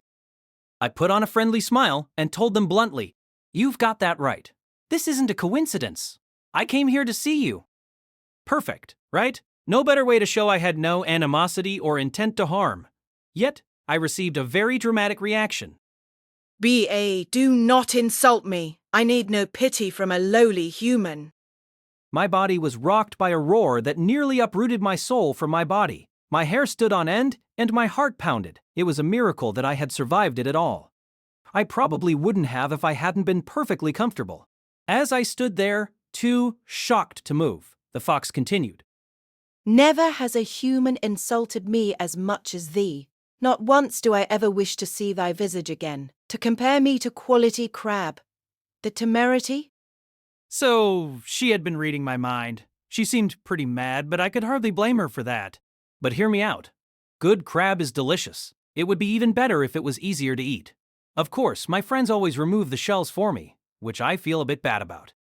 Silence! Silence! Silence! Never have I laid eyes on so hopeless a human as thee. Thou art a testament to the idiocy of man. The fox slammed her fluffy tails on the ground as she screamed. It sort of reminded me of a child throwing a tantrum. Adorable. I grow stupider with each passing moment spent in thy presence. Take that, and begone. You're back, sir. Once my audience with the fox was over, I left through the door. We hadn't been separated for very long, but I still felt like I was hearing Chris's voice for the first time in a long while. Humans really were the best. Gods make for bad socialization, even if you're perfectly comfortable. Chris supported me when she noticed me wobbling. Then, her eyes went wide when she noticed what I had in my hand. Oh, what's that, sir? Oh, want it? In my hands was a bright white tail. It was the real thing grown by the boss herself. Just like last time, it had been foisted onto me even though I said I didn't need it. The last one I had stepped to a rod like a broom and then gave to Lucia, but I didn't know what to do with this one. I wanted to toss it somewhere. I don't quit that. Get away, sir. I guess she didn't see it as just a tail. But really, who was supposed to be glad to receive a tail for a present? The tall fox, I'll call him Big Brother Fox, pressed his lips for a moment. So Mother lost? No, not at all. Not that I really know what goes on in the head of a god or anything. Ha! I just really pissed her off for some reason. It's, well, sort of hard to interact with someone who can read your mind. And even if she was a god, being despised so thoroughly still left me feeling down. That tail is her lifeblood. Regardless of how it played out, you won, Mr. Caution. Lifeblood? This tail was her lifeblood. That boss had 12 tails. Now I had one, leaving her with 11. So if I do this 11 more times, I can defeat her? Care to give it a try? Chris hid behind my back when he did that. That just sort of slipped out. Sorry. No, I don't intend to ever come back here. Now tell me, what'll happen to the airship? Last time we had simply been released from the vault, but this time we had an airship with us. The rules say we must release you unharmed. Your airship or whatever it is will be undamaged. If I had my way, I'd destroy something that could reach us all the way up here. But I can't just do what I want. Oh, are we actually going to make it out of here? These phantoms couldn't lie. Sure, there had been some rough spots, but getting away from Peregrine Lodge so easily had proven that even I could be lucky at the oddest times. But just as I let out a sigh of relief, Big Brother Fox smiled cruelly. However, the only one I'm releasing is you. I have no intention of letting the others go free. What? That's not good. I valued the lives of my friends and I above all else, but that didn't mean I was okay with everyone else dying. I wondered if they'd let us all go in exchange for the tail. These are the rules, and if I don't receive anything from our guests, Mother will scold me. Now, it's your turn, Chris Argent. Chris poked her head out from behind my back, but her hands still trembled. If you want to go free, You'll have to give me whatever it is you value most. His tone was gentle, but that made him all the more intimidating. And what did Chris value most? We were up in the sky, far from her party, or any other noble spirits. Big Brother Fox was asking for something much more significant than simple groveling, but he was fair in his own way. After all, he didn't ask for our lives, or anything we couldn't offer at the moment. If I was in Chris's position, I'd be ready to offer up just about anything. Even if the Phantom wanted a safety ring, I'd just have to hand it over. But that made me remember something. We had the Emperor with us. What if Chris was asked to hand him over? That'd be bad. If we failed to protect the Emperor, we'd be chased from Zebridia. Maybe the Emperor was exempt because he wasn't in the immediate vicinity? No, that wouldn't happen. Big Brother Fox followed his rules. He wouldn't make that sort of exception. He wouldn't take your own life, but he could still be harsh. If a couple wandered in here, someone would end up separated from their lover. Chris didn't say anything. She just gripped my shirt and glared at the Phantom. He stayed quiet for a bit until a frown formed on his lips. That won't do, Chris Argent. I can't take Mr. Caution because I've already agreed to let him go. Huh? What was this Fox talking about? What are you talking about, sir? So she was thinking the same thing I was. Funny how we were on the exact same page. And so we had safely reached the desert country of Tawizant. We had no fatalities, but many injuries, and had time to spare before the conference. A perfect job. All's well that ends well. I'm going to hit you once I have the strength to. Casting defensive spells over everyone just as we crashed had drained every bit of her mana. After that crash, my stock had begun to plummet, but Chris's was through the roof. Because she was a noble spirit, everyone in the caravan had kept a respectful distance from her, but they were much more comfortable approaching her. Some of them even openly stated that they owed their life to her. Deep down, Chris was a good person, so she deserved this treatment from the start. I'd have to formally thank Lapis for lending out one of her party members to me, but I still wasn't going to hand over Lucia. Now that we were in Tawizant, our job as guards was over. The civil servants would take over from here. We had experienced our fair share of troubles on this journey. We had some unexpected traitors and an encounter with a treasure vault. But think about it. Before I departed, I had said to my vice clan master, no, there might be bandits, there might be monsters, a treasure vault might spring up, there could be a natural disaster. Eva, I could be in serious danger. And look at what happened. We didn't run into any of those. Sure, we had traitors, but we weren't assailed by any bandits. There were dragons, but I didn't have to deal with those. There was a treasure vault, but not a new one. There was a storm, but I don't know if I'd go so far as to call that a natural disaster. Nothing I had mentioned had actually happened. What could that possibly mean? Wait, was luck on my side this time around? No. Let's not get ahead of ourselves. We're at our most vulnerable when we relax. Something could still happen. Would you quit it with the bad jokes, sir? Chris weakly reached for me, her white slender arm entirely bare. For a moment, I wasn't quite sure what she was doing, but then I figured it out. I leaned forward and obediently let her hit me on the head. If Chris was the hero of the day, then the sheet wraiths were the unsung heroes. I headed to the inn designated by Citri. I entered a large bedroom and saw the Lucia wraith collapsed on a bed, glaring at me. She was dressed comfortably, without her usual coat. Her complexion, however, wasn't so great. You idiot! It appears keeping a ship that large airborne for 300 meters is no easy task. You were so far off course we couldn't just let you land in the middle of the desert. So Lucia had directed the ship for 300 meters, all while keeping it aloft. I hadn't noticed at all. I had been desperately trying to endure the turbulence. Yeah, I can always count on Lucia. I knew you'd come through. So that was why we had landed so near our destination. It must have been a tremendous strain. But we had my sister to thank for our 0 fatalities. If she hadn't gone to such lengths, some of our injured members probably wouldn't have survived. I sat down on the bed and casually reached for the white ear sprouting from her head and got hit for it. Stop that! By the looks of it, if I touched her tail, she'd do a lot worse than hit me. No amount of mana potions can help Lucy recover after she's absorbed the tail, and she can't remove it until after she's recovered her mana. There are temporary boosters, but those have severe drawbacks. The tail and ears protruding from Lucia were side effects of the fox god's final tail. After the first encounter at Peregrine Lodge, Citri had investigated the tail and handed it to Lucia. With some training, she figured out how to successfully draw out a portion of the tail's power. She usually kept it affixed to a rod, which she used as a broom, but if she ever ran out of mana, then the tail could provide her with a large supply. I didn't know how she attached the tail to herself, and asking only resulted in flying fists, but it didn't seem like she needed to disrobe to use it. Conscious of her fuzzy ears, Lucia hid them under the covers. Well, take care of her. It seems like things have settled down for the moment. Protection during the conference was apparently going to be handled by a different group, and no matter what happened, I would do whatever I could to avoid asking anything more of Lucia, and that was fine. Even without her, there was still the very energetic Sword Wraith. He was off playing around somewhere, but I knew he would come if I called.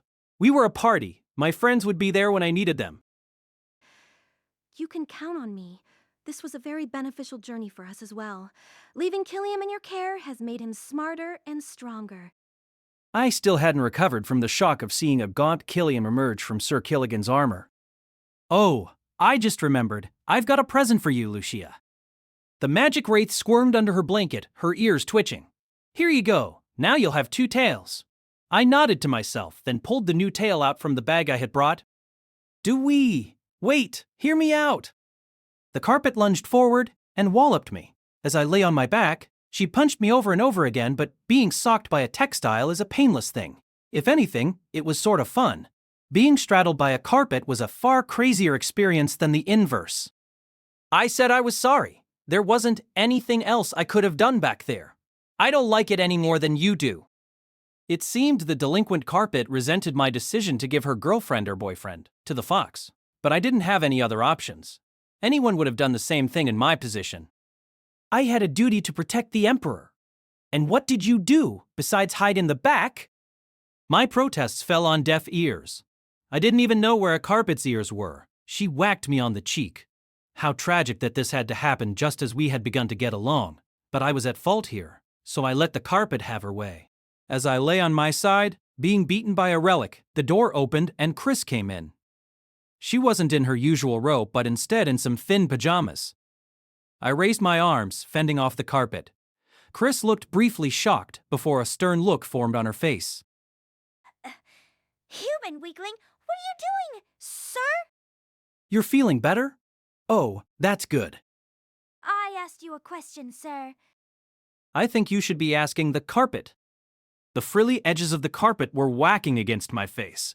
I didn't know of any creature that attacked with their ears, so I figured her ears must be elsewhere. I guess there's nothing more I can do. Playtime's over. All right, I give. I'll buy you a new carpet, one that's real easy on the eyes. The carpet stopped attacking, but remained atop me. I sighed. Okay, fine. You needy textile. To show how sorry I am, I'll buy you 3 carpets. How's that? Will you forgive me? The carpet patted my head a few times and then got off. It seemed her mood had improved.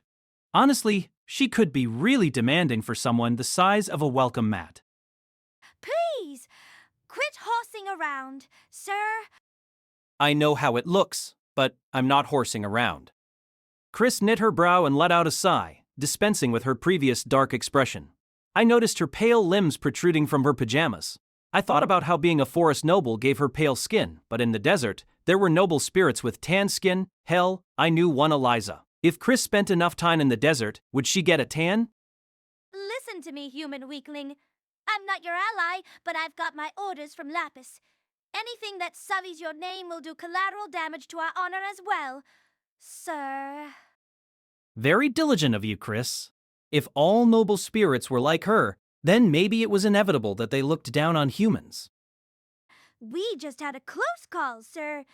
I think we need to discuss that. Don't you agree, sir?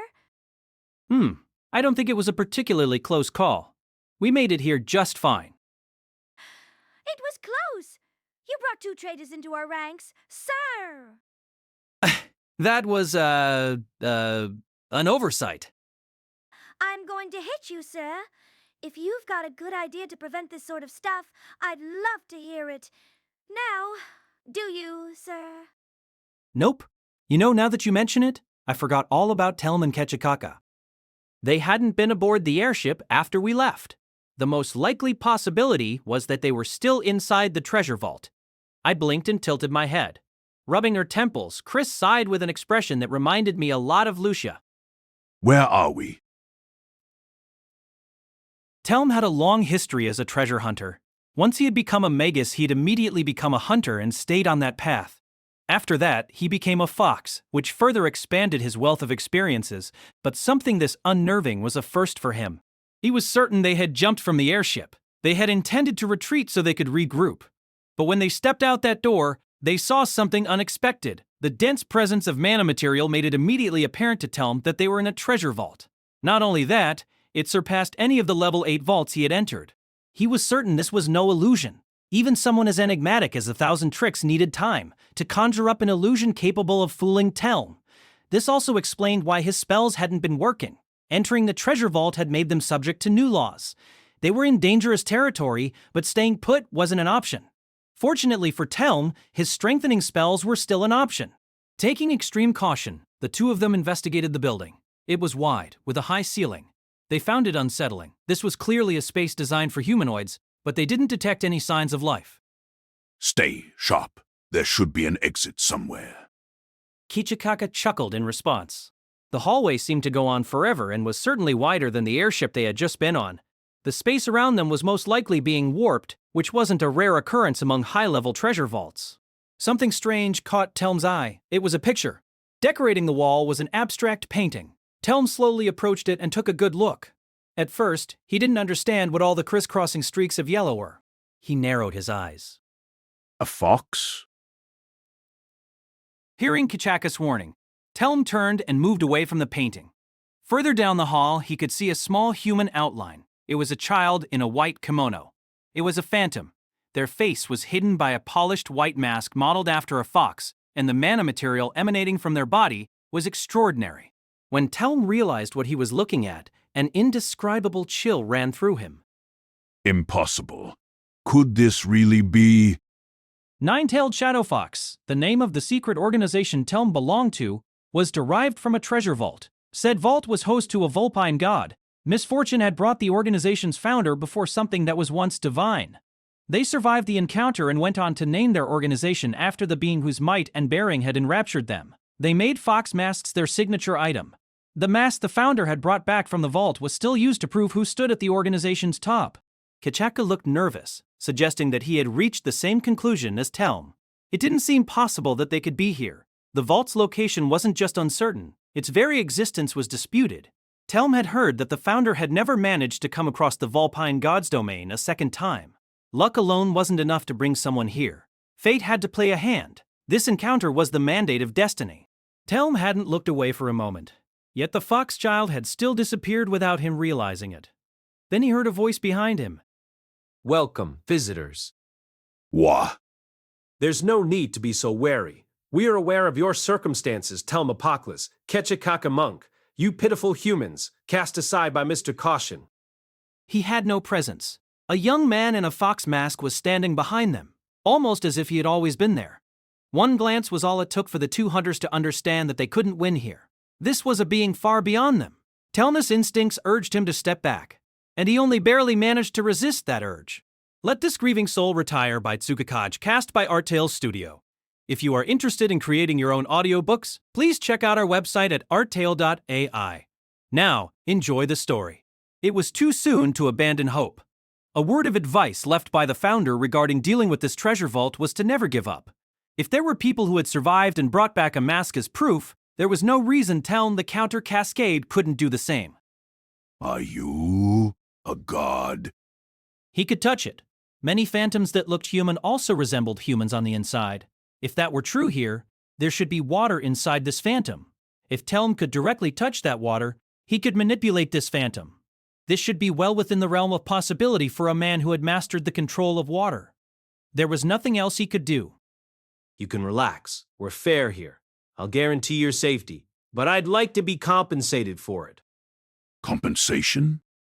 I'll be taking what you value most. Fear not, this is a fair exchange. I've already conducted a similar trade with Mr. Caution. Telm could see openings, dozens through which he could strike. This phantom wasn't watching for potential attacks. The young man saw that his two guests were still on guard. He nodded, then slowly opened his mouth. I'll take Hydro God's grace and Dragon's reprisal. Telm broke out in a cold sweat. The Phantom was reading their minds.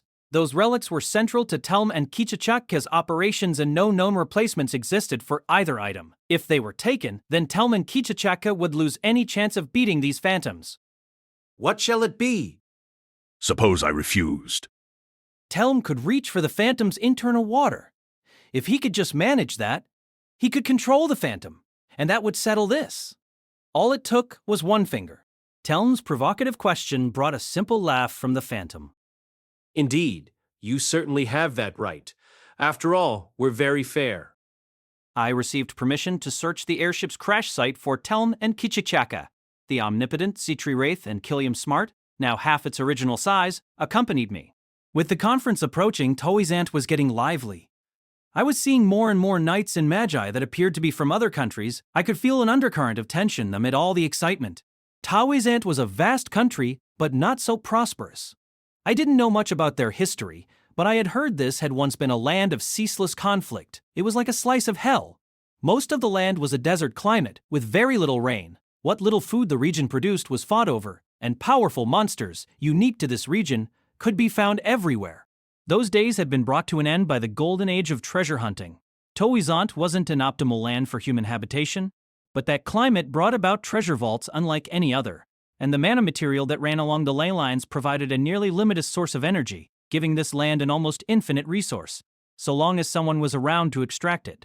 In search of untrodden treasure vaults, hunters flocked to this once poor country, and a number of towns popped up to welcome them. The people of the land stopped fighting and united as one, and that's how this country came to be. Though it seems only a certain portion of cities are growing, as I expected, food production still makes all the difference. Food is rare in treasure vaults, and importing is difficult with all the monsters. Sounds tough. I understand they're planting trees and other greenery, but the results have been less than ideal. She was supposedly as new to this land as I was, but she was oddly well informed. We left the town. The Black Star couldn't be moved or repaired quickly, so it remained where it had landed. Seeing the ship for the first time in days, the balloon at the top was slightly deflated, and its majesty was gone without a trace. The hull, sticking out of the ground at an angle, had been dug up, but it looked like it had a long way to go before it could be considered fixed. There were guards posted around it, but we had already received permission to enter, so we went ahead and entered through a broken window. The ship was as it was when it had crashed. Before leaving, I had given the interior a sweep and found no signs of Telm or Kichachaka. However, I didn't have the sharpest eyes, so I figured something might turn up if I brought Citri here. We also wanted to retrieve the supplies on board. Left like this, the heat would ruin them, and they weren't needed anymore as the Black Star wasn't going to be bringing the Emperor home. Likewise, we had already received permission to retrieve these supplies. Thank you so much. This country is constantly short of food and potions. Well, they're your supplies to begin with. Do you think you'll be able to cover your losses? Of course, all thanks to you, Krai. Citri's smile stretched to the edge of her face. She really had an enterprising spirit. The two of us, plus Killiam, carefully examined the inside of the ship. Citri's eyes shone as she looked around an airship for the first time. Come to think of it, I'm surprised you guys weren't pulled into the treasure vault. Well, we tried to get pulled in, but we couldn't gather enough speed. Huh? We had been losing speed, you see. When we got close, Luke tried to cut a hole from the outside, but nothing he did had any effect on the vault, and so we couldn't link up with you. Yeah. Uh-huh. It appears Peregrine Lodge's boundaries aren't marked by physical barriers. If that experience is anything to go off, Luke's sword does not affect opponents that can warp space. He says he'll train more. Yeah, that happens sometimes. I nodded along, deeply relieved that I hadn't met up with them. If that had happened, what I valued most wouldn't have been a carpet, but rather my friends. I could never have handed them over, which would have left us no choice but to fight the Phantom head-on. Wait, so the reason I could only find Lucia and Citri is because everyone else is off training? Do they have muscles for brains? I suppose Peregrine Lodge is still a bit much for us. But let me say this, Krai. My preparations were flawless. I even made some considerations for a possible encounter with Peregrine Lodge. You're incredible, Citri. If she had thought it was a possibility, she should have said something. Maybe I wouldn't have needed to go through all that. Citri seemed to think she had made a mistake, so I patted her on the back. Any mistakes she had made were nothing compared to mine. Citri Wraith's expression softened slightly. She looked at me with upturned eyes and hesitantly asked, So, Krai, did the fried tofu I packed come in handy? "Huh? Fried tofu? Was there some aboard? I had no idea." It didn't sound like she was joking, and she was fidgeting as though she was hoping for a compliment. Yeah, I should have read the manifest, but who would have expected fried tofu to be among our supplies? I decided to avoid the issue. I rubbed her head, letting her soft hair pass through my fingers. Her droopy eyes became a little less anxious. Yeah, you saved me back there. Really, I mean it. If not for that fried tofu, I would have been in serious trouble. You used it to escape Peregrine Lodge last time, so I was certain it might come in handy. Oh, I'm so glad. Tofu's not exactly a staple dish in Zebridia, so it took some effort to obtain it. I couldn't let her realize I hadn't even noticed the tofu. I couldn't do anything that might dampen her smile. Citri's what I value most? That's right, it's Citri. I screwed up here. It's all my fault. By that way, for future reference, was 5 crates enough? 5? It's hard to say. Was 5 crates really necessary? Was she planning to throw a party or something? As I listened to Citri cheerfully chat away, we looked around the airship. I didn't see Telm, Kechaka, or any sign of what might have happened to them. My initial prediction that they had remained in the vault was looking more and more likely, but if they were in the vault, I didn't have any way of knowing that for sure. Then, my insensitive ears picked up a faint noise. It came from the cargo hold. Normally, this section was for luggage, but the vast majority of it ended up being used to store the food I had brought. It certainly didn't make for a good hiding spot. Citri slowly drew her relic water gun, and Killiam raised its slim arms in a fighting stance. I had the safety rings, so I took the lead. I opened the door and peeked inside. The cargo hold hadn't changed much since I last saw it. Unlike the luggage in the other rooms, the boxes here had been fastened down just in case. The gratuitous mountains of crates were sturdy and wouldn't collapse easily. I took a few cautious steps in. I looked around but didn't see anything out of the ordinary. Maybe the sound had come from outside. Everything's all right. It looks like it was just our imaginations. The first thing I saw was a white triangle. Once the lid was removed, a small figure stood up. Before me was a girl in a white kimono and a fox mask. In her hands was a large cut of fried tofu. I simply blinked in confusion. Use some chopsticks. Eating with your hands is bad manners. The phantom looked at me and calmly munched on her tofu. Smiling, I approached the box, pressed her head down, and replaced the lid on the crate. Taking deep breaths, I hoisted up the crate. Wooden crates weigh a bit, but that was all I felt. No additional weight from the contents. And that's because it was empty. There was absolutely nothing at all in this crate. All clear. Should we take these crates outside? Maybe 5 crates wasn't enough? Maybe that had been a heat-induced mirage. Or maybe stress was to blame. This called for a cool drink and playing with the carpet. I just wanted to quickly get our supplies and get out. A captive Krai, you never cease to amaze me. I could never manage a feat like this. Uh-oh, Citri's reeling. And what do I do with this? Why is the sister here? While I was hoping for a captive fox, I meant a criminal, not a phantom. Sure, but it wasn't my doing that had brought this phantom from her vault. I felt rumbling from inside the crate. It sounded like Little Sister Fox. I didn't know her name, so I was calling her that for convenience's sake, was gorging herself on fried tofu. Citri almost always wore a smile, but even she looked grim. And I still didn't have a clue what I was supposed to do about this little fox. The phantoms of Peregrine Lodge weren't something that could be taken lightly.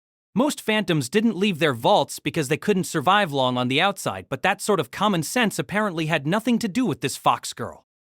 Maybe if Lucia uses the tail, she could do something? Like, if she had fox ears, this phantom might think they're kin or something. I think you would just be asking her to punch you. If it's just one, we might be able to take it down if we all work together. The sun was beating down on us. Heat waves warped the surrounding scenery. The box was awfully calm, considering that we were talking about killing the phantom inside. Yeah, I'm not sure I can kill something that doesn't mean any harm. I'm coming up empty. Indeed. I could try tossing her in the blender, but that might just break it. Huh. What's a blender? I'm conducting experiments that involve grinding down phantoms into liquid mana material. Typically, they dissipate into the air. Sorry. I think I've got the idea. Of the two little sisters, the smart one was far more dangerous. The way I saw it, the quickest resolution was to have Peregrine Lodge take her back. We turned down an inconspicuous alley where I set the box down. I braced myself and slowly opened the crate. I prayed that the contents had vanished at some point. But inside was a phantom quietly hugging her knees. She didn't have the ears or tails of a beast. At first glance, she just looked like a person in a mask, but her presence wasn't anything like that of a human. I took a deep breath and asked her, "Hey, are you able to contact Peregrine Lodge? And why are you here in the first place? This makes no sense. Take your tofu and go home." Little Sister Fox didn't say anything, but after a moment she reached into her pocket and pulled out a small green board about the size of a small notebook. It was smooth and numbers appeared when she touched the black surface. It seemed to be displaying the time. My eyes flew open. I recognized this thing. I knew what it was. That's a smartphone. A telephone relic. A telephone? Like what you talk through. It doesn't look anything like it. Telephones were a communication device used in technologically advanced countries. They were still in the experimental stage and there were a number of obstacles, preventing them from becoming common in the Empire, but they were like a sounding stone that could be used to contact multiple locations, and the smartphone was an item from the era of physical arms that had similar functions. Well, it's a relic after all. With these, every terminal has its own number. You enter the number of the desired terminal, and you can talk to them over long distances. But you can only contact people who own the same relic, and you also have to know their number? Right. So it's less practical than a sounding stone, and yet these things sell for a lot among devoted enthusiasts. What's more, they were an odd strain of relics with a number of defects. For instance, they couldn't be used far from towns. It would say no service, and they would break if dropped or submerged in water. Though I wanted a smartphone, there was no point in buying one because none of my friends had one. I didn't know why Little Sister Fox had one, but Peregrine Lodge's origins might have been in the era of physical arms. You're very well informed, Krai. She was looking at me with admiration, but I didn't really know much about these things. Still, the adoring gaze didn't feel half bad, so I couldn't stop myself from showing off. This, I believe, is a new model. These newer versions have cameras. It's small, but comes with plenty of features. I see. What sort of features?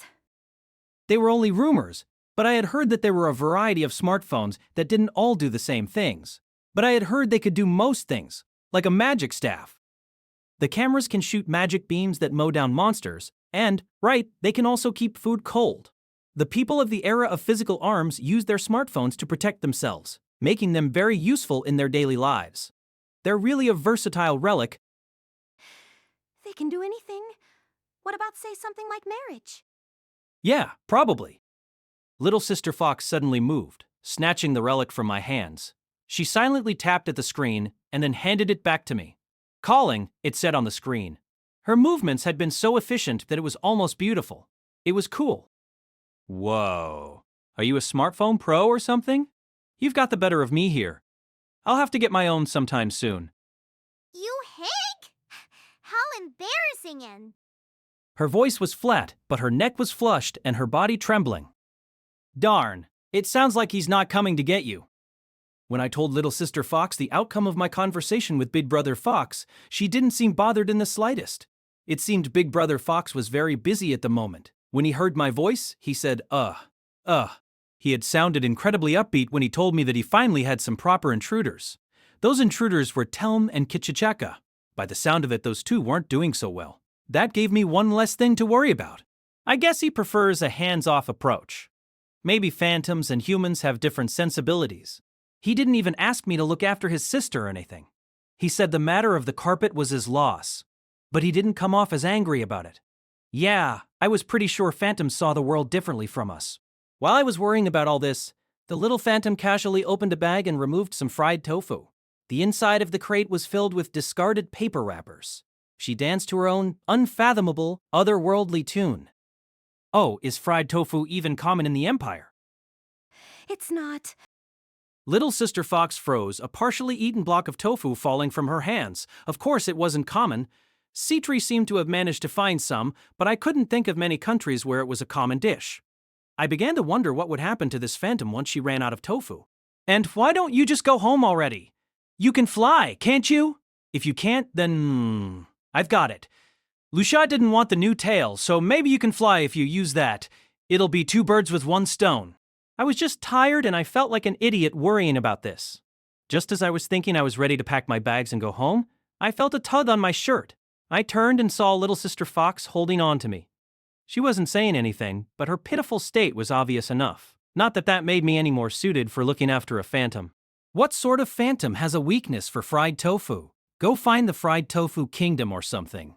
She reached into her pocket. When her hand came out again, she was gripping a silver board, another smartphone. Could she be a dual wielder? As I stood there in amazement, she held the second relic before me. Take it! I felt a sense of shame that dwarfed mountains and sank deeper than the sea. Remember, Krai Andre, you're a hunter. Saving the weak is one of your jobs. She was a phantom, but not a bad one. I felt sorry for her, now that she had stumbled into the human world. I thought hard about a way to make everyone happy. I was certain there had to be one. Now was the time for me to awaken those slumbering powers of mine. I placed the smartphone in my pocket, resisting the urge to fiddle with it.